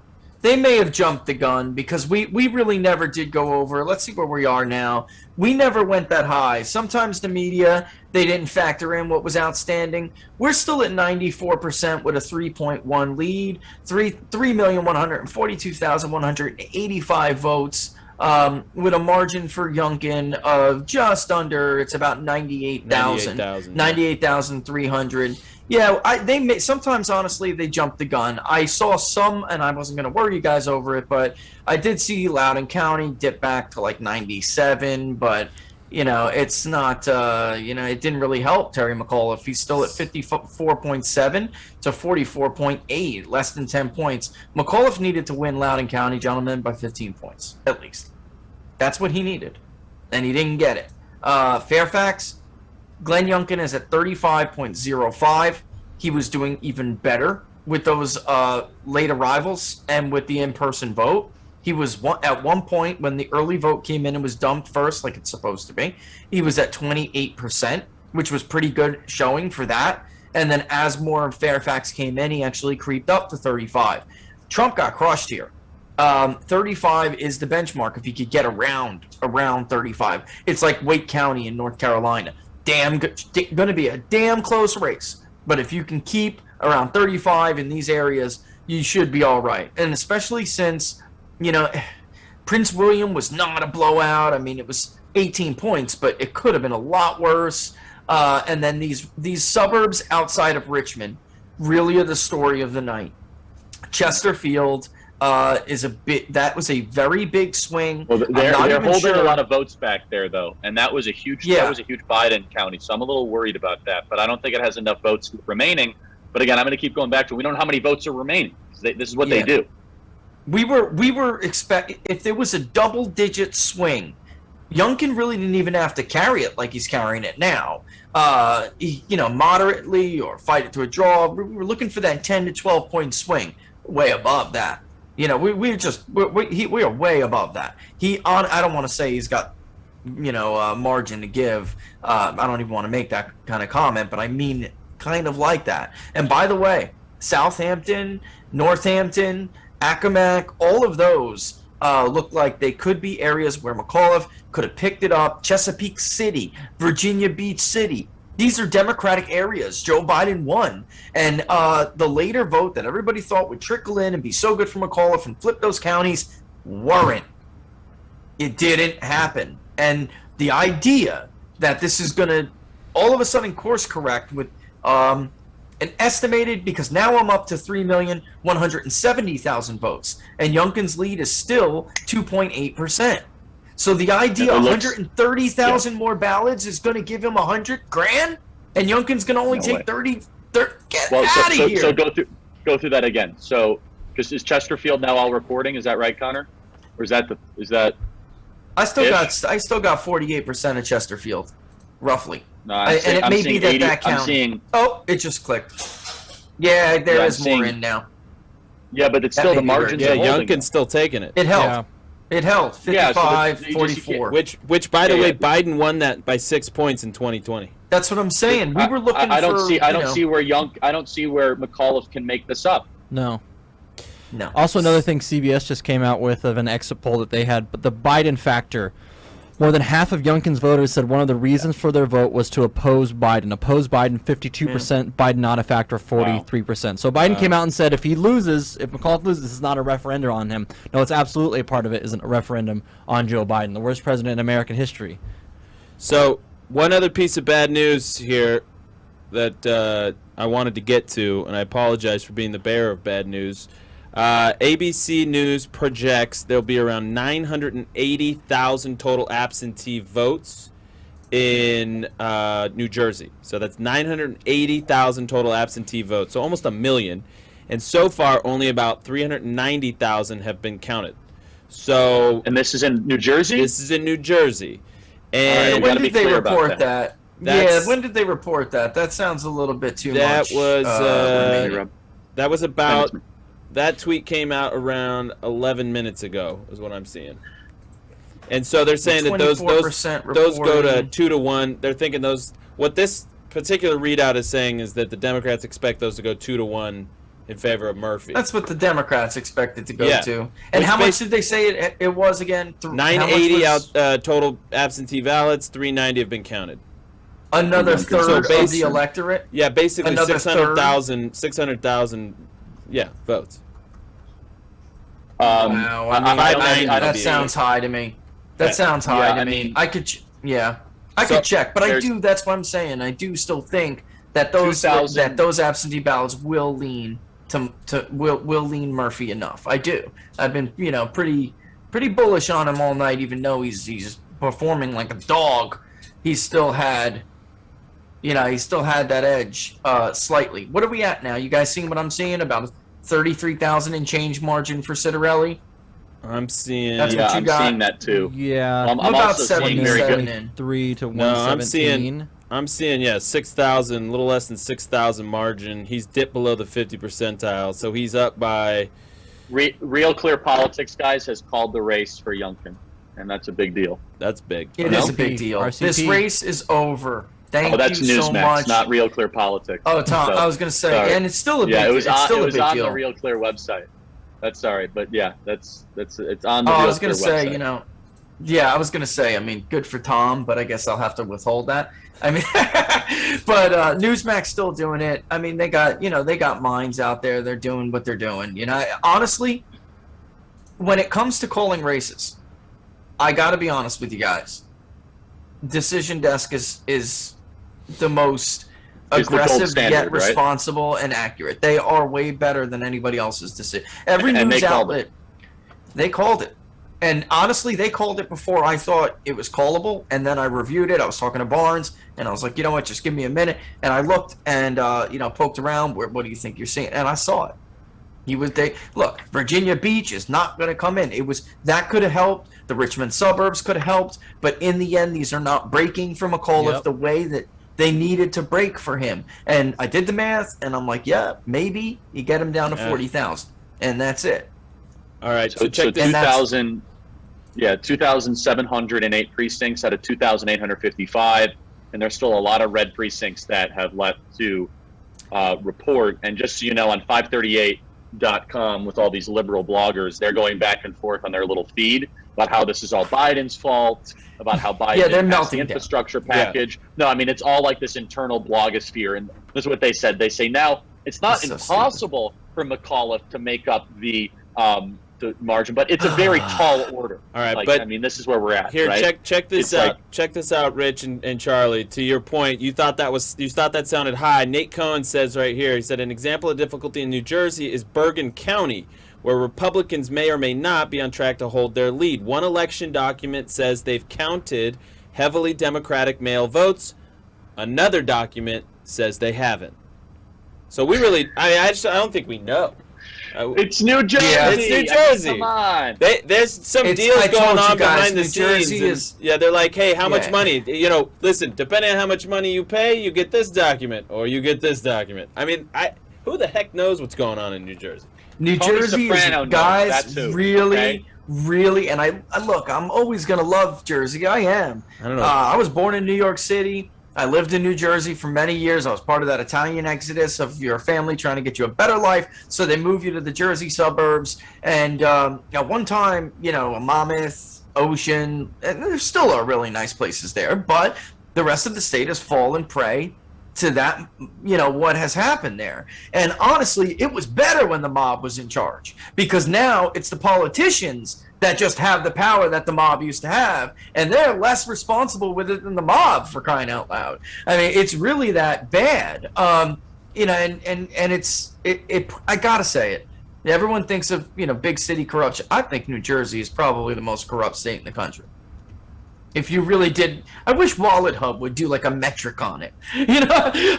I'm serious, because I do think that you can't pour concrete unless you know somebody. You can't get a liquor license unless you know somebody. The DMV, you can buy there's stickers basically that give you an inspection pass, right? And they've been doing that since the 90s. You could always buy the inspection pass if your car didn't pass. I mean, you could do it right now if you wanted to. I mean, I know of no other state where you could just slip a Benji under the table at somebody and get around the law. And that's just, Well, that's pre-inflation. People have that's to pre-Biden understand. inflation. Now it's a couple of Benjis, but yeah. It's a couple of Benjis. Yeah. It's a Benji Yeah, but and you know what I mean. Yeah. I know of no other state where that's all right, and that kind of. But if people are from New Jersey, you're not even going to deny what I'm saying is true, and you know it. All right, it's 100% true, and it's hard. That's why Christie was he was a player there. He was a player, and at the time, Corzine was in a bad corruption scandal that didn't look good to working people, and they thought that Corzine would essentially try to wrap them up in it. And Corzine was the kind of like entitled person who thought, not only should you stand by me, but if I take everybody down with the shit, well, that's just tough. I'm John Corzine. So they abandoned him. You know, there was machines, like political machines in New Jersey still exist, and they abandoned John Corzine. Chris Christie won, eked it out marginally, and spent 4 years in office making relationships in these northern areas of New Jersey that are all blue right now, you know, that mattered. And look at the Hispanic vote Chris Christie got. Look at the black vote he got. It was just incredible numbers. You don't see it for a Republican. And that's not because he did good and talked about jobs and tax cuts. That's because he went and shook the hands of those community leaders, built those relationships. He knew they were Democratic. He knew they had a history of being Democratic. And he said, you know, give me a chance, give me 4 years, and if I don't make your life better, throw me the hell out. 4 years later, things were good. You know, everybody, we're waiting. Youngkin looks like he's going to be speaking momentarily here. We've said that before. So. Yeah. Yeah, geez, he's really. Yeah, I'm gonna have to. Out. I'm gonna have to bug out. But I feel like I need to say this before I do. Don't flip out about Virginia. I feel like I'm serious. Just keep the faith. Hold the line is what you're saying. Listen, and hold the line.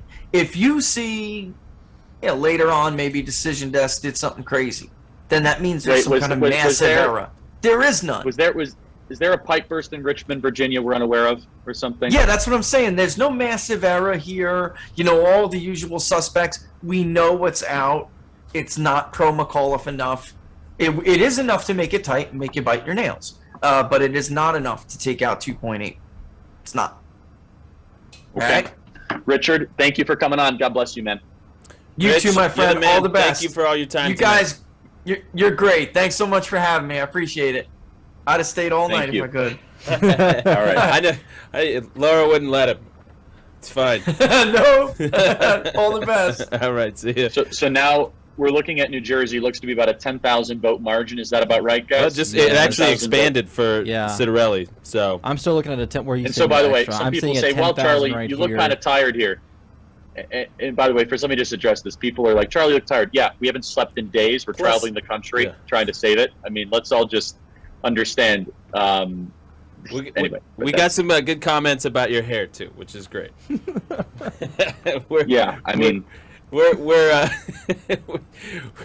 Listen, Charlie's the machine that does this from some like bunker in some we're doing this on the road as we travel, everybody. All the time. Nobody has the logistics challenges that we do. We'll be at University of Alabama tomorrow. We're not like falling asleep at a climate change event when Biden is in Glasgow, Scotland. Anyway, so Austin, what were you saying? I interrupted you. No, I'm just saying that in New Jersey, I'm still seeing the lead for Citarelli or whatever his last name is expanded. Virginia hasn't changed too much. Still just 2,709 precincts in Virginia out of the 2,855. Not a lot of movement in Virginia. There's taken forever in Chesterfield County. We're kind of watching the live stream here of the Youngkin victory party. People are getting excited, yelling. Youngkin's got to be just right around the corner there. Come on out and enjoy the big W, Glenn. You defied the odds. You had the parents all rally. Just come out and get the win. Get the W right now. Because it's all going to be all over this. That's everything everybody's going to be talking about this week. It's just Virginia. Get it over with. I mean, and I'll be honest with you. I'm looking at New Jersey where the ballots are outstanding. Passaic County right out of New York. Right now. They're going to sneak this one. No, they got 60%. Yeah, they got 60% reporting in Passaic right outside of New York. And Citarelli's actually up by a point now. No way that holds. That they're definitely holding ballots back there because everything around it is at like 90, 95, 100% in, 99% in, and then you have a couple of places where you can get votes. You got Burlington, which is at 40% reporting. He's winning that 56-43. Sussex still not reporting. They're holding ballots back, and that's right outside the city too. So, I don't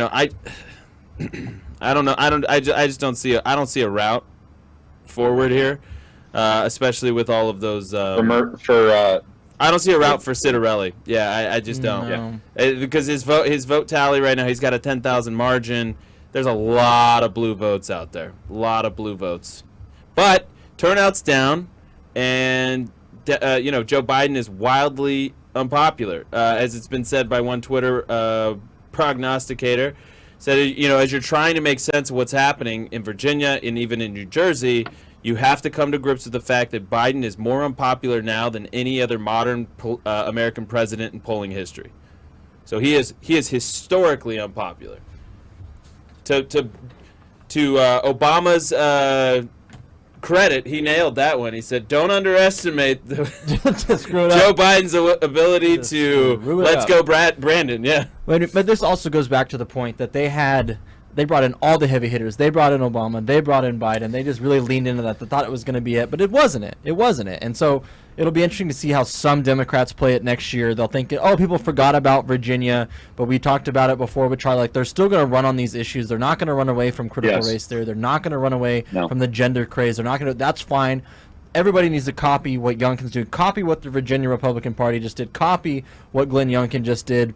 Every state is different. Every culture in that state, every political issue is different. But the core tenets stay the same. Lean into these issues. Youngkin ran a very milquetoast campaign. Nobody was interested. He's down 6 points. And then overnight, McAuliffe kind of craps the bed, so to speak, and he runs on that issue. That's perfect. Don't give these guys an inch because they'll take a mile. And when they screw up, you step on their neck and go. And that's what Youngkin did in the last 6 weeks of this campaign. How are we looking on the precincts in Virginia, Austin? It hasn't moved at all. Kind of the same deal? Hasn't moved at all. Nope, not at all. Yeah, it just doesn't look like there's enough on the table there. And I think what they're trying to do, I don't know what Youngkin is doing. Youngkin should have come out an hour and a half ago and should have declared victory, right? I mean, a long time ago. Andrew, we have some questions on Super Chats, don't we? Yeah, well, I want to open it up. So we're big Rumble people here. So let's go ahead and Rumble rants. If you guys want your questions to Charlie, let's go ahead and do Rumble rants. We're going to give priority to Rumble rants. Rumble's been asking us to use those, so we're going to use them. Rumble rants. And then if you are on YouTube, you can do Super Chats. So send those in, and we will take your questions. Cool. Super Chats, or you can always go to charliekirk.com/support. It's what allows these live streams to happen. It supports our team and our researchers. There's a whole production team that goes into this. There's a whole bunch of social media team that goes into this, and so we appreciate you guys supporting us. Charlie always gets to do those plugs, but I want to do it too because it means a lot to me as well. So Super Chats for questions for Charlie, Rumble rants, and then charliekirk.com/support if you want to support the team that puts on the Charlie Kirk Show. And subscribe to our podcast. You guys can just go to your podcast app, bottom right, type in Charlie Kirk Show. Yeah. And to subscribe, you have to hit a plus button on the upper right hand. It really does help us out. We're getting lots of questions. freedom@charliekirk.com. I know you're nervous, everybody, with Virginia. I beat Richard up for like an hour on this, and I was like, look, it's looking good. I mean, Connor, you would agree, right? We have our whole stat team here, objectively, right, Connor? They're doing some weird stuff in Chesterfield and stuff, but they can't make it up, right? It's just not there. And by the way, I'm reading all these kind of internal liberal blogs, kind of like 538 and all of that. They're admitting it without admitting it. I think no one wants to be the first one to kind of fall on that sword. Hey, Austin, can you read that latest tweet in our group chat? I think that's really interesting. Yeah, hang on here.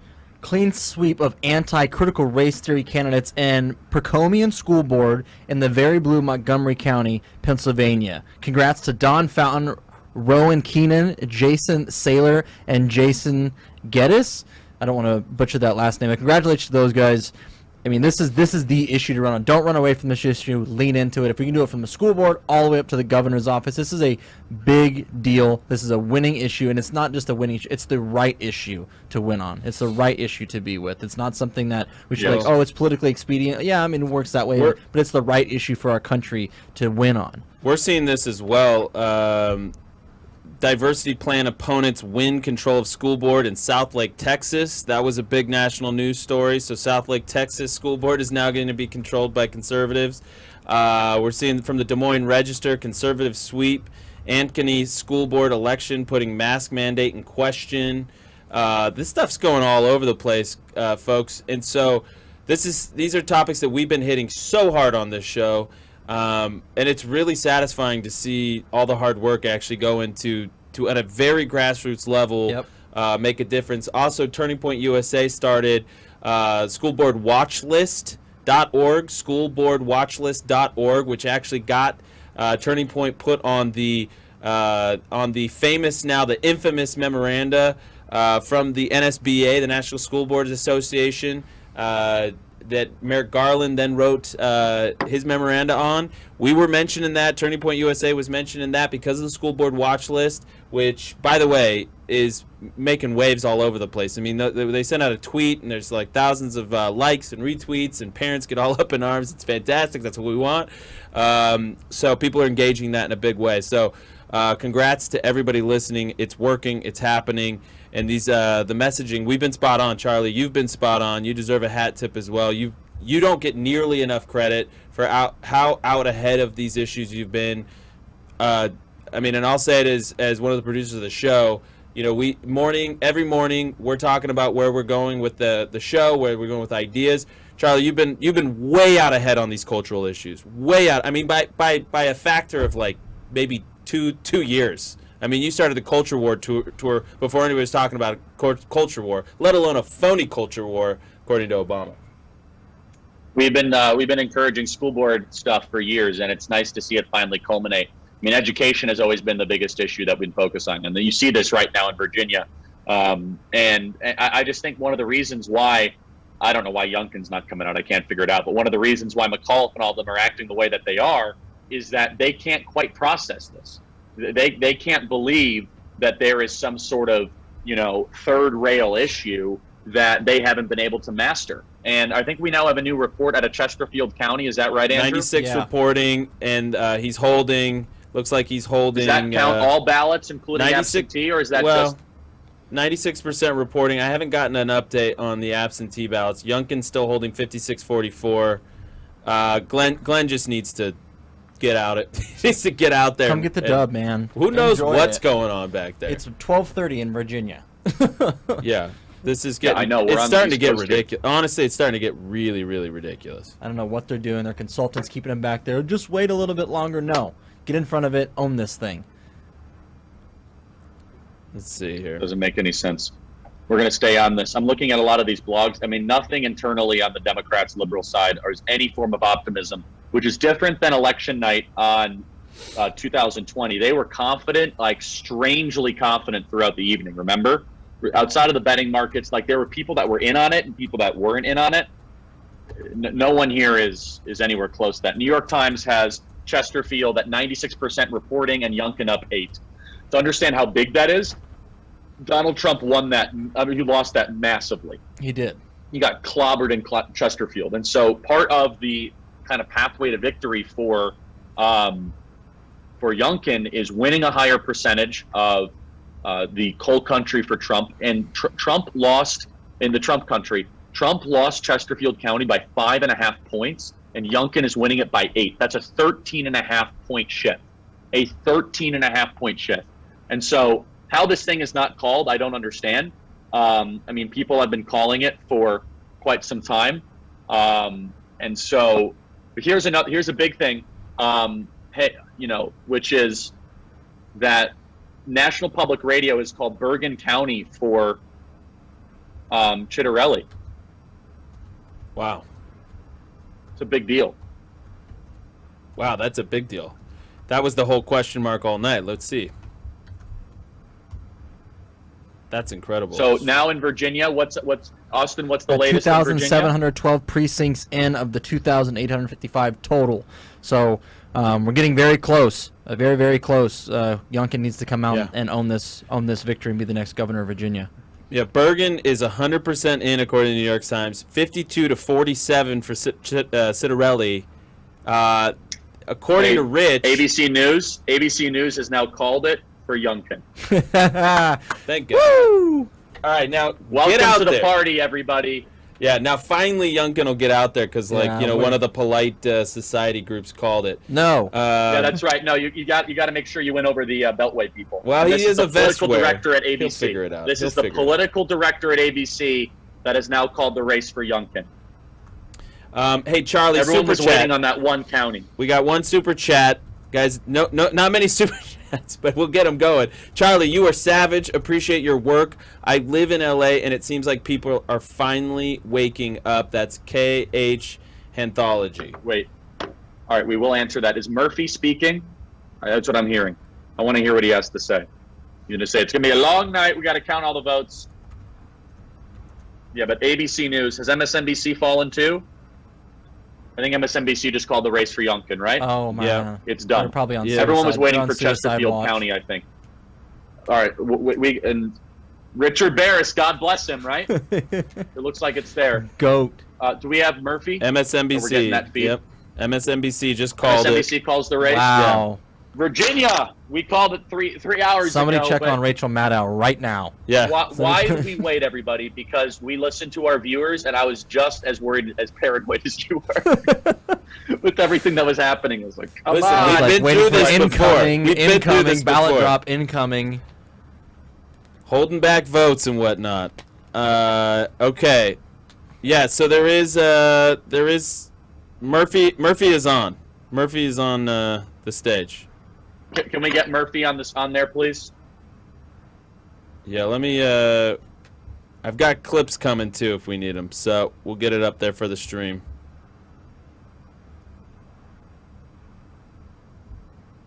I'm now texting people in Youngkin's camp. I'm like, come on, this is ridiculous.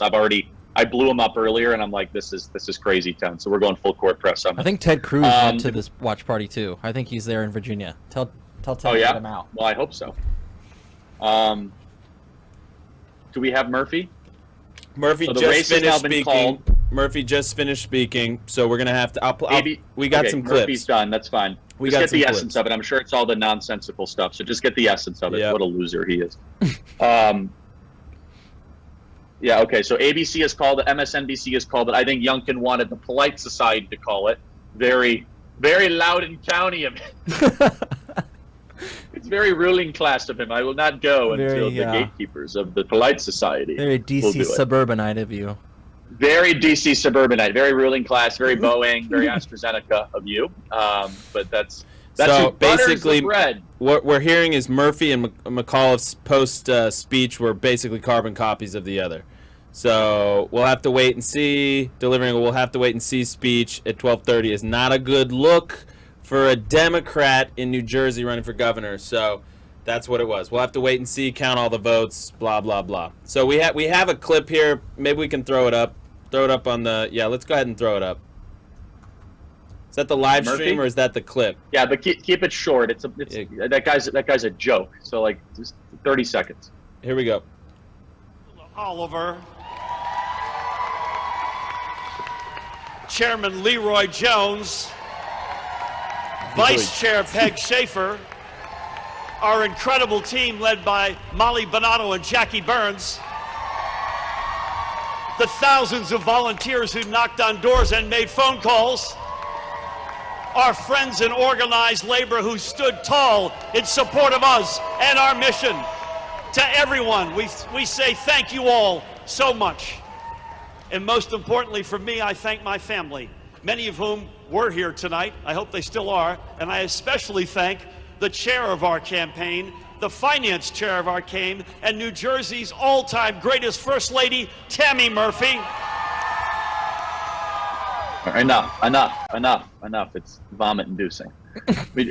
Does he come across as like Better Call Saul 2.0, like something out of a used car sales lot? And yes, hello, with my very fake voice and my tailored suit, the greatest. To play that dirty is you gotta be pretty slimy. I mean, honestly, I think these big city Democrat-controlled strongholds, the machine. If you're gonna play in those, I mean, it's no way it doesn't affect your soul. I'm telling you. Yeah.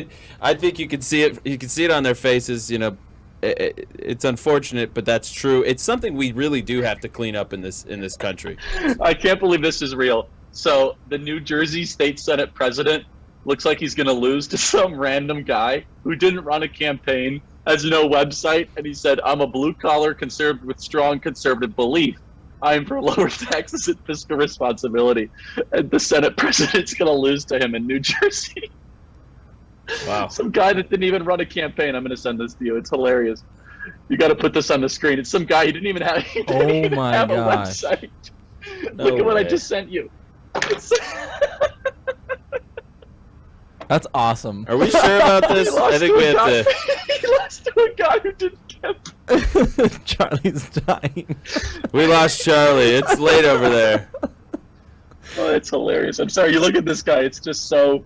Because I mean, I've seen so many guys with Facebook profiles like this that run for dog catcher in like impossible districts. Do you know what I mean? And this guy didn't even campaign. He beat the state senate president. That's listen. Awesome. I'm sorry. I'm laughing to put that on the screen. You got a random truck driver who didn't spend a dime is what I'm seeing. That's what I'm saying. He's a truck driver. He does. God bless him. I mean, listen, we yeah, hold on this. Let's just make sure this is real. Hold on. Edward Durr. Tyler Boyer, our COO, had a good tweet. He said, "Progressives got body slammed in America tonight. I guess those Met Gala dresses didn't do the trick after all." Shocker. So the Met Gala didn't really bring everybody across the finish line. This is actually. Did Edward Dunn really win?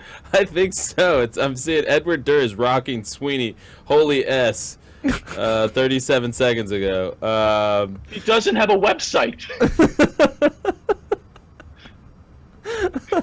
You should see his committee. He doesn't even have a picture on ballot. Hold on. That's great. No, he's got. Listen, Edward Durr's got 1,500 followers. Ryan Fournier follows him. So I think it's real. Yeah, this year we take control of New Jersey by getting rid of one and done Phil. He tweets like a boomer. It's a very close race. It looked like he was going to win early on, but it's like within 1 or 2 points. Put up the other picture I put in there. And I don't mean to make fun of this guy. I'm sure he's awesome, and I want to have him on my show. It's not about him. It's just that I'm laughing at the other guy. All right, Youngkin speaking. Let's go. Let's go to Youngkin, everybody. Take it out. During that, please consider taking out your phone, typing in. Oh no, I'm sorry. Chittarelli is speaking. I'm sorry. Chittarelli is speaking. Sorry, I had way too much fun with that. It's been a long week today, everybody. It's been 9 months of waiting to win anything. Do we have that? We've got some super chats coming in too, by the way. I want to get to them. Yeah. Okay. No, we don't need to hear that. Okay. Do you want to cut to it, or what do you think, Connor? Do we have it? I don't think we have it yet. So let's go to a super chat and we'll pull it up when we can. Charlie, why do you get excited when you know there will be cheating at 3 a.m. or so? I want to be excited, but I don't know if I can. Some words of hope? Well, look, first of all, CNN wouldn't call it if they weren't confident. That's why. ABC, NBC, CNN, they all just officially called the race. It's over. The cake is baked. It's done. Because they wouldn't want egg in their face. Cake is baked. They don't want the humiliation of it. It's over. And so, Andrew, what are your thoughts? All right, we got Chittarelli, so let's take it, and then we'll... And everyone, subscribe to our podcast while you wait.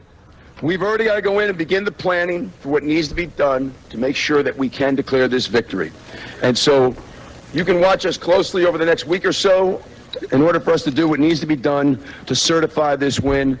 The great news, guys, is we have sent a message to the people of New Jersey. What I love about this state... And although it was not my intention, we have sent the message to the entire country. But this is what I love about this state if you study its history. Every single time it's gone too far off track, the people of this state have pushed, pulled, and prodded it right back to where it needs to be.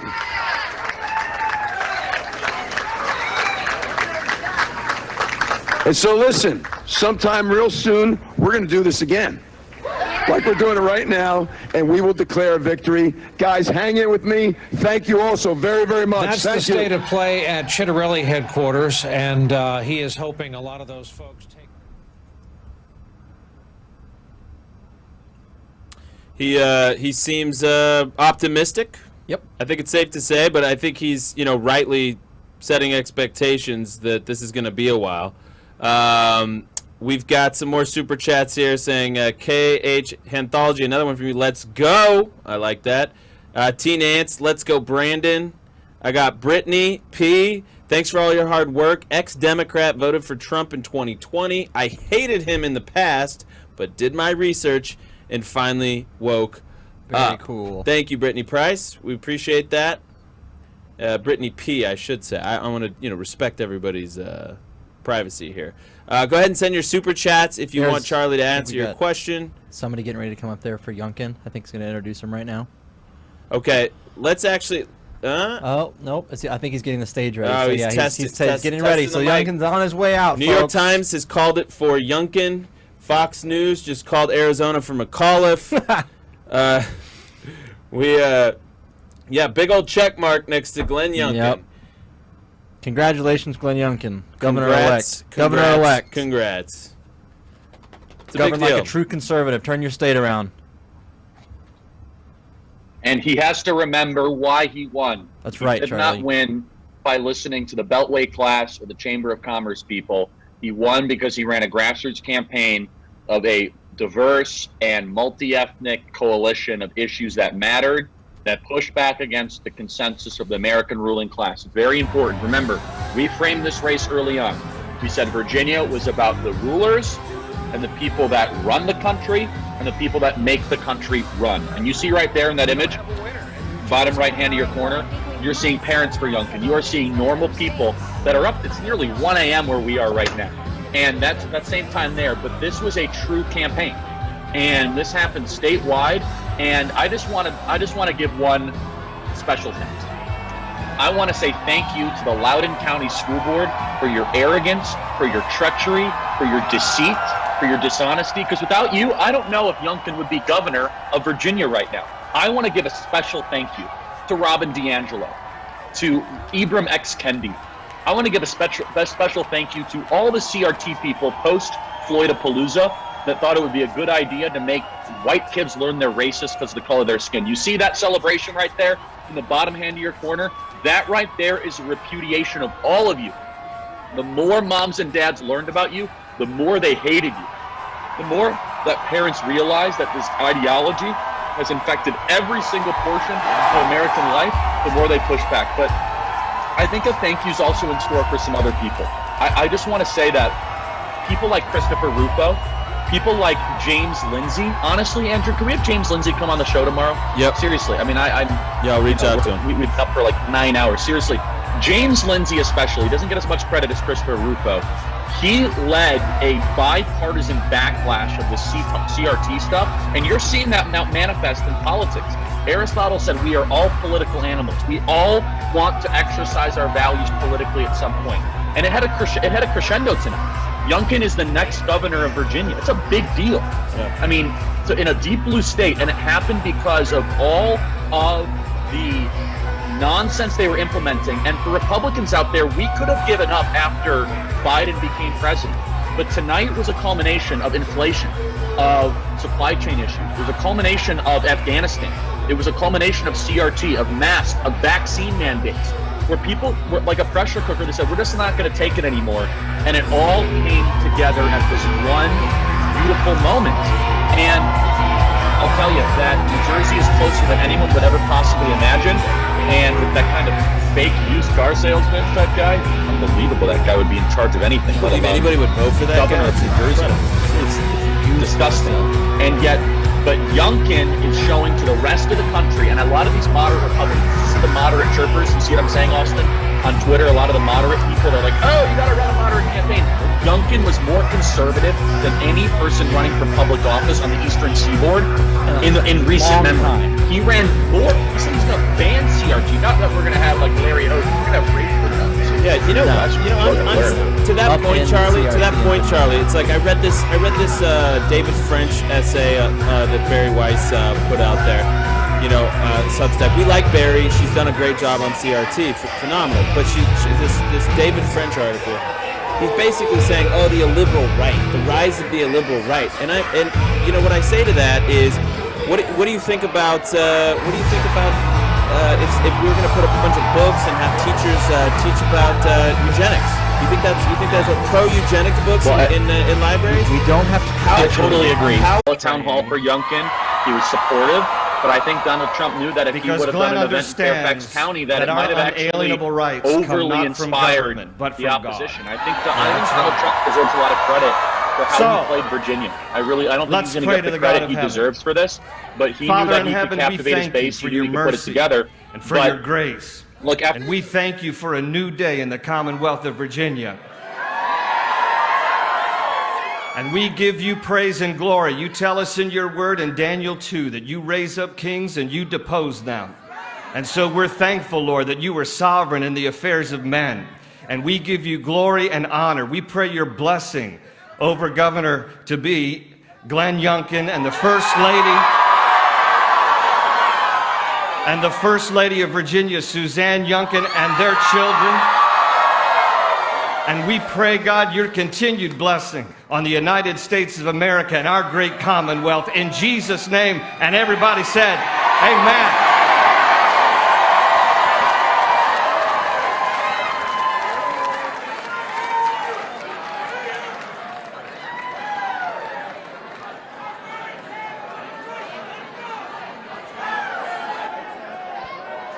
Ladies and gentlemen, please welcome your next Lieutenant Governor, Winsome Sears.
All right, settle down.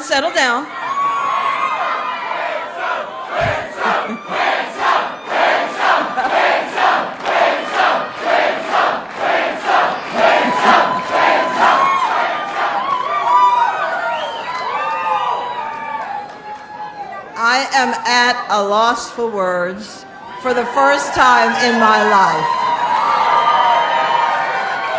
You know, I love you too. I am here. Yes. Marine Corps. Motivated, dedicated. So, I'm here because of you. I'm here because you voted for me. I'm here because you put your trust in me.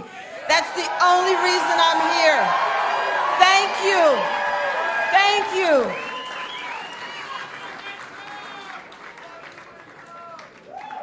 Got my speech. Want to introduce to you my husband, Terrence.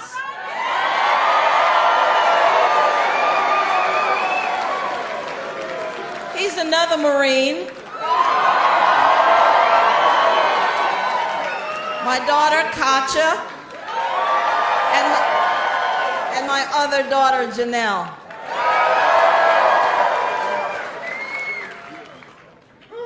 I'm telling you that what you are looking at is the American dream. The American dream. When my father came to this country, August 11th of 1963, he came at the height of the civil rights movement from Jamaica. He came, and I said to him, but it was such a bad time for us. Why did you come? And he said, because America was where the jobs and the opportunities were.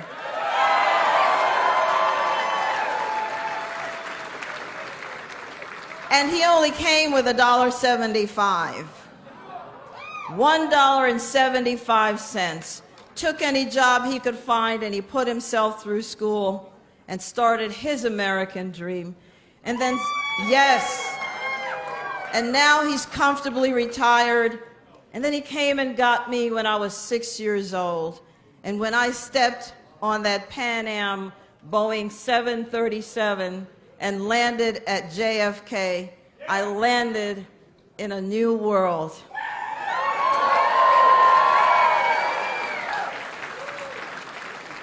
And so let me tell you this. I am not even first-generation American. When I joined the Marine Corps, I was still a Jamaican. But this country had done so much for me, I was willing to die for this country.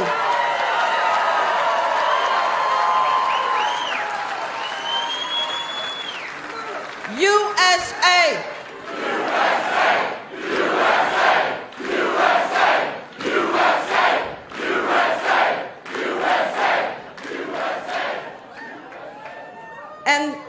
And so I say to you,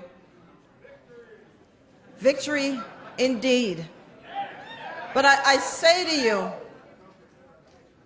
there are some who want to divide us, and we must not let that happen. They would like us to believe we are back in 1963 when my father came. We can live where we want. We can eat where we want. We own the water fountains. We have had a black president elected not once but twice, and here I am, living proof.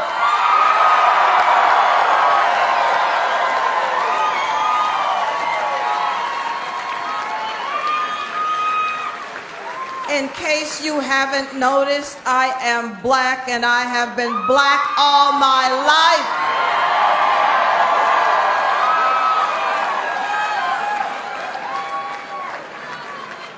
But that's not what this is about.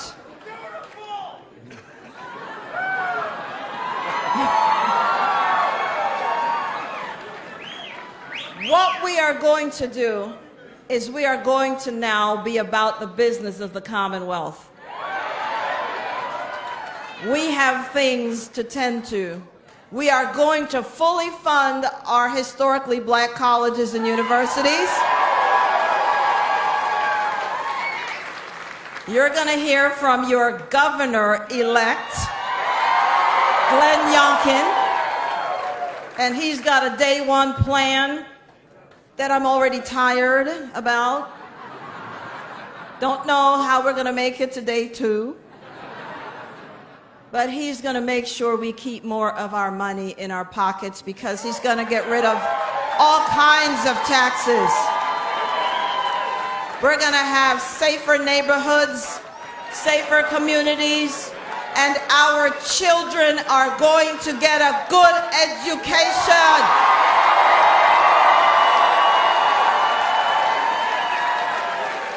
Because education lifted my father out of poverty, education lifted me out of poverty, education will lift us all out of poverty because we must have marketable skills so that our children can not just survive, but they will thrive. And they will create generational wealth. That's what this is about.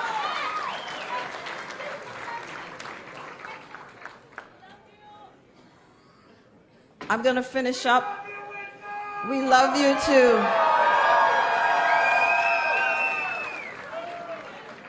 It's a historic night, yes it is, but I didn't run to make history. I just wanted to leave it better than I found it. And with your help, we're going to do that. We're going to have transparent government. And as I used to say as we were on the trail, hold on, Virginia. Help is on the way. The cavalry has arrived. Thank you. God bless you. And finally,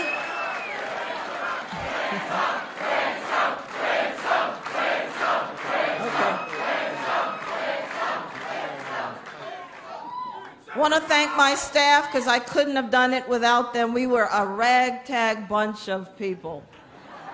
We ran an impossible, improbable campaign against God was exactly with us. Otherwise, we would never have made it. And so I want to finish up by thanking you, Jesus. How sweet it is.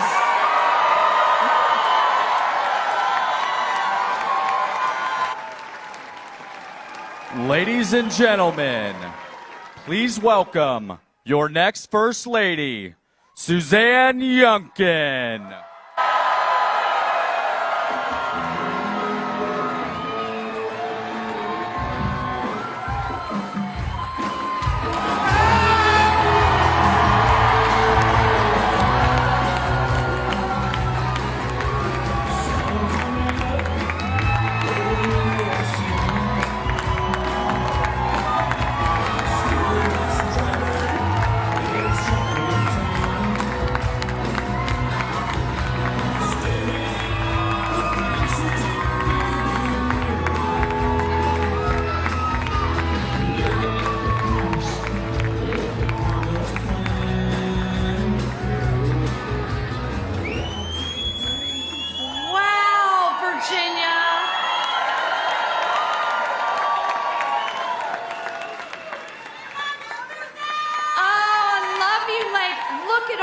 Women, you all were amazing.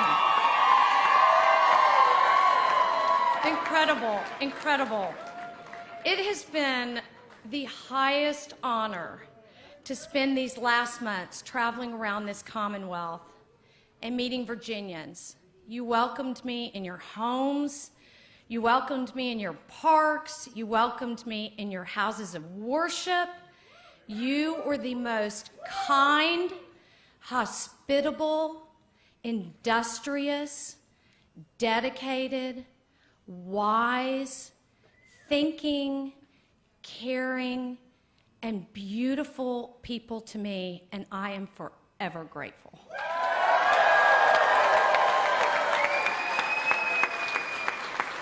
I do want to give a shout out to the more than 27,000 women that were part of Women for Glenn. Incredible, incredible. You inspired me and sustained me, and you girls rock. You're unbelievable. I'm so proud to be here representing our family, Glenn's family. I'm here joined with our son Grant, our beautiful daughter Anna, and Anna's little brother John is not here tonight because he is studying overseas, but he's with us in spirit, and our youngest son Thomas. We also have an incredible array of extended family here that have come in from all over, including my father and Tom Schultz. And we are so honored. They bless us richly. And trust me when I tell you they bless Glenn richly too. So many of you all have heard the story about the beginning of this interesting journey that we're on. It happened on a fateful day in the summer of 2020 when Glenn came to me and he said, "Hey babe, you want to go for a walk?" And I thought, "Oh, you don't go for walks." And so we set out in our beautiful hometown of Great Falls, Virginia. And he told me on that walk that he was going to retire the next day from his 30-year business career. And that ultimately he had a calling on his heart to go into public service. And I paused and I said, "So you're clearly having a midlife crisis, and we really need to rethink this." But the more we talked and the more we walked, I knew that when Glenn Youngkin has a call on his heart, he steps into service. So the other two things that I knew were decidedly clear on that Friday afternoon was that my adoration for and dedication to my husband of more than 27 years meant that we were going to embark on this campaign and this journey together. I knew that. The second thing I knew, there would be no losing because I married a winner.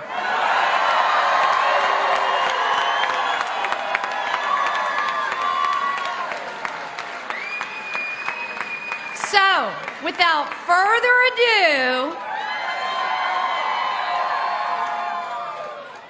the Youngkin family would like to introduce you to a really tall man with a really big heart. I love him very dearly, and I can tell you do too. Please welcome my husband, your next governor, Glenn Youngkin.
Wow.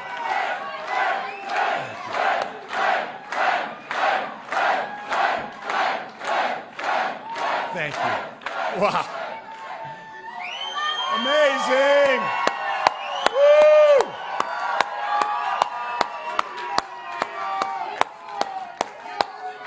All righty, Virginia, we won this thing.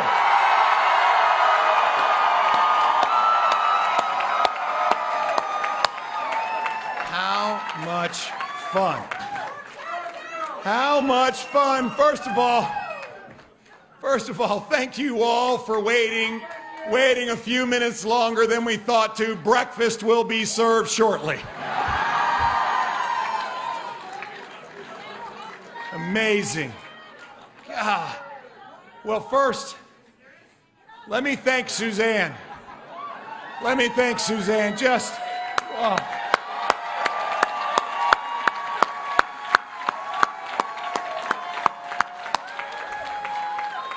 I have said many, many times that the Lord knew what he was doing because I need her a lot more than she needs me.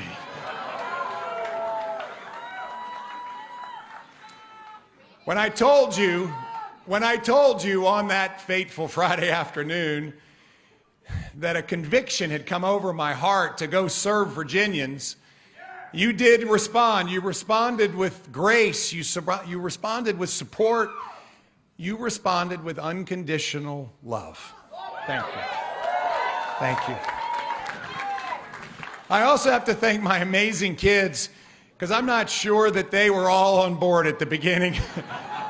So, guys, I want to thank you, Grant, Anna, John, Thomas. John, thank you over in Dublin. I love you guys. I love you guys.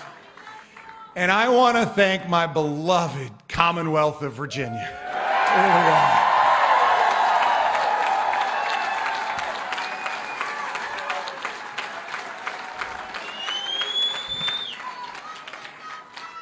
My fellow Virginians.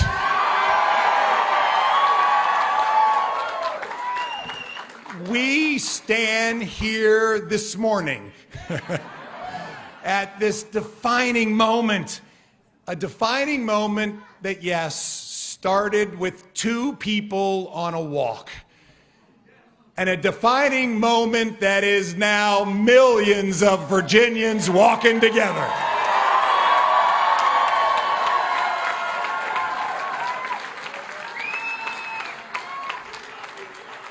Walking together, sharing dreams and hopes, just like the ones that have always been planted on my own heart. Dreams and hopes for a Virginia that soars, a Virginia that never settles, a Virginia where the Virginia promise comes alive for everyone that calls this Virginia home. Together, we will change the trajectory of this Commonwealth.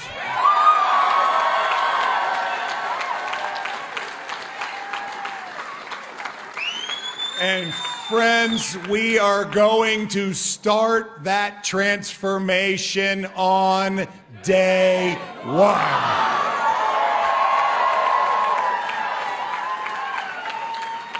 There is no time to waste.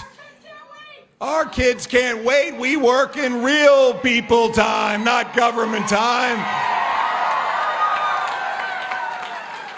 And so on day one, we're going to work. We're going to restore excellence in our schools.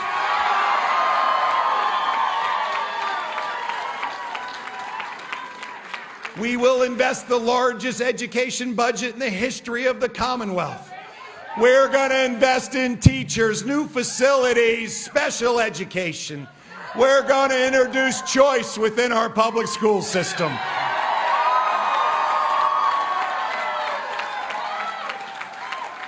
How about that? Choice within the public school system. We're going to start with 20 charter schools, and we are going to make a down payment and close the gap on giving parents an opportunity to select where their kids go to school. Friends, we're going to embrace our parents, not ignore them.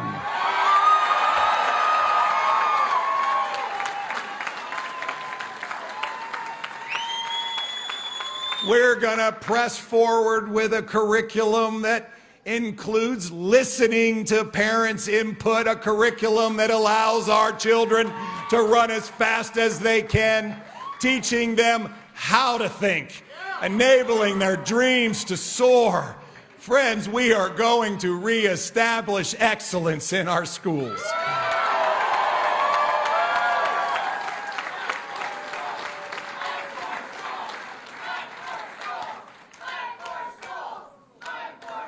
We are fighting for parents and students and teachers and our schools.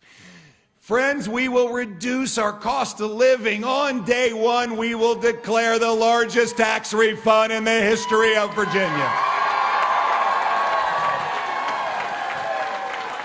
We're going to eliminate the grocery tax,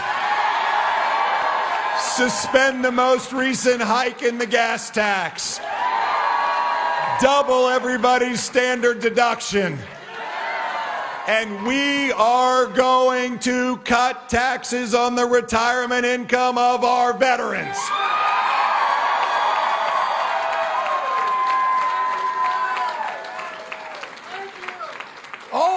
All in, we're going to save Virginia families $1,500 year one. We are going to keep our communities safe. We're going to comprehensively fund law enforcement because they stand up for us, and we are going to stand up for them.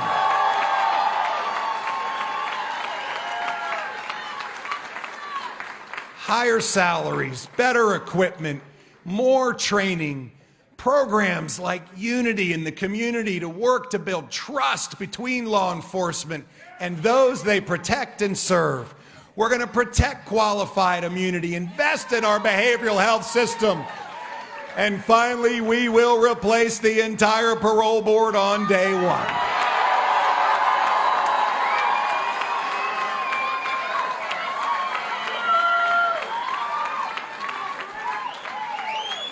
And on day one, we're going to jumpstart our jobs and reinvigorate this economy so it lifts up all Virginians. We're going to get this economy moving again, growing 400,000 new jobs, fostering 10,000 startup businesses. Friends, Virginia will be open for business.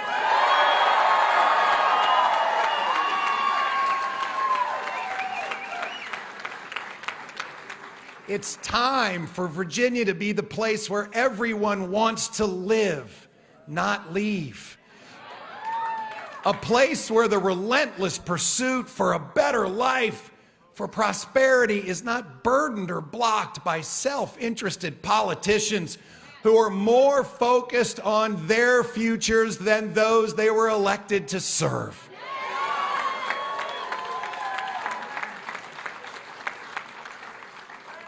Over 100,000 miles on the campaign trail. I heard stories that were unique and powerful. But the reality is the challenge of overcoming a culture where the state overwhelms self-empowerment is all too common. For too long, we've been expected to shelve our dreams, to shelve our hope, to settle for low expectations. We will not be a commonwealth of low expectations. We'll be a commonwealth of high expectations.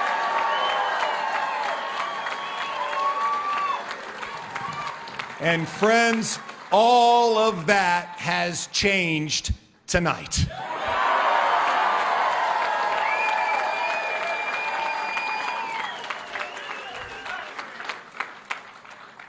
A campaign that came from nowhere. But we were joined by neighbors and friends of all races, of all religions, of all ages, of all political ideologies. And it turned into a movement. This stopped being a campaign long ago. This is the spirit of Virginia coming together like never before. The spirit of Washington and Jefferson and Madison and Monroe and Patrick Henry, of Virginians standing up and taking our Commonwealth back.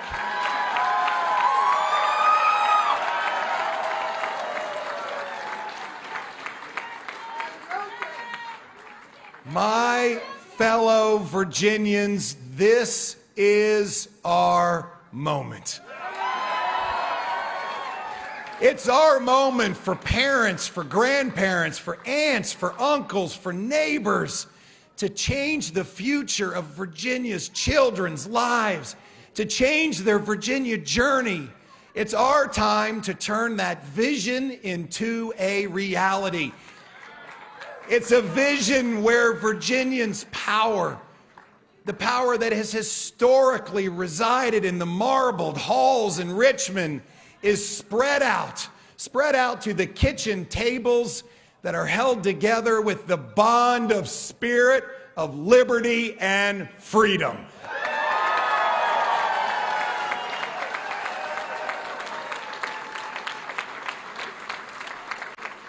Especially those kitchen tables where breakfast is eaten after a midnight shift. Friends, this is where our government will go.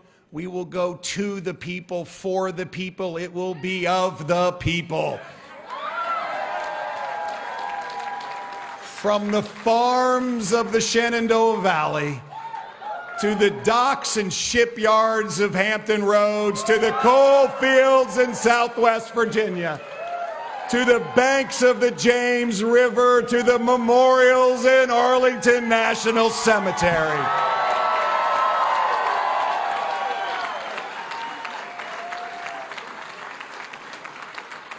This is our Virginia to build together, and we are going to go to work on day one.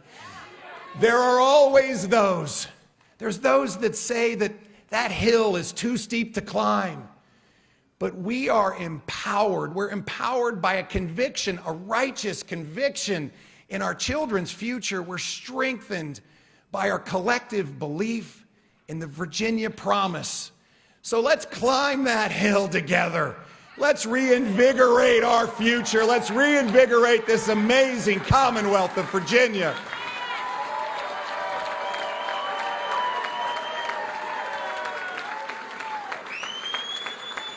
Together, together, together, together. We can build a new day. A new day for Virginians where, yes, we soar and we never settle. A new day where all Virginians, all of us, can deserve to look forward to grabbing, to aspiring, to dreaming, and then achieving that great Virginia promise. God bless you all. God bless the Commonwealth of Virginia. And let's go.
Hudson County, 100%. Murphy, 97% reporting. Ocean County, 100% reporting with Citrus. Union County, 95% reporting.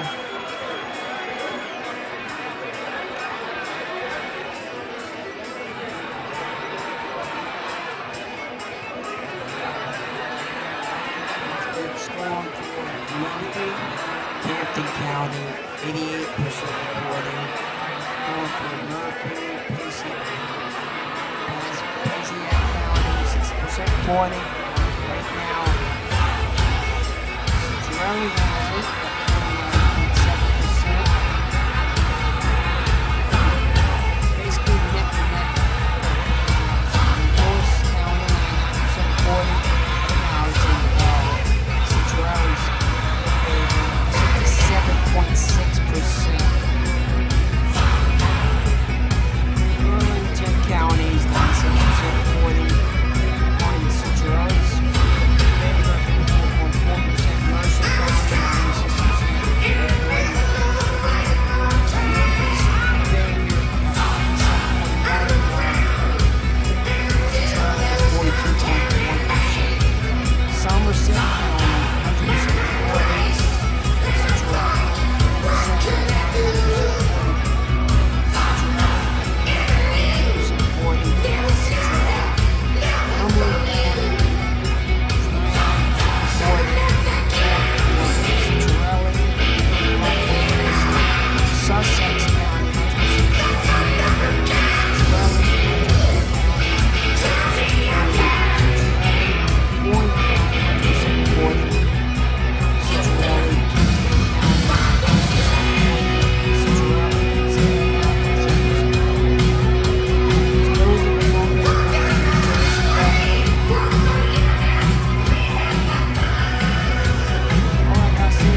right. So thanks for watching.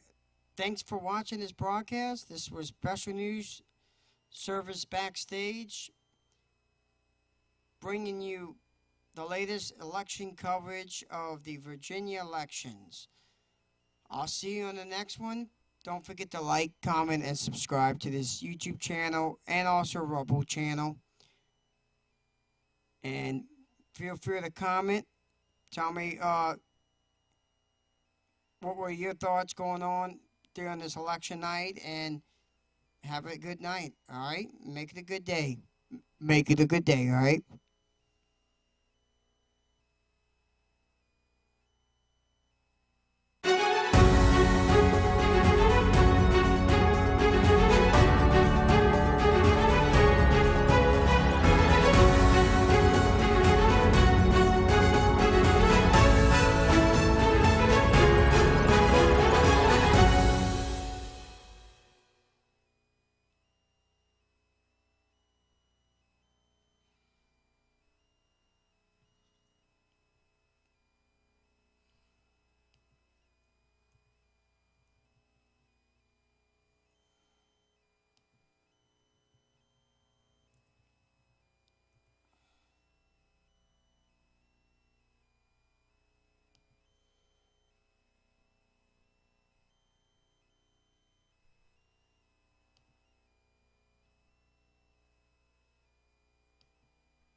Socialist, people that hate your children, and you. God bless you guys. Good night. Thanks so much.